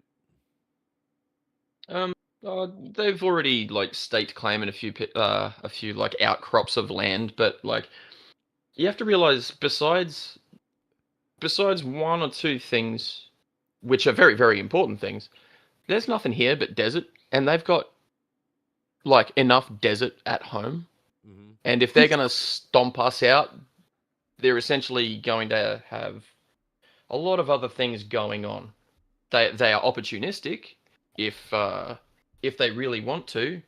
If someone declares something on someone and they get implicated, they'll be like, "Oh, yeah, we'll stop by there." There's only 25 million people in the population. We can just kind of overrun them. Our entire military is, I think, larger than our populace, and it's not like we fight with troops on the ground anymore. No, but yeah, you guys are NATO, right? Yeah, we are. So I mean, technically, you're supposed to have battles. Something would have to erupt globally. In other words, I'm sorry. Yeah, I agree. I know what you're saying. I was just saying because like I'm starting to think that we're starting to go towards like the whole might makes right kind of world, and that's not a good world. And I feel like Australia, Taiwan, those are places that are going to get attacked that way. Like America, like he's talking about taking over Greenland and Panama and doing dumb shit like that. So like, if that's the world we become, I was just wondering how serious of an issue that is to you guys. That's what I was kind of getting at. Right, okay. Well, we have a lot less protection than Taiwan does, purely because they can't risk any type of militarized Well, action Taiwan in has Taiwan without losing resources that access we to the want as big well. thing. Well, the big thing that they want, like that the entire world wants, that they pioneer, that they are the only place in the entire world that can Yeah. produce chips and chipsets that are going to be viable for any of the technology and future tech developments that they want. They can't actually take it by force because there's almost an art to that science, and everyone running that machinery and running that lab immediately goes poof, bye-bye. You're left with a big paperweight instead of the multi-billion-dollar machine meant to make super I glorious put in the chipsets side for you. chat some of the propaganda and some of the stuff that's on our government websites.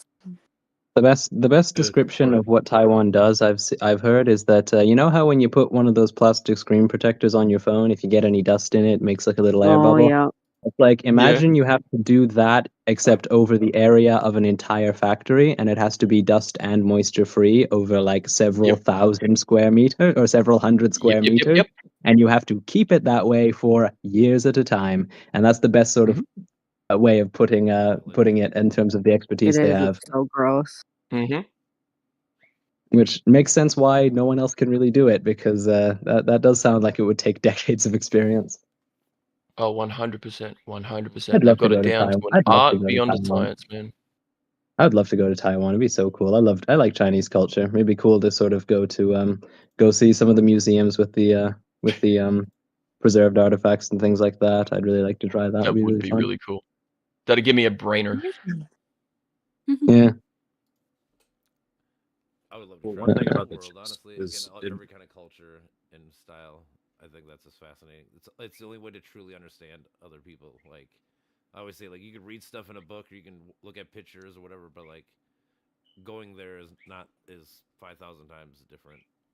It's not the same. I have a weird obsession with like post-Soviet countries with no tourism. I would love to go to a place that no one visits for just no reason. I say post-Soviet because unlike a place like Afghanistan that's just kind of melted down, you can go to places like Georgia or Uzbekistan and not be killed immediately, which would be Always a plus. which would be kind of neat. Funny thing is originally I at one point wanted to visit Ukraine. I can't do that now because of reasons. Well, you can. But, Right. Tell me about it. There's On a funny note, there's though, still time for Estonia. real quick, on a funny note, as far as Georgia goes, there's a Slavic store that I go to in the regular to get some like the food I grew up in and all, and they had this soda that they have a few different flavors like tarragon, paranol, and it said on there in a different language stuff that I used Google to check out, but also in English it said Georgian lemonade. So I pick it up. I'm like, I think I've had this soda before. Why is it called that? I look closer, I look at the back of it, look at ingredients. There's like nothing lemonade about it whatsoever freaking ever. Except for maybe like some citric acid at the very end of the ingredients. So I got a few of them. They're amazing. They're fantastic, but like zero lemonade resemblance No, whatsoever. Nothing about it is lemonade. It's just great soda. So another thing, at the same exact store, they had this pizza on there and it said Georgian style pizza. So me and my boyfriend are looking at it like, all right, what does it say on it? Oh, it has mint and garlic. That sounds really good. So we bring this pizza at home. It's a frozen pizza. On it is a picture of a regular pizza with, again, the quotes of mint and garlic. We open it up and it's effectively like a pizza pocket. There's no cheese on top. All the cheese is on the inside. The box shows cheese on the outside. The thing has no cheese on the outside at all. In fact, we had to bake it. We weren't even sure what exactly we were going to get when we finally baked it. Turned out to be also amazing. But like for some fucking reason, Georgia's out here just like doing shit. And completely lying and advertising about these amazing products out there. About the lemonade, was it alcoholic? Was it by any chance? Nope. Oh, never mind. I thought it might have been. It wasn't even lemonade. It was called Georgian lemonade. And when I can speak Russian and I can read it, but this wasn't Russian. Like this was like completely like unknown language to me. So I did the whole Google Translate, and in it translated to Georgian lemonade. It also said that in whatever other language, but like for some fucking reason, it's just nothing lemonade about it whatsoever. I thought it was like a lemon flavored vodka or something, 70% alcohol, and it was just gonna punch you in the throat. Nope, you would think so. Nope. It is a soda. It actually comes in a few different flavors. They're all called, like the company effectively, I guess, it's just Georgian lemonade that says so in like 5 different flavors of soda. It's amazing. We've got a lemonade that you legally can't call lemonade. They had to take it off the label, but they do still proudly proclaim on the front, now contains 5% crushed lemons. Well, that's just sad. It's just really sad. Here's a fun fact about those. If you're ever in the US and you see any cheese product spelled CHEEZ, that is the shorthand for it is not real cheese, because they're not legally allowed to spell it with an SE if it has not enough dairy to be classified as cheese. Oh, it's amazing. Cheese. My favorite is cheese product. The fuck is cheese product? Fake cheese. It's cheese. It's a product. What? It's fake cheese. I don't know. Yeah, it is. It is absolutely fake cheese. Actually, sadly, in a lot of regular grocery stores in America, there's fake everything. Don't get me started on bread. Yeah. I'm a Ukrainian. Have I can any go of you on guys for an heard of hour this on why the bread library was that sucks. exists Our girlfriend within just started making her Minecraft? own bread, so that's actually kind of funny you mentioned that. They're Oh, calling it the I just got a Library book. of Alexandria. I'm sorry, what? There's like a library that people are building within Minecraft, and they're calling it the Digital Alexandria Library. Is that the one? Have Is you that guys? the one? Have any of you ventured into that? Well, Is that the library- one I with have the it. propaganda Absolutely and, or no, sorry, banned books? No, that's the one Is that that gets the? burnt down. Library of Alexandria. No, gets burnt down. not the actual Library of Alexandria, the Minecraft version Within of it. Minecraft. Yes, that one. I don't play in Minecraft. They're Yeah, not that's the real one where ones. they have. That's the one where they have think all that's the a banned brilliant books and idea. articles from all over the world, right? That's a form of Yeah. resistance in itself. It is. It is so cool. I mean, I haven't actually been to it as I do not play Minecraft, Creative. but having learned about it, it is one of the coolest things I've heard in years. I love it so very much. I have tried it. It does suffer from the unfortunate difficulty that it's genuinely so massive. It'd be kind of nice if you had a teleport function or something, because it's so big, it's kind of hard to use. But aside from just the logistics of the fact you can't always like leave the game, come back, and remember where the hell it is you were like looking for a book before, it does work. It's just really massive. That's so amazing, though. I also That's feel like it sounds like a unusual. Doctor Who episode. The whole concept. I love it. My buddy loves that show. Yeah, I'll have to look into it. Also, how many people here don't play Minecraft? Too many? I don't play Minecraft. I do not. Honestly, as autistic as I am, I haven't even started playing the game because I saw the danger of that straight away. I would have lost my entire life up to this point. Are you one of those people that would have built a functioning computer and like ordered a pizza off of the internet in Minecraft and actually have it delivered? Because I saw that on YouTube. Oh, I that's probably would have done something even dumber. That's wild. This is some dumb. Yeah. Oh, that's I will amazing. say I'm appreciative of Minecraft for keeping these absolutely would have been serial killers off the streets by just letting them build computers with redstone and just get the energy out that way. You know these people would be out stabbing people on the street if they weren't able to just fiddle over with this. Forget stabbing people on the streets. I'm more afraid of like somebody building some kind of massive bomb because they're bored in their basement. I mean, didn't someone do that with all the uranium from the smoke detectors, and like the government had to show up because they were getting like weird radiation readings? Yeah. Well, that one's new to me. That's terrifying. That was a nuclear reactor, I think. Or sorry. Yeah, that's why if you ever buy too many smoke detectors, the government will flag you because there's uranium in them, and they'll wonder what the hell you're doing. Hey, I built a working reactor. What do you want? I'm trying to help the energy concern. Why does the air around your house Meanwhile, taste like batteries? Meanwhile, this is Why the does it same taste purple? government that misplaced nuclear waste in this past year. That government, that one, that's the one we trust to monitor these things. Hooray! Yes. I feel comforted. I like to Yeah. measure radiation, like ionizing radiation, in bananas. I'm sorry, what Like now? 50,000 before you get irradiated? Yeah, it's Yeah, pretty much. There's only like Oh, 0.3 microsieverts of radiation per potassium in a banana. So, it's like, Yeah, yeah, how your much numbers was it get ridiculous before they do any harm. How much was it again? Wasn't it like several tens of thousands? Yeah, it was ridiculous amount. There's a lot more banana than I can handle. So does that only work if you eat it, or do you have to be in a room with like 50,000 bananas and you get radiation sickness? Yeah, like terminal radiation sickness from the dose. About 50,000, I think. Wait, No, but but do you have to eat it, or does it like? Can you just be in the room and it'll irradiate you? Yeah, you just be in the room, but it has to be like you have to somehow concentrate it to one room that shouldn't be able to fit 50,000 bananas into it, but that's close enough. Does the room have to be If you banana sort of shaped? mulch them up, it might do something, maybe. Yeah, 100%. Just make a slurry and then stand in it, like you're in the pool. Oh my god! So basically, if I dig a big pit in the Australian desert, it's not like they'll mind. They're not doing anything else with it, and I bury myself in banana sludge, I will die of radiation sickness before I drown. Dude, I'm trying to eat bananas Not right before now. you drown. No. Okay. I thought I might have a more interesting death than like the tragic newspaper headline of like woman dies in pit due to drowning by bananas.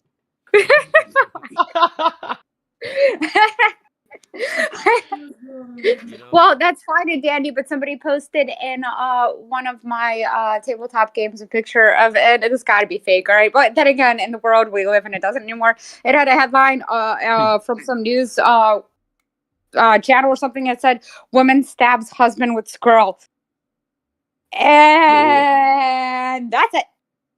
All the information needed, and of course there was a Warhammer joke followed by that. But like, what the fuck? You want to hear weird headlines? Also in Florida, somebody tried to rob what is it? A fast food place with an alligator. They were in a drive-through. They drove up to it and they tried to use an alligator they were holding to hold the place up. If they had tried a bit harder, they would have succeeded. The words Florida man are burned into my brain. Yeah, I live in Florida now. I moved here from Maryland where it was sane.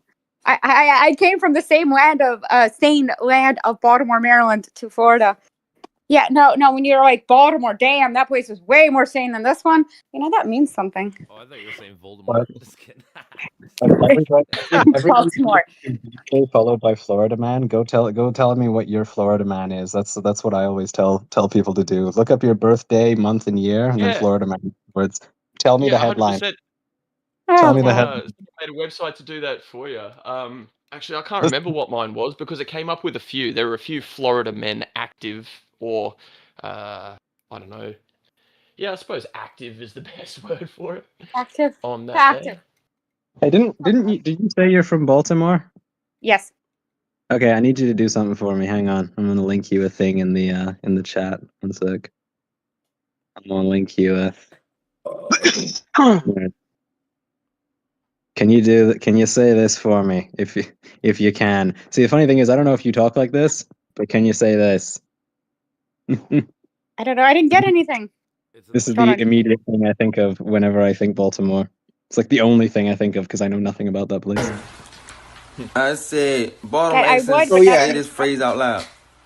Earn. But I got nothing. All right, just tell me what it is. Aaron. Oh, you didn't get? Oh, did it not come through the chat? Oh, I find it. No. I see it. It's in the trapezoid chat. It's in the sidebar. Oh my lord. I earn. Wait, which Aaron? Oh, Aaron earned and Iron earned. Damn. Say it. Say it, please. Say it. Say it again.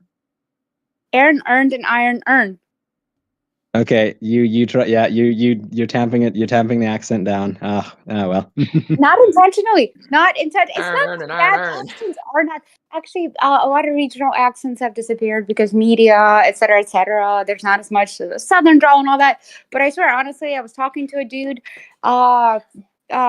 number of months ago down here. We were at our game shop, and so I'm talking to him for a while. And, honestly, it's kind of funny because about 75% of people that I talk to in general, if it gets brought up that I'm from Ukraine originally, they're like, oh, I would never have known. You have no accent. And then like 25% are like, oh, what? Right away. You're a foreigner. I knew it. So I'm not sure what that's about. It's like Schrodinger's accent. Depends on when I open my mouth. It's there or it's not. But this guy, so I made a joke about that. He's like, Ukraine, no, I would have never known that. But as soon as he started speaking, I picked up your Maryland accent. I'm like, what? They've never in my life got that before. He's like, nope, Peg Joe, that's straight from Maryland. I'm like, The problem with the Canadian West is we have so many Ukrainians, like the third most after Ukraine and Russia, that the Ukrainian accent has just sort of blended into our Western Canadian accent, and I can't really notice it when other people have it. But so I wouldn't be able to tell, unfortunately. Well, honestly, I can pick up Slavic accents. And almost every single time I've heard somebody speaking, it would be I'd pick up a Slavic accent. I'd say something to them. They'd talk to me in Russian and turn out to be from Ukraine. And this is like from Maryland to other parts of the country to down here in Florida. It's just been almost every single time. I've met a couple of Russians. Just about everybody else is speaking Russian, Slavic accent, Ukrainian.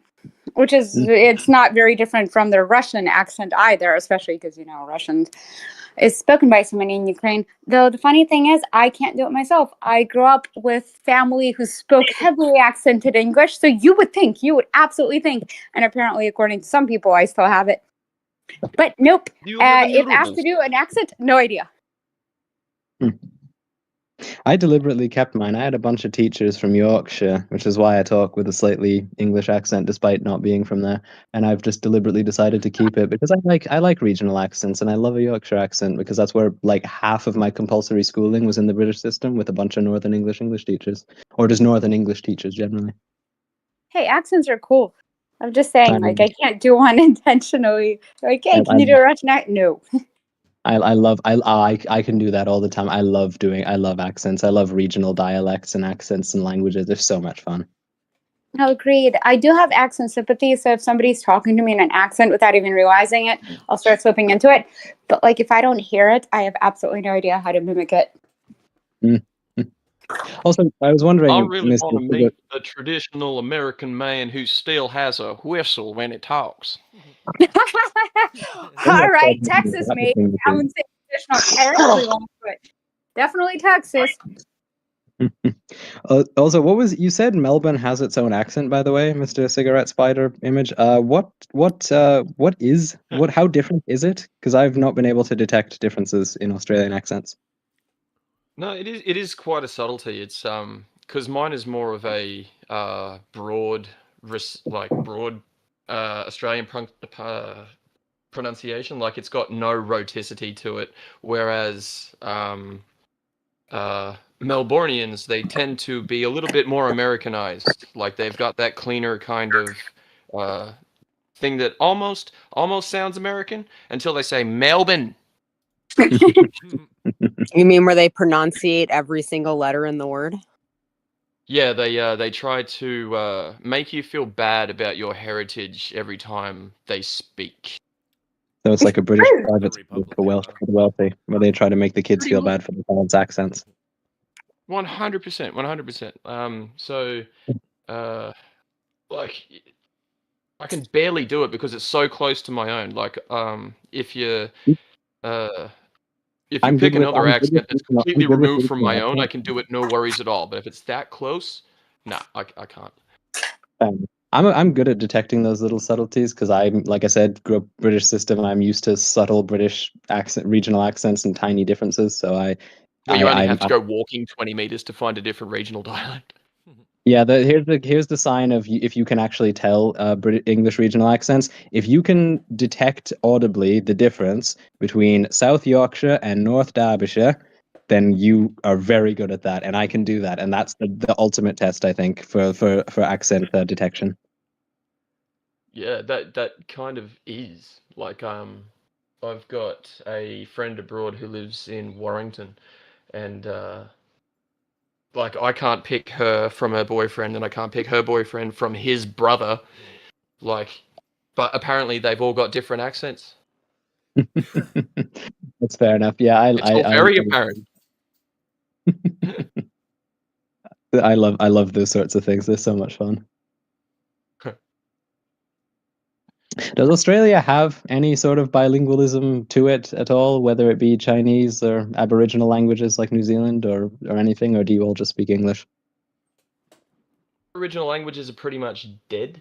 Like if they get spoken in tribal settings for the most part, which does suck. Like it just sucks. There's nothing healthy as Navajo or some other big regional one?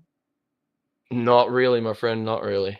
But we do have a lot of people learning Mandarin. We've got a lot of weebs over here, so we've got a lot of people learning Japanese, and then trying to leave and then coming back because the Japan just doesn't want them. Oof, ouch. Japan doesn't Yeah, I want know, right? any foreigners generally. They're a bit Oh yeah, xenophobic 100%, like but they that don't know over that. here. Which is astonishing. You'd think that's like the first thing they'd research is what level of racism is in Japan if they're going to go there, but I guess not.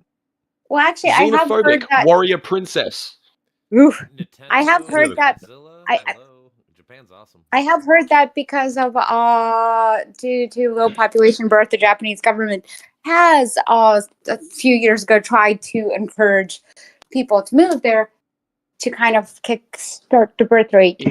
Not sure how well that worked. Apparently not very, but They have a 2% foreigner population, and the far right started rising, and they said there's too many. So frankly, I don't think that's going to happen. But that 2% is going to fix all their problems if they get rid of it. Apparently. Yeah, that's so depressing. I do have a question for Circulator. I actually make didgeridoos, and I'm getting back into carrying didgeridoos over the fire. Speaks forever. Awesome. Yeah, that's cool. Do I pronounce it like? Is it okay to say Aboriginal or is it Native Australians now? I'm referring to that. I'll tell you what, if you ask an actual Aboriginal person, they're probably not going to care. They don't mind so much. We were speaking of cheese before. We had a brand of cheese, which is actual cheese, like in a block, called coon, which is a slur for Aboriginal people. And the amount of photos that my Aboriginal friends have of them with big smiles on their faces holding up coon cheese is freaking hilarious. They don't mind too much. But Well, I mean, I get it. politically correct is indigenous. It's like the Chinese toothpaste that's called Darky.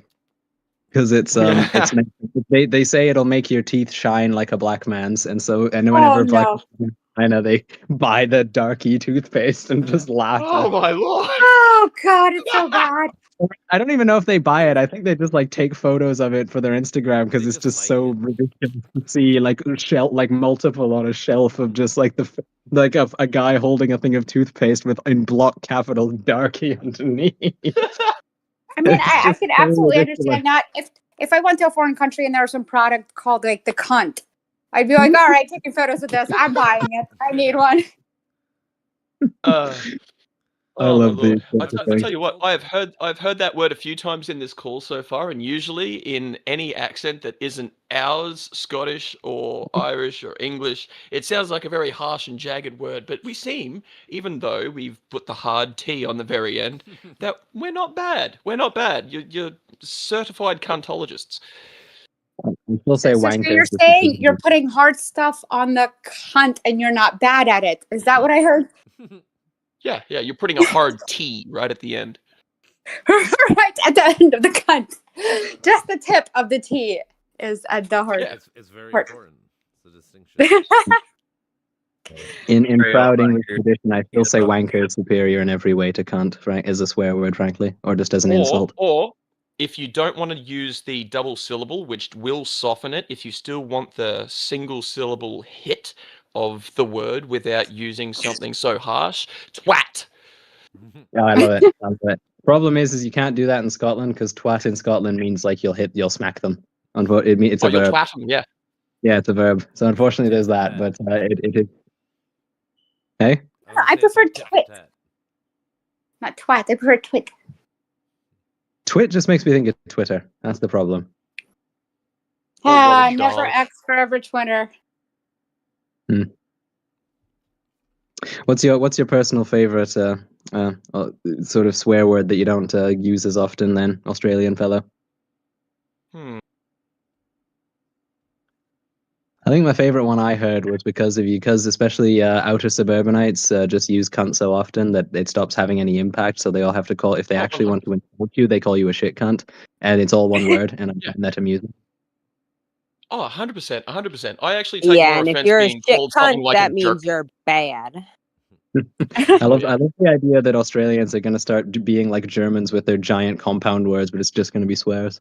Oh yeah, and like the you also make adjectives based on that and adverbs like instead of chicanery you'll have shit cuntery. Wow, and it is broken in everything. I didn't realize cunts were being used so hard and numerously. Yeah, most of it's just compounding. You can shove whatever two or more swear words together that have a natural rhythm to them, or even if they don't, if you bend them just right, it will work. It's all about the positioning. I was saying. Stop acting like a shit cunt, you fuckwit! I'm gonna fucking ram this up your fucking head, you spastic fuck. It's just it comes all out in one constant stream of vitriol.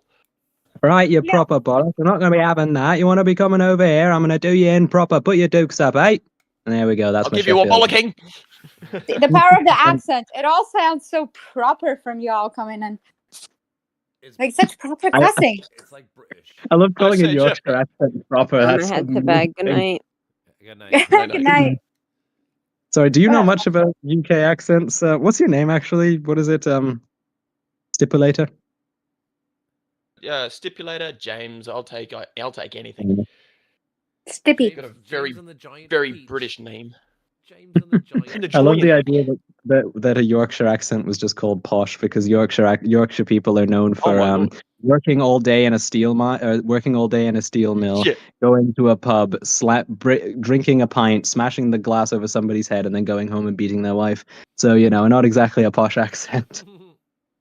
Oh, that's top-notch fucking citizenry right there. Yeah, no, I mean, listen, I know we're the best behaved of the Australians, but listen, the Brits have slightly different standards here.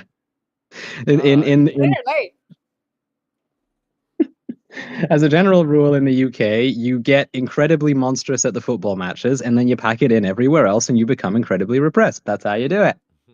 Pretty much. That's why they can handle queuing for so long. In America, we Yeah, that's why whenever a black person misses the penalty kick, the Twitter just becomes the most horrible cesspool on earth to the extent that the Prime Minister has to respond.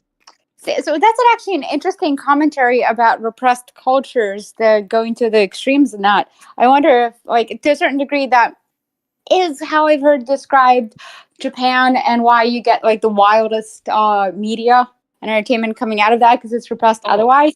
They have been alone on an island for thousands of years. Tom Hanks was alone on an island for only a few years, and he became best friends with a fucking ball.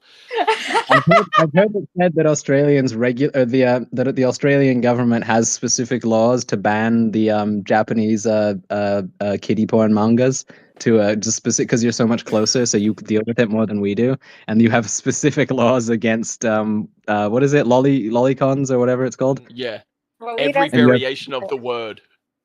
I cannot fault you on that one. I love anime, but like limits, people, what the fuck? I didn't even You remember. can't just say she's 4,000 years old and then draw a kid. Yeah, I'm sorry. It don't fly. It does not fix that. It does not fix that. Also, why do No, they it does never just fucking say not. she's 18? Why do they always come up with the most bullshit, like 4 or 5 digit number? Why don't you just lie? You're already lying. Right. Just say she's 18. You're already lying. At least make it faintly something. At least be Some nice, places have an be age of safe. consent of 16. At least, why don't you just say that? Why is it 4 digits? Like I said, make them all 19. Oh. Don't lie. Or Like, I don't safe. get it. It's like, why is it always such a big number? Well, because they gotta It be could aliens be or they gotta like be it could. whatever. It's weird. Yeah, it got to be some sort of otherworldly being in order to get That's what I'm away saying, with it's like that aliens or whatever, visage. so they're like 8 billion years old. So guess what? Well, some of it is also from my little bit of understanding, and again, I am not an expert in Japanese culture, but some of it is because different parts of Japan have different uh ages for marriage, different laws on that, and some go down pretty young. And so, and some of it, they don't even hide it. Like, I've watched anime, and like, not just anime, but like, this got dubbed in English. Like, what the fuck? How did this get ported over? Ooh, I've Kind of never shit, done where that. they're flat out like have like young kids in see-through lingerie. Like, shit's bad. Have you seen the Japanese dub of Pokemon when Brock gets his first look at Officer Jenny? No, I mean, I've Okay, heard some so stories Recess about my original memory, Pokemon. but refresh it.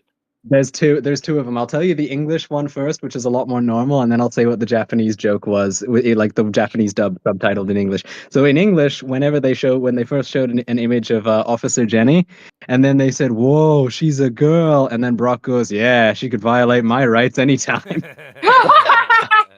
But then in the Japanese one, and the reason I laugh is I imagine you're a parent sat next to your child, like idly not paying attention as this joke happens, wherein they look at the image and they go, "Whoa, she's a girl," and then Brock goes, "Whoa, can't wait to see her in 8 years." It's like, whoa, okay. Oh wow!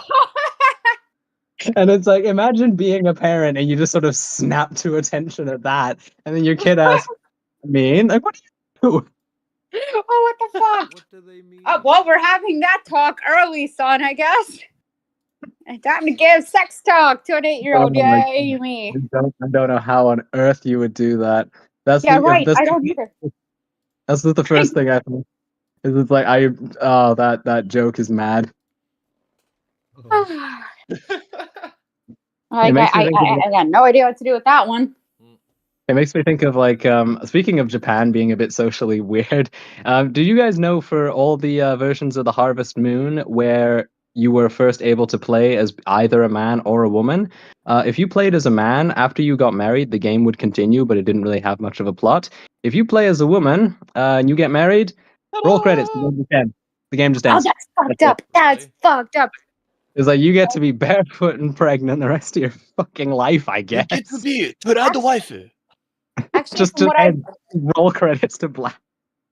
from a documentary I saw about it, it's actually part of the reason Japan was having such a low birth rate is because a lot of women were effectively told, well, if you want a career, have a career, but as soon as you're married, we expect you to last for about 2 more years in the job, and then you're probably going to be pregnant, so we're going to try to like start working you out of the position.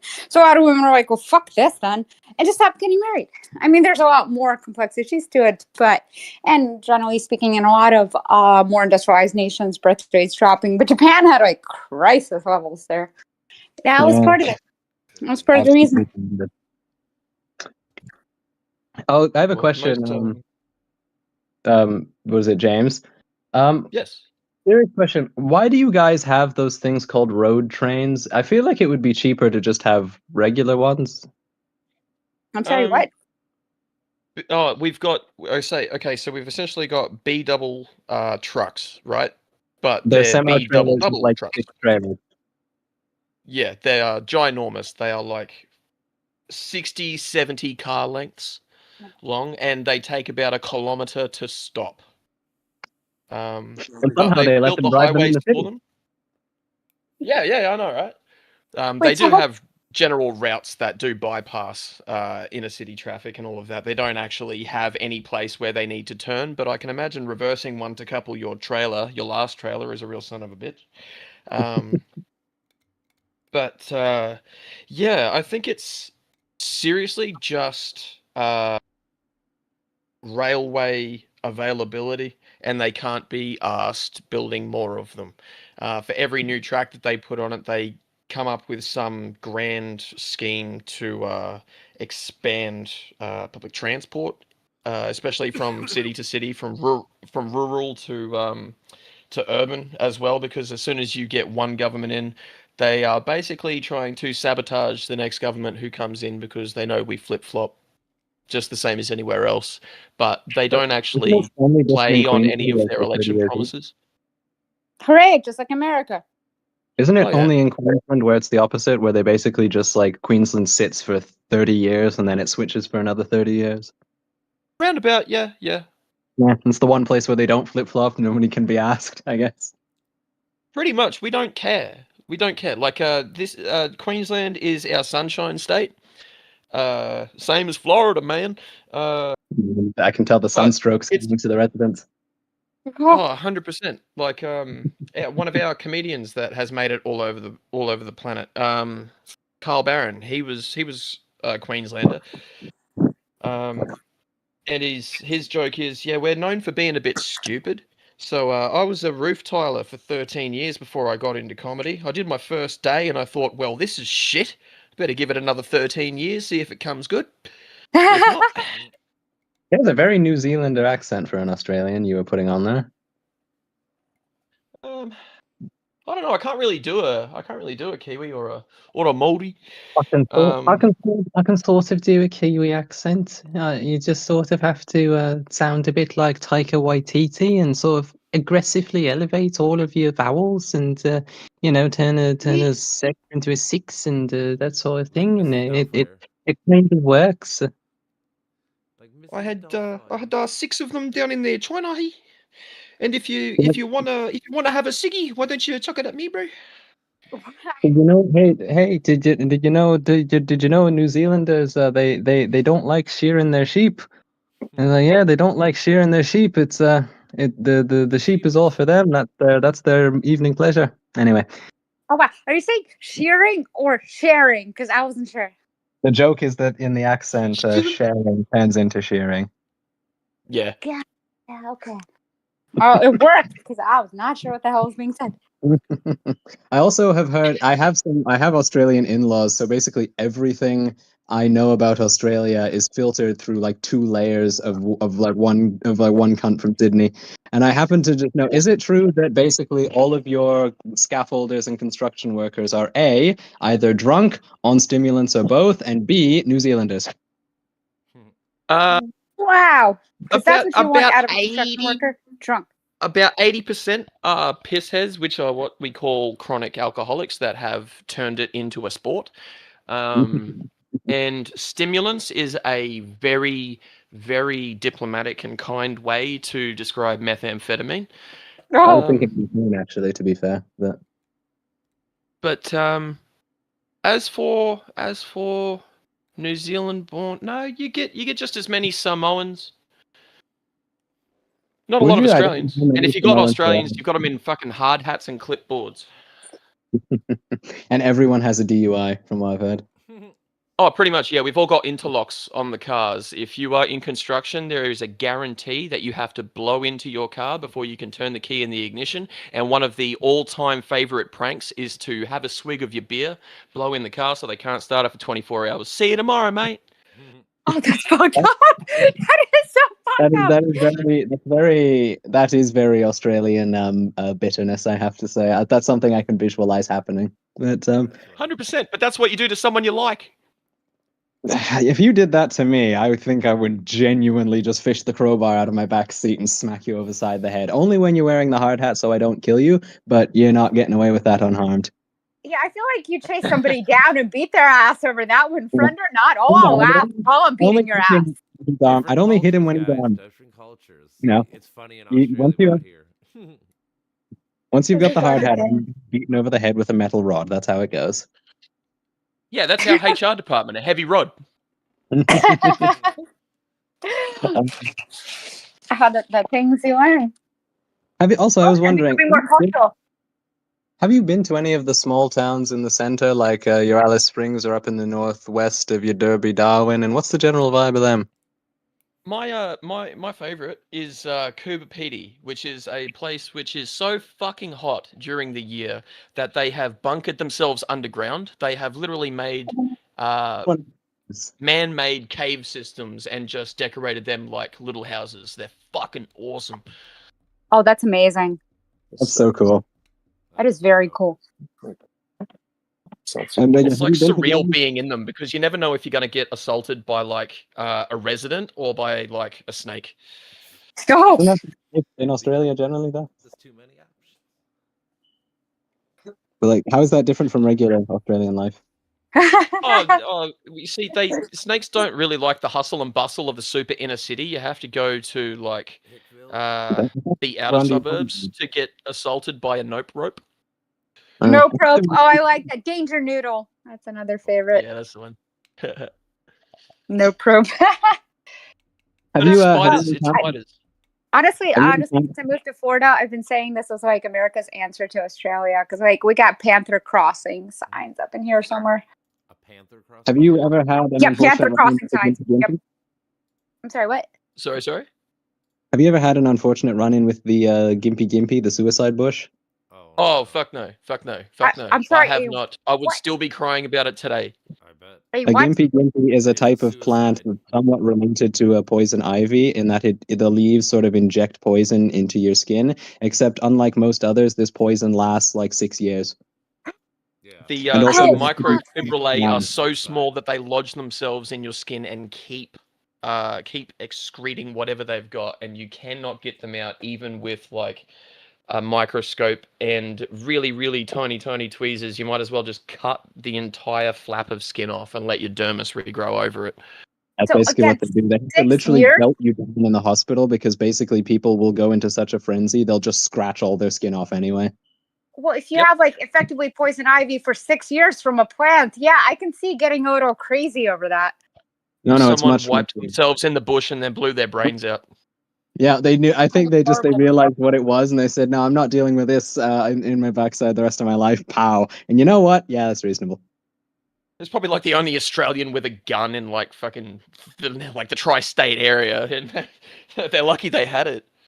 I've heard horses have like literally thrown themselves off of like hills just to escape it. Oh, like I said, it's a suicide plan. God. People committed suicide instead of dealing with the pain. Yeah, tell me that quadrupedal animals don't have a concept of life and death when you see a horse throw itself down a hill. Yeah, to escape the. There's stories of dogs starving themselves after, like, you know, their person dies or something, and they refuse That's to more eat. lack of will. Yeah, but Like that's you just still run out of is a reasons to concept. do anything. Yeah, but it still is tied to survival. It overrides the basic instinct, you know, like the keep eating to survive, to keep going, showing the complexity of animals.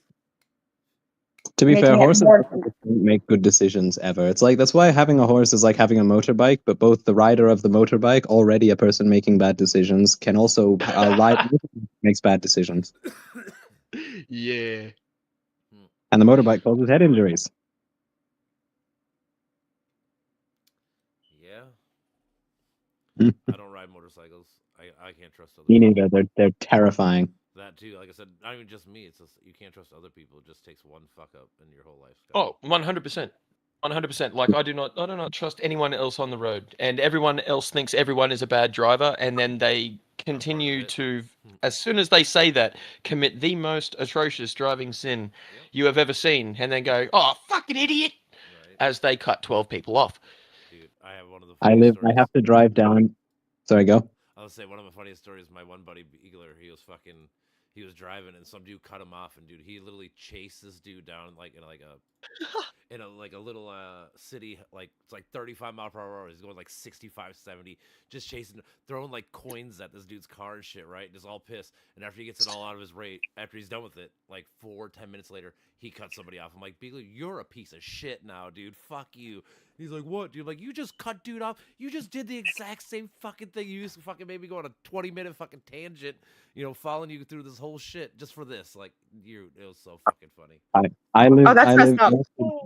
I have to regularly drive down to the next town over, which is the fastest growing town in the fastest growing city in the country, and the city council hasn't seemed to notice that point, and the road is kept up. So basically, what ends up happening is through the town. It's one of those towns that's on a highway that's cleaved down the middle. So through a residential like central business district, you can also go 90 kilometers an hour, but it's like a 6-lane highway. So basically, you'll have people crossing from the right, entering from a parking lot on the right, cutting across 4 lanes of traffic into the left turn lane at fucking 90 kilometers an hour. It's just the dumbest shit ever. I hate it. I hate driving through Kelowna. Yeah, people need better city management, like zoning and shit. People got to plan that shit out. People don't realize, like people People always need some fucking people lane always think discipline. it's so simple. Like we should just do this. Like if you do that, that's cool. But like you're gonna have like 4 other problems you have to deal with, right? Or 3 other things that you got to actually think about, not just A and B. Simple. Yes, cause and effect management is not the strong suit of humankind. Definitely not. Were you in Brisbane during that that tsunami you guys had? I think it was in 2000. What was it, 2010 or something? We flooded in 2011. 2011. Okay. Yeah, and that was pretty fucked. Was We that had part of the- another like Was that part of the Fukushima meltdown flood? That I believe so, typhoon? yeah. Okay. We actually didn't get it that bad. We expected it way worse, but it wasn't exactly fun. But at the same time, it barely impacted me myself. So I can't speak entirely from my own hardship, but I did have a few friends and family members that had mild water damage that the government wouldn't pay them out for on their disaster relief.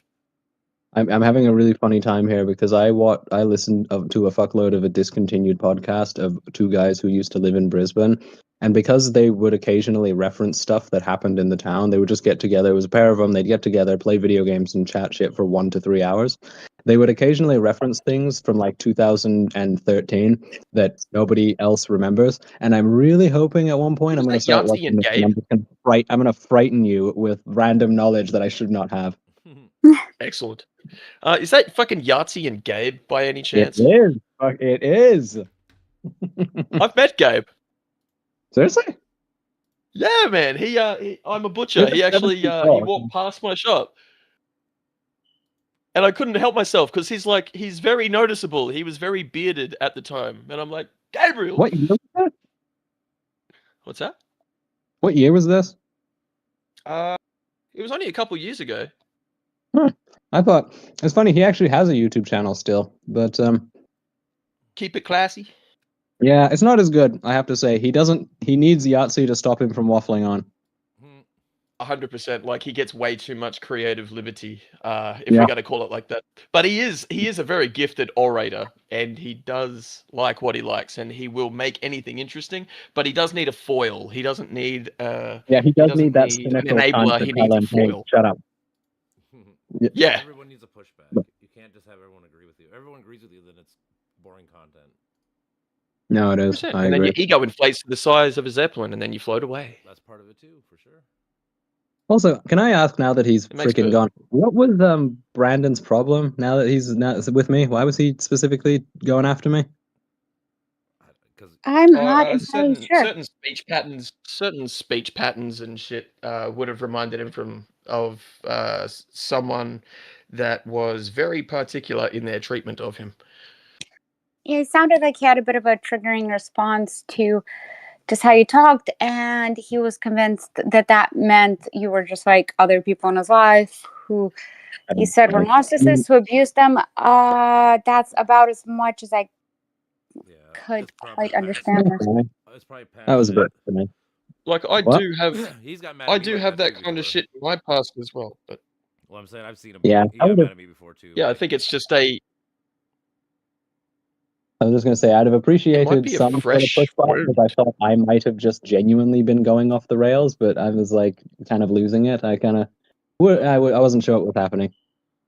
I mean, I wasn't quite sure. Like I said, I've seen him snap out before like that, but it's been a long time. I don't know why, but That was weird. I don't know. Some people just see combat everywhere because they're used to combat. Well, I am too. I grew up in a fucking war zone. I turned out decent. So. Yeah. Well, different people process differently, or nobody's experiences are exactly the same. I That's guess. exactly right. I don't think there is any such thing as objectivity in any real capacity. We all process the same universe through a subjective lens, and everyone's experience is different. We can agree Exactly. on 100% of the words that we use and the definitions of all the words and the definition of all the words in the definitions of the words, and we can still walk away with two completely different ideas of the same thing. Yeah, human Yep. brains are hilarious like that. I mean, we all Yeah, live 100%. our own reality in that sense, And and that's it's all exactly right. As long manifested. as you don't try to impose yours on other people's, I really don't give a shit. That's what I always care about. Just give everyone should have the right to do anything they want as long as it doesn't really affect anybody else's life. Like I It use the doesn't hurt analogy: anybody I can else. swing my arms until I hit you, right? Like once I hit you, now it's a problem. Yeah. You know, like Yeah. I respect that very much too, though I'm fascinated with psychology and our perceptions of reality, and also what the Same. definition of reality truly is. So it's always fun to talk to somebody else about theirs. Yeah, I Oh, enjoyed it. yeah. I don't appreciate being blamed for other people's shit. That was a bit annoying, but yeah, what can you do? Yeah, just a it's more tad. of the And the worst part is getting combative about it and like actually asking someone to put their money where their mouth is like is one of those things that probably would be further triggering if they're already in that heightened state. So it was just like a cavalcade of I don't, cartoon comedy, fucking trying to I sort don't that out. understand that because I never open my mouth if I can't put my money where my mouth is. So I don't get what people mean by that. It's like, what do you mean you say things without proof? I don't understand it. But And like, if you were to be narcissistic, you'd probably have something to say about literally everything. yes, as well, I Well, probably wouldn't have said prove it and then kept quiet for 5 minutes. I guess it can manifest somewhat differently. Not all narcissism, from my little understanding of it, manifests the same way, but it's also a vastly overused terminology. Like Oh the yeah, percentage 100%. of actual narcissists in the world is very small, but people Well, with narcissistic I mean, it's not like- personality disorder, yes.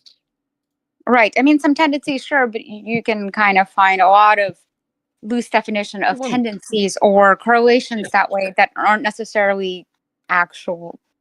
You know, Yeah, like I know you said correlations, but I heard Croatian, and that was fucking hilarious to me. yes, Croatians. You can find a lot of Croatians everywhere. Are we gonna go commit Yugoslavian war crimes now? Are we gonna go be like the Serbs singing the song "My Father is a War Criminal"? Oh God, no. I love the Serbian war song. It's just called "My Father is a War Criminal," and it's not a sad song. Wow. Awesome. I also love that the Balkans have this specific name for, like, you know how there's like military crests and like family crests and like city emblems and shit like that. The Balkans have a specific name for one they invented, which is basically finding various creative ways to skewer an Ottoman. Oh God, the actual horror. Very on point for the Balkans, though. Comedy is tragedy plus time, and there are two emotions. If you boil it all down, you either laugh or you cry. So we laugh because what's the alternative? Well, I don't know. I tend to laugh, cry, or scream. Screaming is an option. Screaming is a good option, especially if you're a metal fan. But yeah, no, I kind of agree though. You have to laugh at some things. And how long is long enough? Who knows? That's why there are too soon jokes. Yep, that's also true. And somehow the too soon never really quite seems to change. It still feels too soon to make jokes about Princess Diana, and she's been dead for decades. Oh, 100%. I don't know, somebody who is alive in your own lifetime or that of whoever you're talking to. What was that? Can I give you a Princess Di joke though? Go for it. I might have heard it because I've heard there's not that many, but go for it. Pink Floyd and Princess Di both had a big hit with the fucking wall. Oh wow! Oh, that's fucked up. She crashed off a cliff. What? That's fucked up. Yeah, but I thought Diana like crashed, like flew off a cliff. That I'm confused. Princess Di was being chased by a paparazzi in a tunnel and crashed into a wall. Oh fuck! For some reason, I thought she got pushed off a cliff or something. I might be thinking. I know what I'm thinking of. I'm thinking of freaking Chappaquiddick with Ted Kennedy when he murdered his girlfriend. Oh, right. That's the one I'm thinking of, where he flew off into the river. Sorry, I'm blending my politician murders. That's all right. I'm only upset that it ruined my joke. Ruined my joke. Rolled it. You almost fucked up his joke, mate. Oh, my apologies. Yeah, mate. I am sorry. I just was confused No, because don't I had forgotten who had been killed in this instance. That's so funny. That's all right. Oh, yeah, I forgot who the person was killed that you were joking about. I'm sorry. Yeah, that's Yeah, it was Ted Kennedy's girlfriend who, like, he drove off a cliff and Yeah, no, he drowned her. Or whatever. abandoned her in the car. Yeah, she got drowned. What is it with the freaking Kennedys? Yeah, nothing Yeah, I was fun just thinking happens. that. Yeah, I was you just either get thinking your that. I'm head like, oh, blown off in an open car, or you get shot in the throat in a kitchen, or you murder your girlfriend and then die of brain cancer. It's like nothing good happens to this family. Or you get lobotomized. and that, like look at the current look at the current Kennedy in charge of, like, our health. Have you That's seen that. any of his stories? They're so funny. Whew. Like the narwhal Was that story? No. Or the narwhal where he chopped a narwhal's head off with a chainsaw and then he strapped it to the roof of his car and then he drove back into town. I'm sorry, what? He chopped a narwhal's head off with a chainsaw and then strapped the narwhal head to the roof of his car and then drove into town. What's weird about Oh, that that? clears Just it up. fucking everything. What That in the clears it up. fucking actual fuck? What? How many times do I gotta repeat it? It was Thursday, okay? Oh, Thursday. That Apparently, explains it. Sure. According to him, the smell was so bad everyone had to wear like plastic bags over their heads so they could actually breathe because they were all like about to throw up. And yet, Excellent. yeah, still stayed with it, huh? Still stayed with that. That's committing. What? Or should be committed. I'm not sure either one. Huh? What did I stick with? What? No, don't worry about it. I love the also as well when he mentioned the bear in Central Park. Everyone went, "That was you," from like 2014. I don't know that reference, but all I can think of is that one scene from Super Troopers now. If you've ever seen it, it'd be perfect. Super Troopers. No, I haven't. I'm thinking Starship Troopers. Never mind. Thinking the wrong thing. Not the Star Trip, more like the Highway Patrol. Oh, it's a great movie. I highly recommend it. Super Troopers is a good movie. It's funny. Yes, it is. And yes, there's a bear scene. What do you mean bear scene? Well, As in, what does the bear do? well, very inappropriate stuff with a fuzzy bear. Is I'm it right. alive? Just watch the movie. No I spoilers. don't think I think I've been put off successfully. I've been put off successfully. It's not an actual bear, but just watch the movie.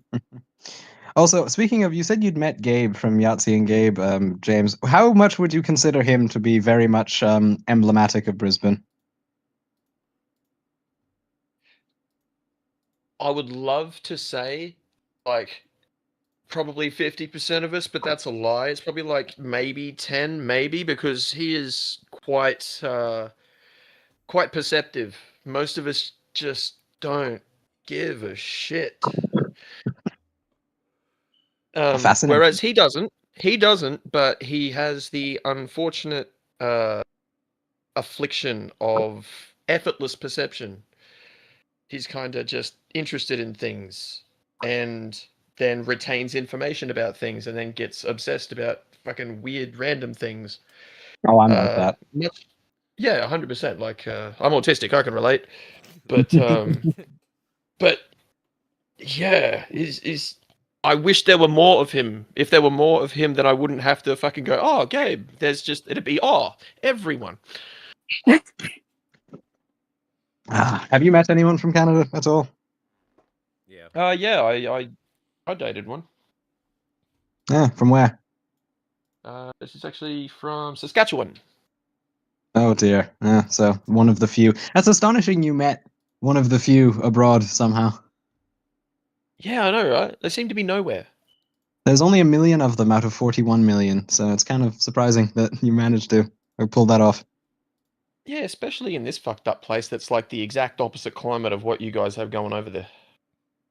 Actually, no. I mean, to be fair, Saskatchewan's just you might have the Australian climate, except you'll only have it for about half an hour, and then it'll be freezing again. Okay. then might Hey, go back, and then Hey, they'll go back. that's actually why a lot of people I think would go to an opposite one. Like, believe it or not, one of the biggest populations of Russians and Ukrainians in Maryland, Ocean City, and Florida, lots of places. Yeah. People Well, no, are I was like, just, "Yep, I've I was had just it with the making a joke coat." about the Bye. polar winter being fucked because it'll be -5, then 35 degrees, then -10, then 17, and then it'll start hailing, and then it'll start raining, and then the sun will come out, and this will all happen inside of a day. And this is a real day that I've So experienced.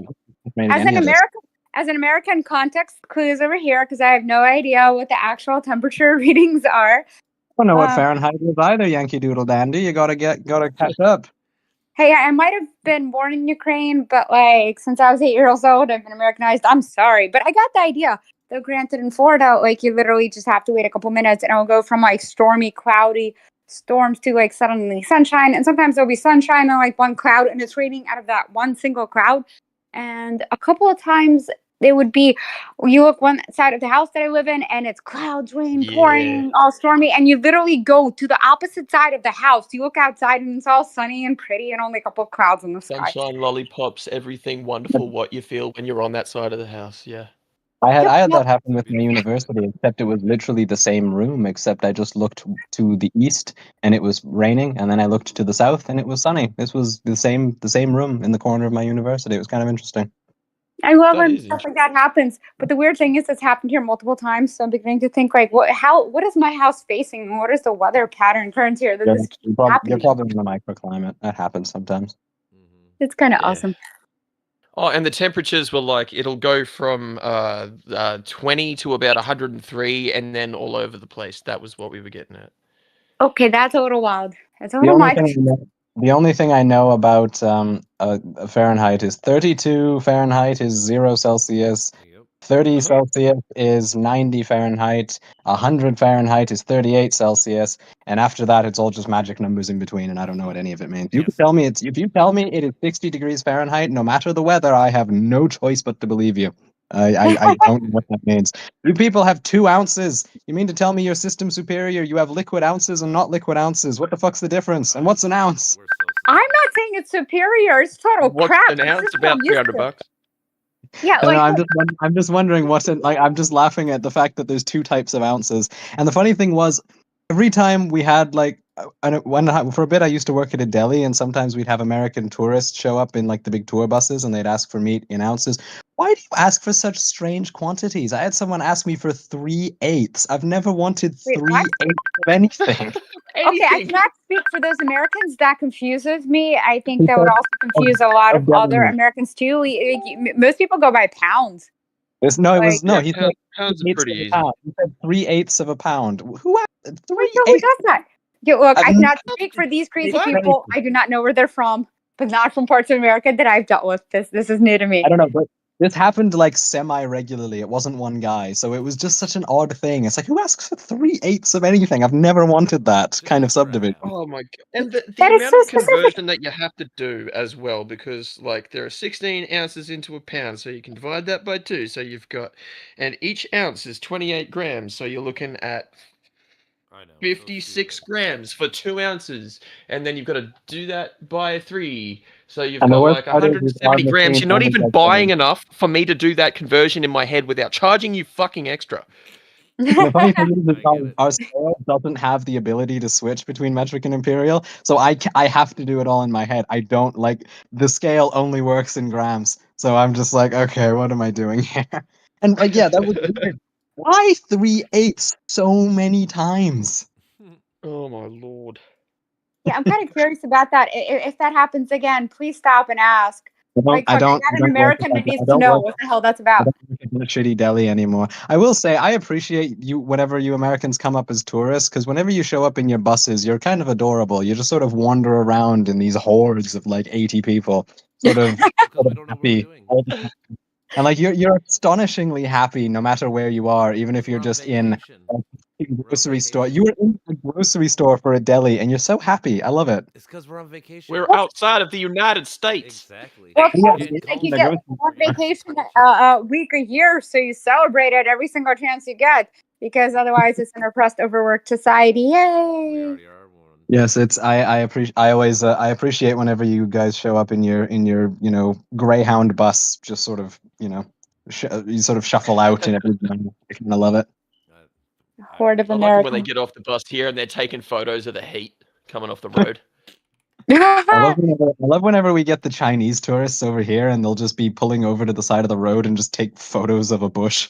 It'll be like an orchard and it'll just be like a not ripe apple tree and they're just taking photos of it. That's amazing. Okay, that's amazing. The heat off the road, a little surprised because unless you're from like Alaska or Minnesota or something, that happens. I've seen Yeah, that no, here, fair. and not just in Florida. But But like you the haven't apple seen trees, it in I don't know. Australia. It's on the There's a left. different heat. Guys, Does it's it on go the left. counterclockwise to the heat rising from here? Special heat, man. Yeah, well, yeah, it's special because it's going backwards because they're all on the left over there. Are they all driving the left? No, I think special is how the vast majority of Americans would call most people from other countries, and I'm pretty sure most people from other countries would call most Americans special. So it works both And ways. Cannot we're both argue we're the both insulting specialness each other. in Americans. That is, it's a very, very, very special kind of people here. No, they're great. I love whenever they come up. Although it does get annoying when they start asking us, do you take American dollars? No, we don't. I don't know why you would ask that question. I mean, I know we claimed independence from the Queen in '82, but that's still a different country to you. You know, but realistically, Not according, not according to our president. Don't you know you're the 51st state now? Well, I'm saying, yeah, true. It's a matter of principle. Funny thing is, the government actually, so at the same time that in the Vancouver airport, we had to start marking the international terminal as international and USA because Americans in Oh, Canada my kept Lord. moving into the domestic terminal to try travel back to the US. At the same time, we also wrote a law that says you're technically allowed to take American dollars at a 1-to-1 ratio because we were getting so sick of the tourists. So basically, they wrote a law saying you're allowed to rip them off because the US dollar is Yeah, valuable. that was going to be my question. It's like, why wouldn't you take the American dollar? Because it's worth We more. are allowed to.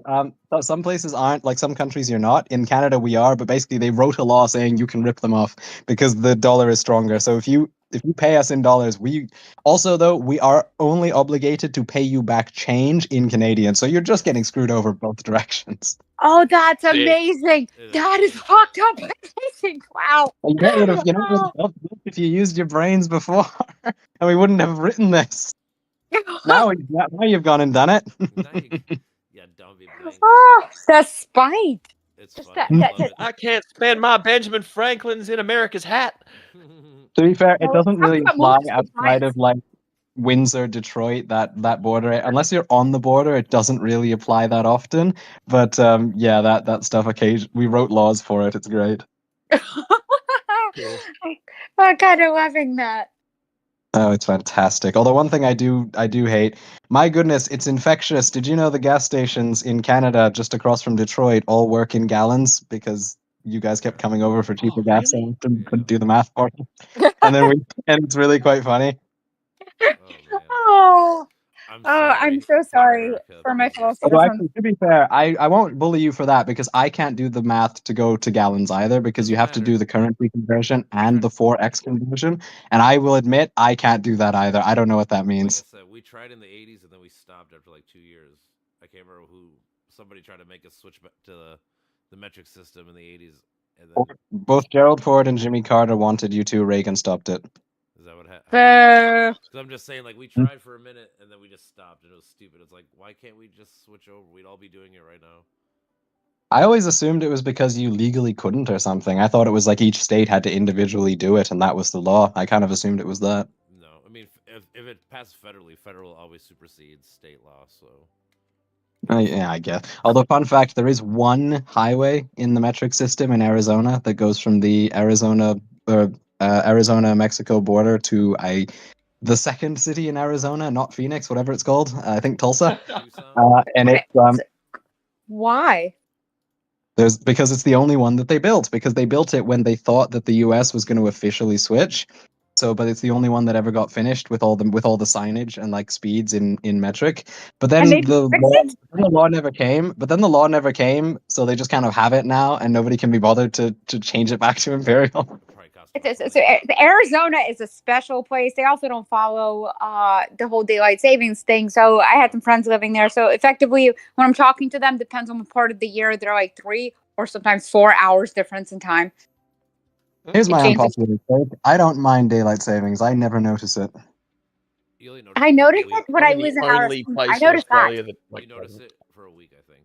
It's like anything. Like when I've ever got to travel, if I go to like Vegas or anywhere like that's like 2 hours difference. For like a day or two, you notice it. After that, you kind of adapt. It's also not good for you, technically speaking, to interrupt like habitual, right, the circadian rhythm, the habitual sleep cycle, whatever that is for each individual person. Yeah, my And problem. it's a little silly, But also, fun fact: it was invented by the Germans. So now, instead of making fun of them for like being Nazis in World War II, just make fun of them for inventing daylight savings. It's much more reasonable. Oh, yeah, that there's is lots very of true mods and daylight. much more current. Okay, all Yeah, right, I'm gonna exactly. remember that. I have some friends with German background. I will remember that. Thank you. I also choose to make fun of the Brits more anyway. Here's my favorite recent joke. What is the several year conflict spanning all of Europe that devastated the entire continent? Brexit, and I choose that the Germans don't want to talk about. It's called Brexit, and I choose to go for that because it's funny. Oh God. And then like all the politicians like afterwards just going, well, I only voted for it because I thought no one else was going to vote for it. I guess we're doing this now. Yeah, all of UKIP's leadership, the party agitating for Brexit, like the UKIP party, when the vote passed, the entire leadership resigned. They didn't know really what to do. Are you serious? know That is that. amazingly bad. That is so. Oh God. Oh God. Yeah, I mean, to be fair, I respect David Cameron's resignation because, as a general point of parliamentary democracy, the rule is you follow the law or you step away. And I would do what David Cameron was. If I was in his position and I was told you have to pursue a policy to pull Britain out of the European Union and I didn't want to and I thought it was a terrible idea, yep, I'd have quit too. I would have done the exact That's same what thing. a lot of Trump people have done I actually respect that. recently with the FBI and shit. Like when he's been trying to like attack these people and stuff, a lot of people have just been quitting. They're like, I'm not gonna fucking corrupt my integrity. Also, admirals, generals. We've had like generals quit, which is terrifying in its own way. I mean, honestly, yes, you should not have to follow illegal or awful commands. At the same time, we want you in those positions. If you're somebody is like, hey, this is bad, I'd rather somebody be in that position than somebody's like, yeah, sure. They're gonna do it even if they push back. So like for them, they're like, well, if you're gonna do it anyways without my consent, I'm not gonna be a part of this. You know, like I get why they do it, but and I get your point in the sense of you'd rather have them there, but if they're gonna do it anyways, who gives a fuck? It doesn't matter if you're there or not. Yeah, it is a mess. It is a wild, wild west out here. Yeah. And not the fun kind with Will Smith. Wow. What do you guys do for your hobbies? What? What do you guys do for hobbies? Tabletop gaming. Crafting, painting, chasing cats. When you say crafting, what do you mean? Like knitting, sewing, paint, like putting together wood, like birdhouses? What do you mean? Well, I paint here and there sporadically. I do a lot of bead weaving. It's difficult to explain, but you can make very complicated, elaborate designs when effectively sewing beads together. I do wire weaving. I've tried numerous different crafts. Like around COVID, I was sitting there bored out of my mind, and I had crafted stuff before, but like I was really bored out of my mind. So I tried numerous different things, one after the other. It's like every month I was ordering a new set of like tools for different things, and beading is one of the ones that stuck the most.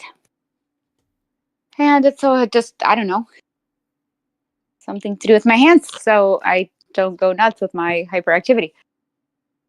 Fair enough.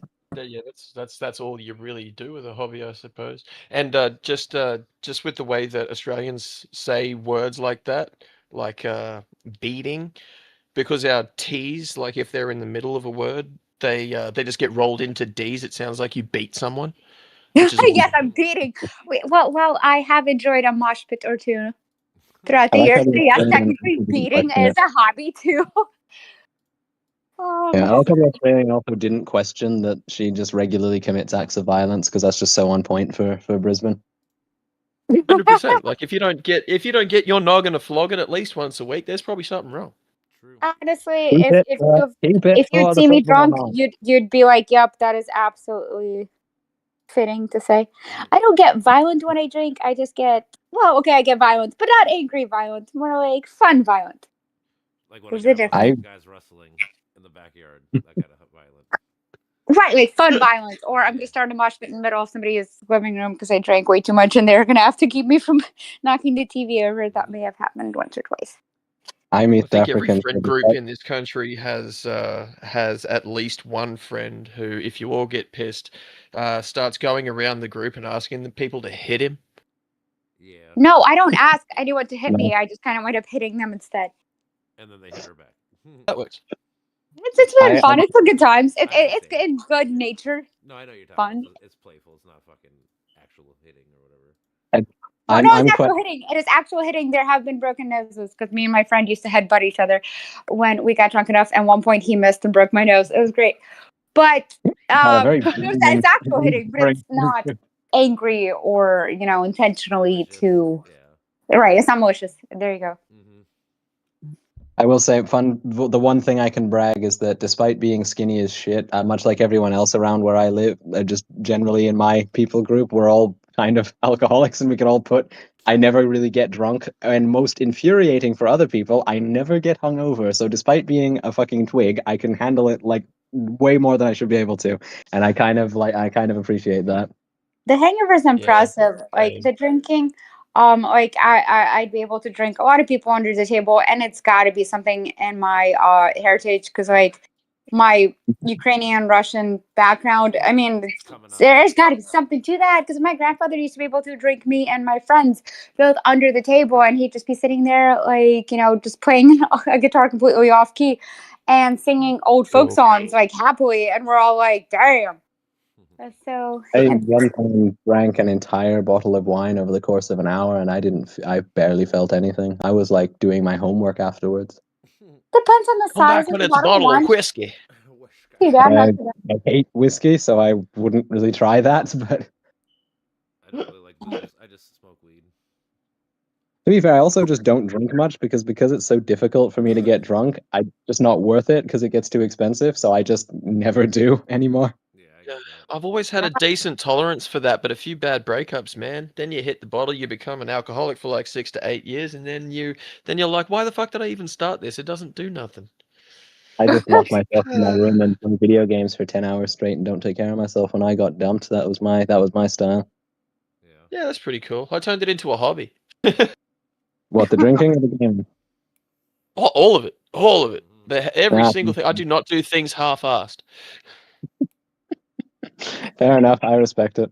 Yeah, It's like, sorry. No, I was gonna say, yeah, no, I respect that. I'm kind of the same. Yeah, it's really weird though. Like when I finally decide that, oh yep, it's probably time to stop throwing this particular portion of my life away. I'll just stop. Yeah, I've discovered I think I might just have what I guess could be best coined a non-addictive personality, because whenever I just want to stop something, I've never had that thing where I'm like, I need the thing, I need the thing. If I want to stop, I just sort of do. Yeah, you I have a friend conclude. like that. Yeah, like I don't know what the fuck. I need people that say gambling causes a dopamine rush to stop lying, because I went to a casino once. I put $20 in the slot machine, and my $20 went away when I pulled the lever. And I That's the was thing. If you so if you'd have mad, won your I first time, immediately you'd have left. been addicted. That's usually how they get you. You win your first time, and then you get addicted. I can beat you on that one because I've been twice in my life. Put $20 in once, got $300 out. That was on my 18th birthday. I put $20 in on my 21st. They did the same thing. Took me because there are poker machines fucking everywhere in this country. What's a Forget poker that's not a machine? Is thing that over a slot machine or is it cards? Slot machine, essentially. Oh, We call them poker machines or pokies because they Oh. Is generate it video like poker, a basically? 5-card That's- hand. Yeah, Video That's poker, that's confusing. it, right? Got you, brother. I just wondered if it was Right, digital. thank you. It's Yeah, video yeah, it's poker. yeah. I've Sorry, known- translation. Thank you very much for coming in clutch, Dank. Got you, brother. Yeah. Anyway, what happened after you won $300? Nothing. I pulled that out and bought liquor with it. I went traditional Australian. I didn't care about the fucking gambling. I was like, $20 yeah. turned into 300. I am not touching this fucking thing again. It'll all disappear.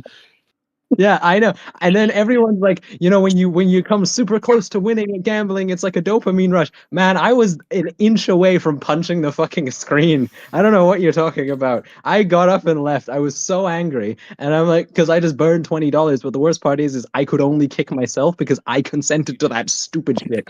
And so I was just so mad. And then I just left. And I was like, no, you cannot tell me people get addicted to this shit. And I just drove away. I was angry. Maybe like it's our thing too because we really value money because they really appeal to the infantile side of ourselves because it's all colorful. You don't want to lose it. It's all colors. Which is this? The casinos, you mean? No, like our currency. Like, isn't your money cartoon as well? So is sorry. ours. I thought you were talking about all the lights in the casino or something. Yes, our currency is also very, very colorful. Although I think a different color scheme than yours. What's your color scheme for each denomination or each division? We've got purple 5s, blue 10s, red 20s, yellow What? 50s, and green 100s. What Okay, the? we have the opposite. I love how you go with the Brits and you call it a fiver, but you don't call it a tenner. But anyway, I had to stifle it. we have a blue fiver. Blue fiver, purple tenner, green 20, orange. Red 50, orange 100. Cool. All right, that's just crazy. We just have green money and whatever change comes in. Yeah, and it's all got like cocaine on it. It does. Yeah. Yeah, 100% every single bill. It's every 1 out single of 5, bill. I think it is. 1 out of Yeah. 5 bills. Yeah, what is it like? Every dollar has some trace of cocaine because it's like I guess everyone in America is a line cook or something. But Like I said, it's 1 out of 5. It's 1 I out of say 5 that as every someone who used to be a line cook, and over the course of my time as a line cook, was offered cocaine more times than I was offered weed. Okay, I had no Cool. idea. How is that even affordable? Like, do you make a ton of money or is cocaine like nothing? I said offered. I didn't take it or buy it. Why would you offer? But that shit's expensive. It is hell expensive. Oh yeah, they just budget for it because if you're doing like a 75,000 hour shift, then like you probably do need something to keep you awake. Oh, that's true. There's a lot of professions that here use different stimulants like that. Well, It's just 100%. I'm a butcher. That's like 13, 14-hour days on your feet, working with knives, working with fucking dead things. It'll turn you crazy if you don't have something to pick you up. I'm just lucky I didn't get into drugs. No, I can understand Sister that. is in the Respect. restaurant industry, and from what she tells me about work, it is very stimulant prone. Cocaine and Adderall. Everybody's on that shit. A lot of people are. Yeah, no, That's a lot. Australia, it's just More people meth. than you'd think. People always act like it's not. It's more than you know. Yeah, isn't it Yep. the thing Oh, with yeah. the road train drivers? They're all on meth and like chewing on their own tongues, and they don't notice until the next morning. Yeah, pretty much. Yeah, fun. If you get That's to so your awesome. mid-50s as a truckie, a truck driver, a chef, a cook, a butcher, a tradie, or sorry, so like a construction worker You know or what a something like that. If you tradie get is? to your mid-50s, We call them tradies too. oh cool. If you get to your mid-50s and you still have over 50% of your teeth, that's like the golden 50-50 rule. Methamphetamine really fucks up your mouth. It does. Also, don't all truckers have like incredible diabetes and lose both their feet by the time they're like 39? Pretty much, yeah. With the gout and like with the C curvature in their spine, they'll be lucky if they don't have like a severely debilitating illness, which means they are limited to a truck for the rest of their life, basically guaranteeing that outcome. What is gout? For some reason it seems weirdly prominent in Australia. What is it? What is gout again? I keep hearing it, and I keep forgetting it's not the 1800s. So it's essentially uric acid crystals forming within the tissues Yes, of your yes, I remember extremities now. because it can't properly filter out. I remember that, and it's because you drink too much or you eat too much rich food, raw meat, alcohol, and you don't drink enough water, and your kidneys can't filter the urea out. Exactly that. Ah, so they're not drinking. So all the truckers aren't drinking water, I assume. Are they just drinking themselves to death as well? It feels like it would counteract the effect of the meth in a way that you wouldn't want. Well, not really. It's just that methamphetamine gives you 200 times your like average dopamine response to any other stimulus, eating, drinking, any of that. You just basically don't have the want or the need to do anything. You don't just forget to drink water. You don't feel the fucking urge. Oh, nice. It's like the Matrix. Pretty much. Except without the fucking cool dodging bullets and your fucking life slowly just like slipping away from you. Yeah. Well, I was more referring to like the people in the pods who haven't taken the pill, or the proper pill, or whatever. Oh, I took it to the dark place. I'm sorry. No, you're all good. I was a bit ambiguous. I wasn't. No, I appreciate the weird parallels between Canada and Australia because yeah, our truckers are all kind of the same as well. None of that you can't, especially if you're in a slightly less urban suburban place. If the light is red and the semi's coming, you just wait. He's not going to stop. And they Yeah, wonder that's a why familiar one.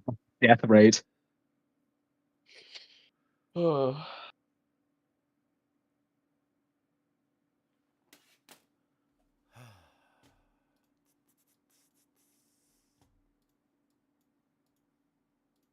Felt There like was I a needed question a I was size going to up. ask you about.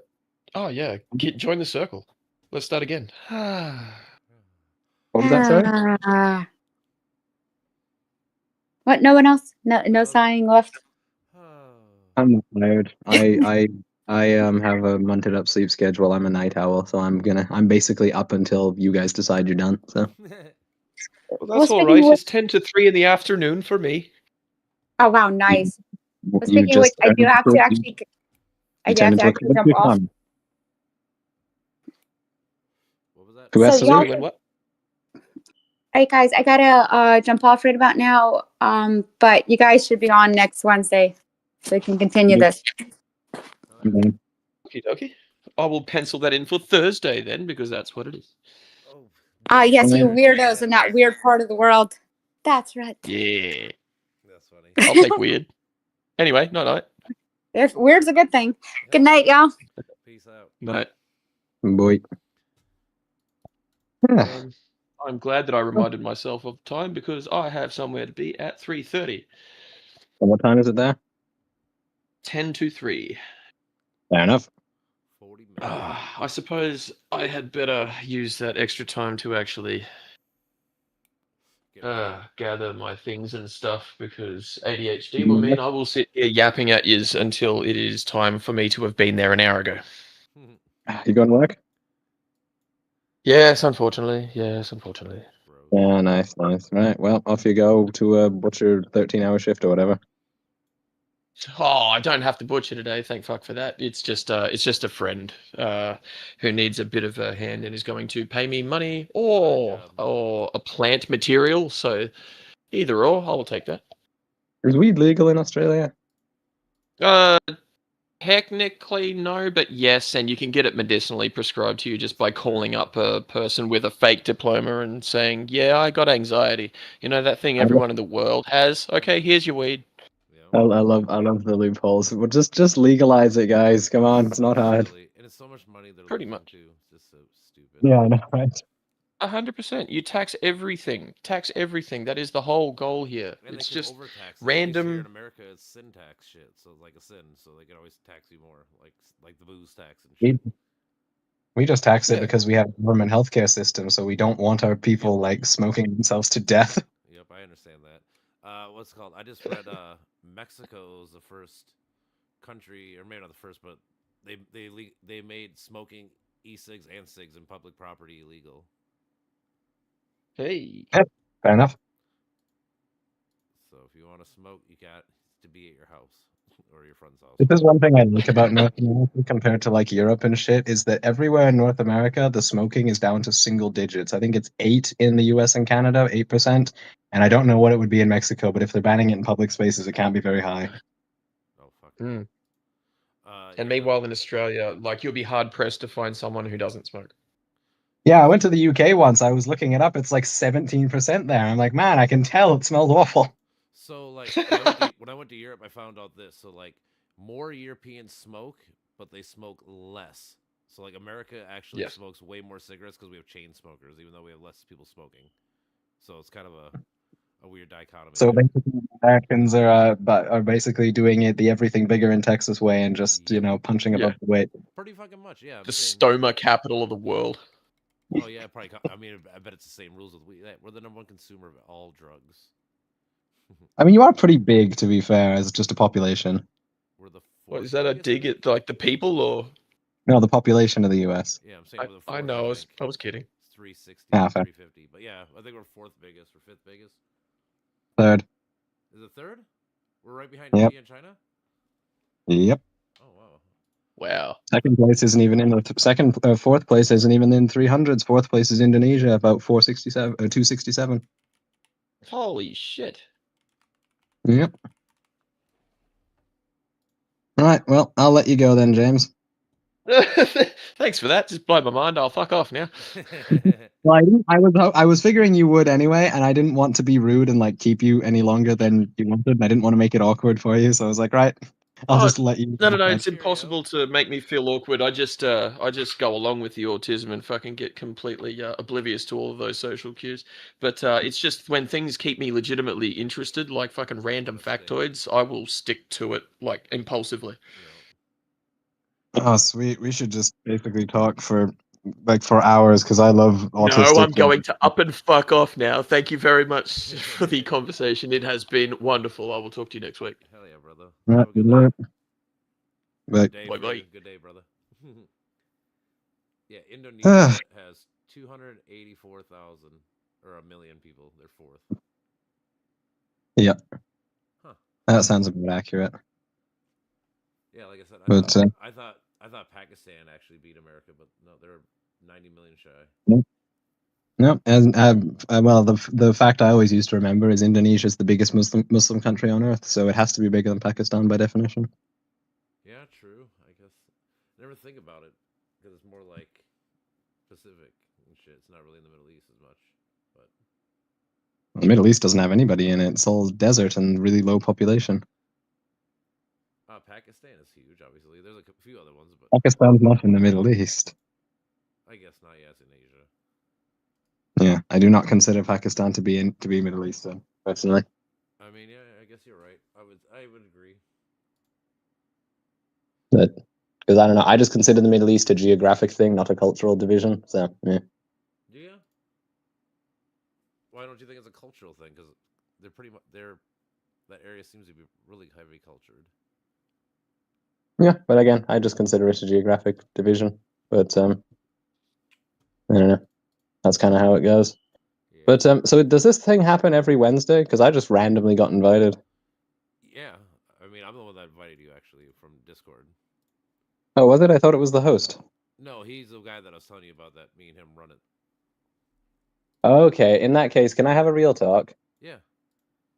Okay, what the fuck was going on with that other guy? Brandon, I think his name was. Like I said, he hates when people are like overly smart. Like I said, he's cussed me out like that too, because like I feel. Okay, like could you maybe if he doesn't understand something, he gets defensive. I think because he thinks that like people are judging him as stupid.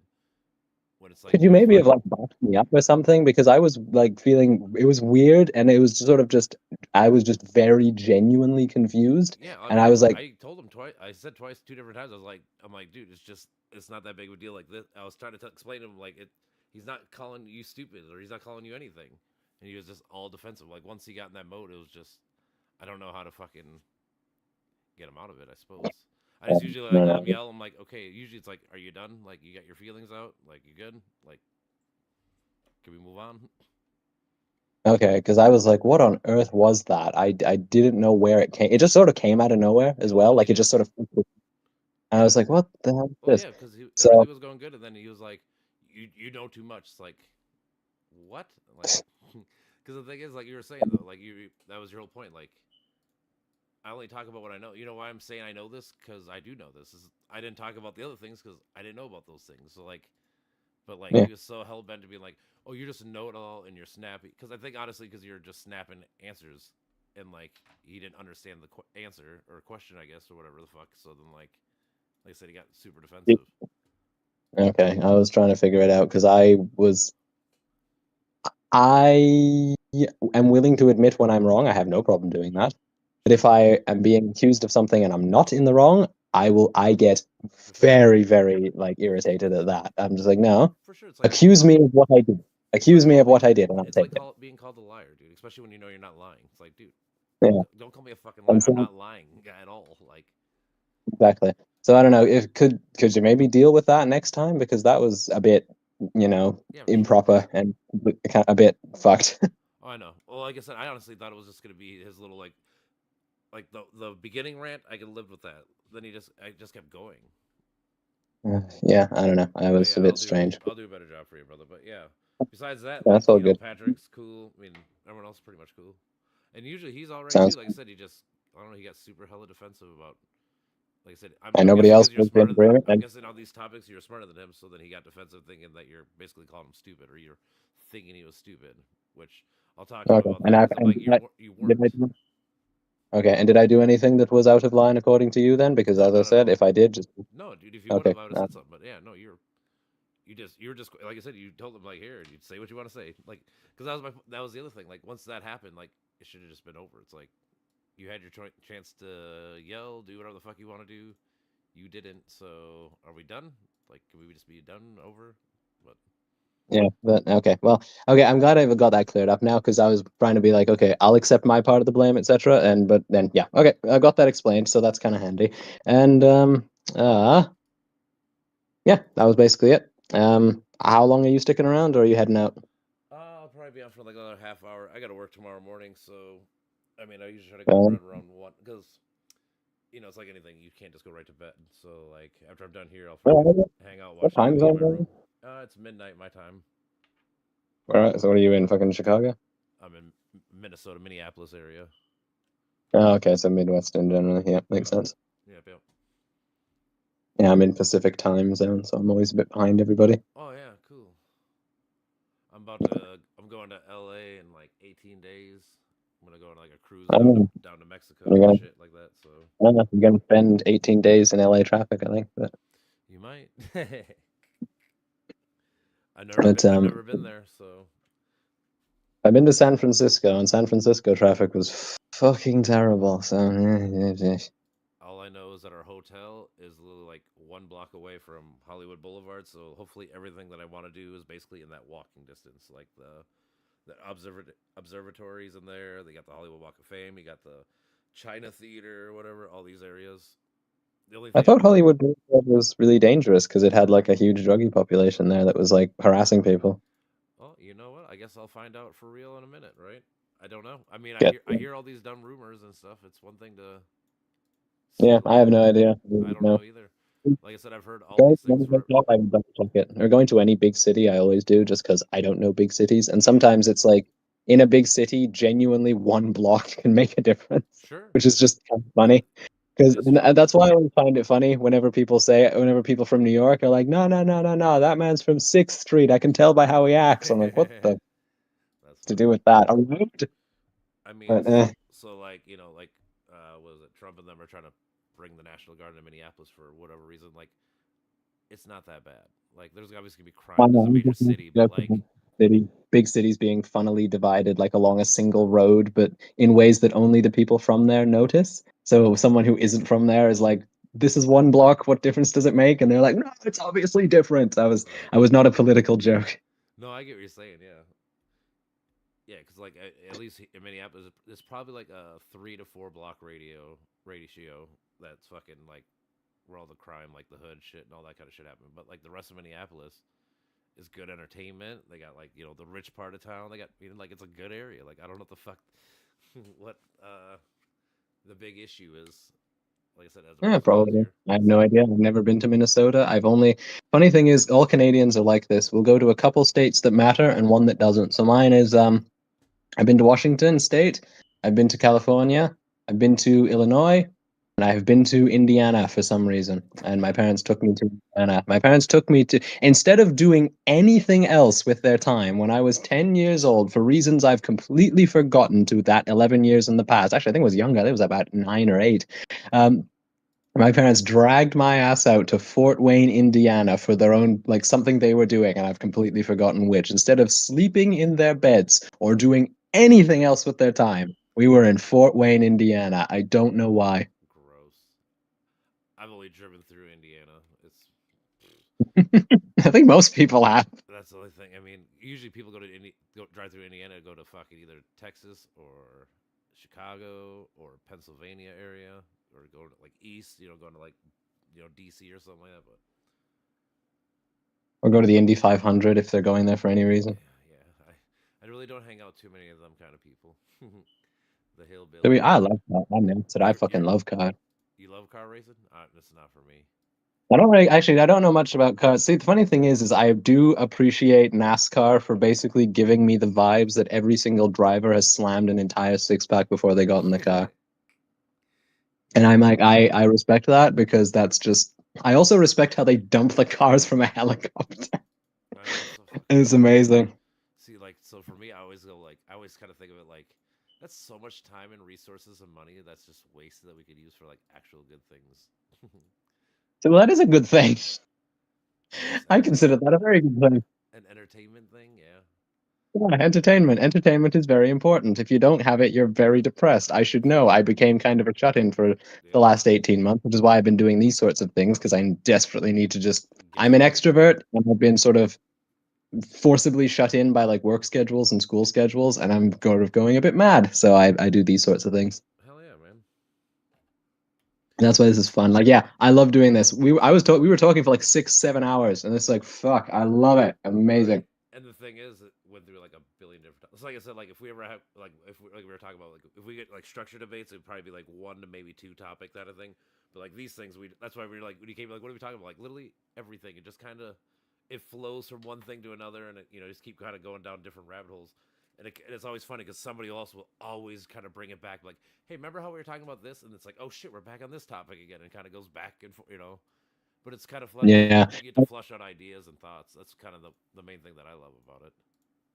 Yeah, I do think if we do serious topics, we have to start doing sized groups of like 4 max, and like start doing multiple groups 4 max, because at a point it just becomes chaos. Correct. Yeah, if we do like actually, like I said, it'd probably be 2v2. It'd probably be like the max.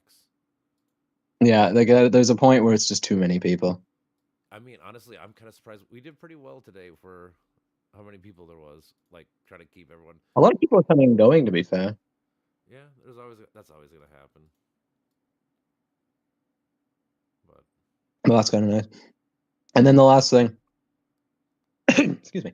I know it doesn't come across via the voice, but if I had shown my face, you'd have noticed it. My name is Jackie. I am trans, as you can tell by the voice. I am not a man, so just wanted to mention that as an aside. Okay, I got you. I will try to let everyone know for you. No, you don't need to let everyone know. You can just do it passively next week. I don't like making a big deal of myself. Actually, please don't. If you make a big deal out of me, I will fall into a hole, because I'm very British in that respect of like, no. No, I got you. Do not I will do your word. Like I said, if you say no, then I will. Everything. Yeah. Then. Yeah, just mention it as an aside, like next week or whenever it is we meet again in person. That's it. I don't need a big deal. I just wanted to mention it as an aside. No, I got you. What was your name? What motivates you? I was going to try to call you by your name then. What's your name again? Jackie. Jackie. So or you can just call me For Glorious. I'm not terrible. You can call me by the Discord handle. I don't give it. You can do that too. Okay. Either way. Yep, I got you. What motivated you to start this thing? Because this is actually really fun.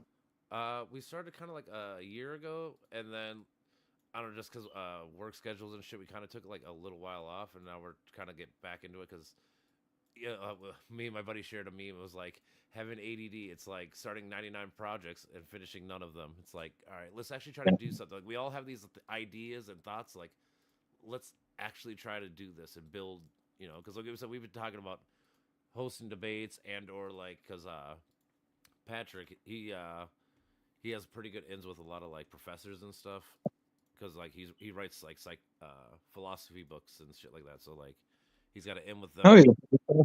So like he's super smart with that. Like I said, I've been getting him into political shit, and he's been getting me into philosophy shit. So that's why how us two have blended. You know, kind of just picking each other's Yeah, brains and shit, and then you know sporadically we've added more people throughout the time. But like I said, that's fun. Yeah, it's kind of how it's been building. I enjoy. I love talking politics because yeah, I'm from Canada. I've been a member of the Liberal Party for ages. I've been to the convention. I've been in front of like several cabinet ministers and the deputy prime minister in front of a mic, duking it out with somebody else, and we were both going back and forth in front of like 200 people. So I'm very used to this sort of thing. So I love it. It's so much fun. Well, I mean, I love arguing too. I've always been a fan of, even as a kid, like our parents and family members would always fucking be arguing. And, you know, as a kid, you just sit there and listen. But, like, once I got old enough, I'm like, you know what, that's bullshit. Here, you know, I'm going to tell you why. And then you just, you know, start doing it, you know, just join the fucking fray. Yeah, I was never that. I was always like, I always liked structured one. I never wanted to argue. I always wanted to win. Hence why unless I know something, I shut up. Yep. Because I didn't want to argue. I wanted to win. So that was why I always tried to like, I just did mountains of research. And then basically I discovered you can actually win an argument with basically a grocery list, just a bullet point list of facts and data, and you can club your opponent to death with it. And I discovered that early on, and I basically just subscribed to that philosophy for ages. You are right, but only thing I would, like, this is where we always talk like Patrick and shit. It's like, even if you beat someone down with facts and knowledge, a lot of these people will just continue to follow the lie or the bullshit. So like, how do we break that? How do you actually That's how do you get someone to fucking actually take facts and knowledge, or whatever we're gonna call it, you know? what I would say is follow the advice of basically every cabinet minister and elected official I've spoken to. A debate is not meant to convince the other guy. It never has been. It never will be. What you're debate for is you're trying to convince the crowd. That's what a debate is for. That's what I would basically say. And I don't think you can make a thing where you convince another person. Like I don't think unless you really know that person, like this is a family member and you're having an intervention, I don't think you can really do that. Like I just don't think human minds work that way. But that's how I always approach it. I'm not trying to convince the other person. I'm convincing the crowd. I mean, I totally get that to an extent, but like then people in the crowd, like I said, like so let's say like you know like think about like a Facebook or X post, whatever the fuck, and you like come with the goods, like here's like the actual evidence, facts, whatever, right? And then they still like, even though they can read the facts and evidence right in front of them, they still won't believe you or No, you don't. No, not a post. think it's or Not fucking a or post. Not a Facebook post. You have to be. You have to be face to face with them. You have to do it. You have to do, for example, go look up even people you might disagree with. Here's an example. Go look up the 2004 VP Vice President debate between John Edwards and Dick Cheney. I don't like Dick Cheney. I have no problems admitting he basically turned Edwards into a fucking slurry. Or go look up what was the other one I was going to bring up? The other one from Louisiana, 1991, with Edwin Edwards, David Duke. If you don't necessarily have to, if you can't just put the bullet point of facts out, here's what you have to do. You have to step to them, and you have to. The best way I put it is this: you never throw an accusation of hatred on an opponent, you pull it out of them. For example, you never say you're a racist. You say, so let me get this straight. You don't think other races should work with you. You don't think other races should eat with you. You don't think they should get married. You don't think they should have equality under the law. Really? That's quite an interesting philosophy. You don't throw the accusation, you just pull it out. Make them say it and basically, yeah, breadcrumb it out. Like, you know, when you say, yeah. like, oh, like only the man can vote for the family, right? Like, women should have rights. You know, like, you know, instead of, you know, saying like you're misogynistic or whatever the fuck, you know. Exactly. Or you step to them, do what Edwin Edwards did, where he basically said since he had been the governor for ages, he said, right, okay, how many business licenses last year did Louisiana have? I demand an answer, and he couldn't give one. How many, etc., etc. Basically, just show him a bit empty, and that's the thing. Don't throw it. Don't say you're empty. say, how many new business licenses last year did Louisiana have? I can answer that question right now. And if you can't answer, bang. You don't have to call him insubstantial. You just have to pull it out. That's the best way I can put it. Yeah, That's the main technique I've learned personally. that's good. The thing is, Yeah, yeah, yeah. it's self admissions. I mean, that's always the because yeah, if you just throw out accusations, most people don't even look it up or like will even know if you're right or wrong. They're just gonna assume that you're lying because that's how people are usually. But if you get them to say it, it's gonna be a much more powerful statement. Yeah, that makes sense. Yeah, exactly. That's basically what I was saying. Yeah, it's fun. I also love how weirdly international this place is. Like, I didn't know you had an Australian, and I didn't know I would have such an interesting conversation with him because that was so. Actually, that's the first time I ever met him too. So I mean, like I said, because Patrick was telling me earlier that he was inviting some people too. So I was like, cool, like Yeah, the Masha chick. I know she's from she's originally from Ukraine. Yeah, she mentioned, and then now lives in Baltimore, I think. Florida, maybe. Oh. It's either Florida or Baltimore. I can't remember. She's moved a lot. She's, and then. And where you're from Minneapolis? Where's Patrick Stewart or whatever? He's from Tennessee, right now. He wasn't terribly southern. Yeah, I think he said he was originally from. He might be the one you're thinking of. I think he's from Baltimore The originally. guy in the host who like had the Chat GPT open and shit. Yep, yeah, he's huge into talking to AI. He always tries to get me to do it. I'm kind of like skeptical. I don't do it still. I'm afraid. Like I'm kind of more like like I just rather read the actual like rules or paper or whatever the fuck like.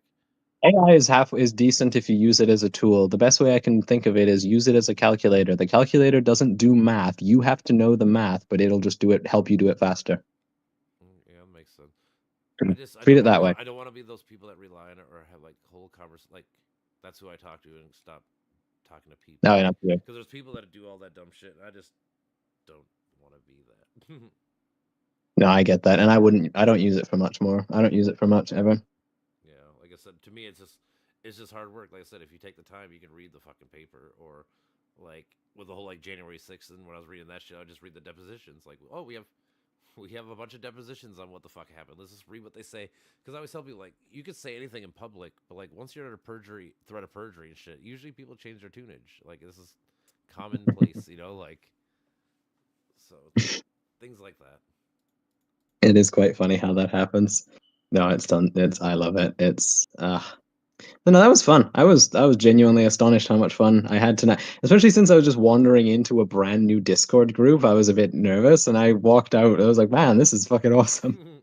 I'm glad he had a good time. Like I said, usually that's how it is. I mean, obviously you're gonna have some heated moments and shit, but I mean, I'm sorry about that, but it is what it is. Oh no, I was just wondering because it was like you guys were all just strangers, and I was just not sure what was going to happen. And then I left, and then like as time went on, I was like, "Holy shit, this is fucking great! I'm doing more of this." I know, because you're like, I could tell you about Canadian politics all day. As long as you guys are willing to sit here, I'm willing to talk about it.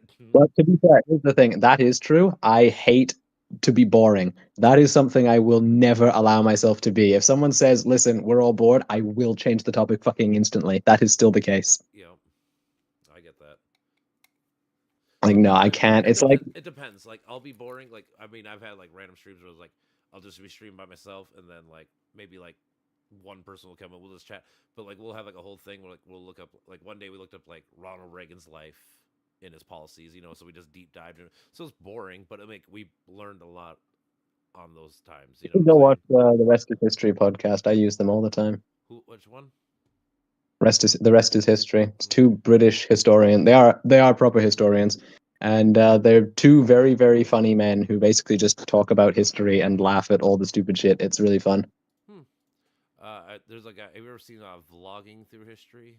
I think his name is. I have seen him. Yeah, he mostly does like reactions and adds his own take. I much prefer conversations than singular streams of consciousness. Personally, I just find them more entertaining. I just don't know. I haven't found a lot of like straight history, like without just being like just documentaries. Like I'll watch like a World War II documentary or a World War I documentary, but like. Yeah, look up The Rest is History if that's what you want. Trust me, I feel like it fits exactly. It's on YouTube. It's on Spotify. It's on. If you have an Apple device, I think it's on Apple Podcasts, but I don't know. I don't have Apple. I just YouTube it. Hold on, I'm just gonna put it in my search history. Go look them up. They're so fun. I will. The Rest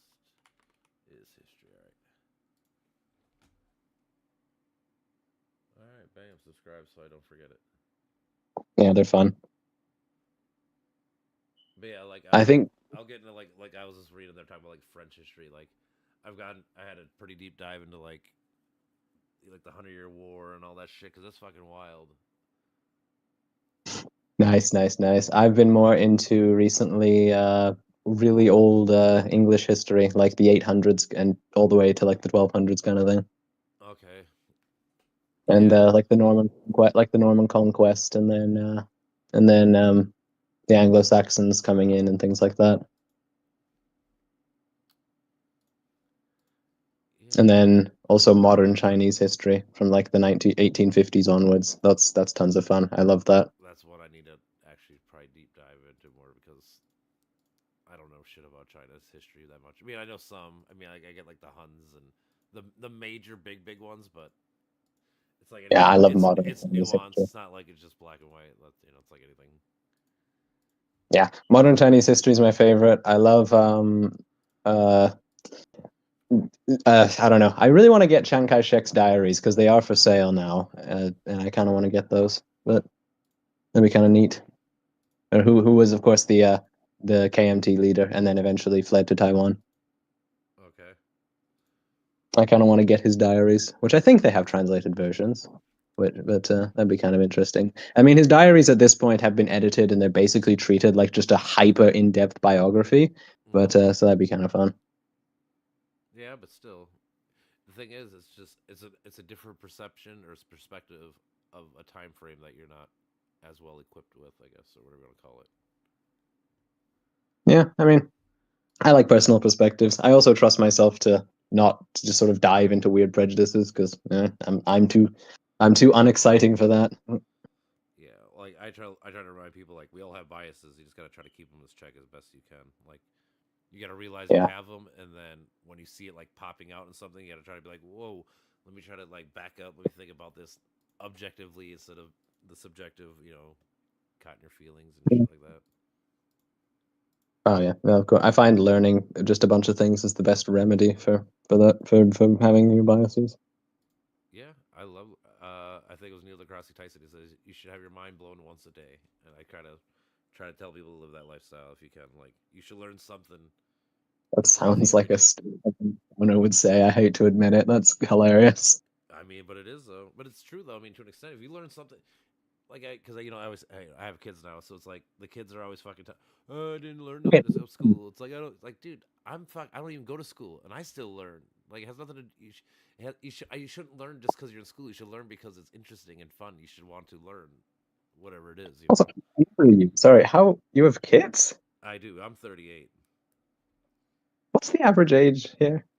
I'm gonna guess Patrick's a little bit younger, so I'm gonna guess Patrick's 35, 32. Oh, I'm gonna so maybe 30, maybe oh, average. oh wow. Goodness, I'm really well below. I'm 21. I mean, we have a few of those too. I mean, I know a couple people that are young, but That's surprising. I never saw anyone's face, so I wasn't really able to gauge it. yeah. Uh, hey, I need to get a separate mic for that, or not mic, camera. Yeah, no, that makes sense. I was just sort of surprised. I wasn't sure what age group to expect. Because to be fair, I don't expect people nearing their 40s to use Discord. It just seems to be the easiest way to get people to video call random, from all over the world. Like I said, we talked to this other dude, Oh, Lars. He's from Finland, so we try to. Like I said, we have my buddy Bill. He's Canadian. That's who. Like I said, besides you, that's who I get all my Canadian information from. Is from him. Where's he from? He's from the farthest east. That little island. I can't remember what it's called. Well, there's multiple of them, unfortunately. So What's the one that's probably what's Newfoundland. the one that's an hour ahead of Eastern time zone? Oh, that'd be Newfoundland. It's a half an hour as well, but yeah. Okay. Either way, yeah, because he's always ahead of us. Or like, he's like, you got to remember, I'm 2 hours ahead. I'm like, oh, are you? Fuck, that's crazy. I never think about it like that, but yeah. Yeah, Newfoundland. That makes sense. Does he talk like an Irishman? Yeah. Good. Good. Proper Newfie. A good proper Newfie. Yeah. Yeah, he's a good Ah, dude. yeah. That's who I get my Canadian. So I'm saying, like, this group is pretty diverse with like perceptions and stuff. It's pretty fun. Yeah, a lot more hard to the left than I thought, and a lot more and sort of what's the word? Not quite conspiratorial, but a bit Couple of them ish. are like so. Quite a bit. The two chicks I feel like are the Evie dude is like the second time I've ever seen him, so I'm guessing he is too. So like yeah, they're more like I said, I try to be center left as much as I can. I mean, obviously it depends on the topic or issue, but like I can handle like further left if they're serious, but when things start getting just sort of conspiratorial, I just sort of roll well, my. I have no for conspiracies at all. yeah, like you were saying, where I agree the most is where you were saying like America is just bad. That's all you hear. And like yeah, like I nothing's was ever just that. bored. Well, they have to say it's like it's never that simple. Like Yeah. so I agree And there. yeah, to be fair, I also have no respect for conspiracies. That is one thing I will say I will never do. If someone starts going on about, oh well, the Kennedy assassination, no, I'm now bullying this person. No, I'm a firm believer in teasing people. That's what's going to happen. Yeah, I agree in the sense. I mean, I do too a lot. I mean, the thing is, so like, I don't know, probably like 6 years ago is kind of when I broke free of all that kind of thing. I used to think a lot of dumb shit like that, but then I stopped being like afraid of science and like I understood that like I can't be the smartest person in the world, like like on every topic and so it's just little things like that. I wish more people would realize like you don't have to be like perfect in everything. You can let someone else be smarter than you in like this topic or this topic. You just try to soak up as much knowledge as you can from it and grow from it, but it's okay to not be the best at everything. You can be best at one or two things, and that's fine. Yeah, basically. And then, yeah, I was, to be fair, always raised in a pretty centrist environment. My dad used to be in the military, and unlike the US, the military in Canada is very solid liberal ground, but he's also just a generally quite a socially moderate to conservative person, but not necessarily on economic. He's basically exactly the person that the military would in the military who would vote liberal. And but beyond that, I was always just sort of it was a very sort going off the deep end, believing in some weird conspiracy was not gonna fucking fly. Like that was never gonna happen ever. Yeah, my side of the family, they're all staunch Republicans. They all fucking Rush Limbaugh to fucking all the way down. Yeah. Listen to all the like I said. So No. I grew up with all that shit. So for a long time, I believed all that dumb shit. But like I said, we're honestly like around. It was basically around like the COVID time is when I started like because like I hear all the bullshit talking points. Like let me just actually read this or research this. And like I said, the more I started looking into it, I'm like, yeah, like this science dude knows way more about this topic than I do. How the fuck do I think I know more than him? Or, if you ask your friends, like, hey, can you tell me what this paper says? No. Oh, so how the fuck are you gonna tell me you know more about this paper than the dude who wrote it? Or, like, Exactly. I think as well, just general temperament for me, I just get turned off when people start, shouting a la Joe Rogan about this stuff or Alex Jones or anything. Even if somebody was, let's say Alex Jones wasn't the big conspiratorial nut job and was literally repeating my political views back at me, I would turn it off. I don't like that shit. And I think that's yeah, that's just a point. That's just a weird, just a demeanor point. If he agreed with me 100% the way he does, shouting all the time, like no, I'm just turning it off. And I think that helps because a lot of the sort of attempts to rile up just don't click for me, which I think just is a random little quirk of my personality that ends up working in my advantage, gratefully. But yeah. Yeah, I think of it like the whole like BLM thing, like your movement, like the whole George Floyd, like all that was in your favor. But when you start burning down cities and doing the dumb shit, you literally just gave everybody an out to talk shit about you instead of the actual issue that we're trying to Yeah. actually fix. Like people do that shit They all also the time. didn't have any gun either, which is another problem. Yeah, they didn't like that. I don't know why they could. I don't know why most of them couldn't understand. Like, I got totally what you're saying. Like, if you in this, I was gonna say it, but you said it first. The civil rights movement, like that is the whole thing. Like, if you, the reason why the Civil Rights Act happened and the whole movement worked is because they had plans. They had a structure from up top to get these things done. And like you're saying with the Very meetings, disciplined one too. it was for sure. I'm just saying. So like, I don't know why they kept trying to push back and say like, well, and I get what their point. Like with the like knowing that you're not alone is obviously very important. Like just going out and seeing your community other than you, that's important. But like the whole point is, like I said, there should be like a 5-point plan. Like every protest should have had these talking points. Like I said, if you watch videos, you'll see talking points different from Baltimore to Florida to California to Minnesota. Like they weren't unified. It's just all independent. We hate the modern Republican Party, which I get that, but like you said, you got to give people an answer to it. You can't just be all hate and anger with no actual substantive answer.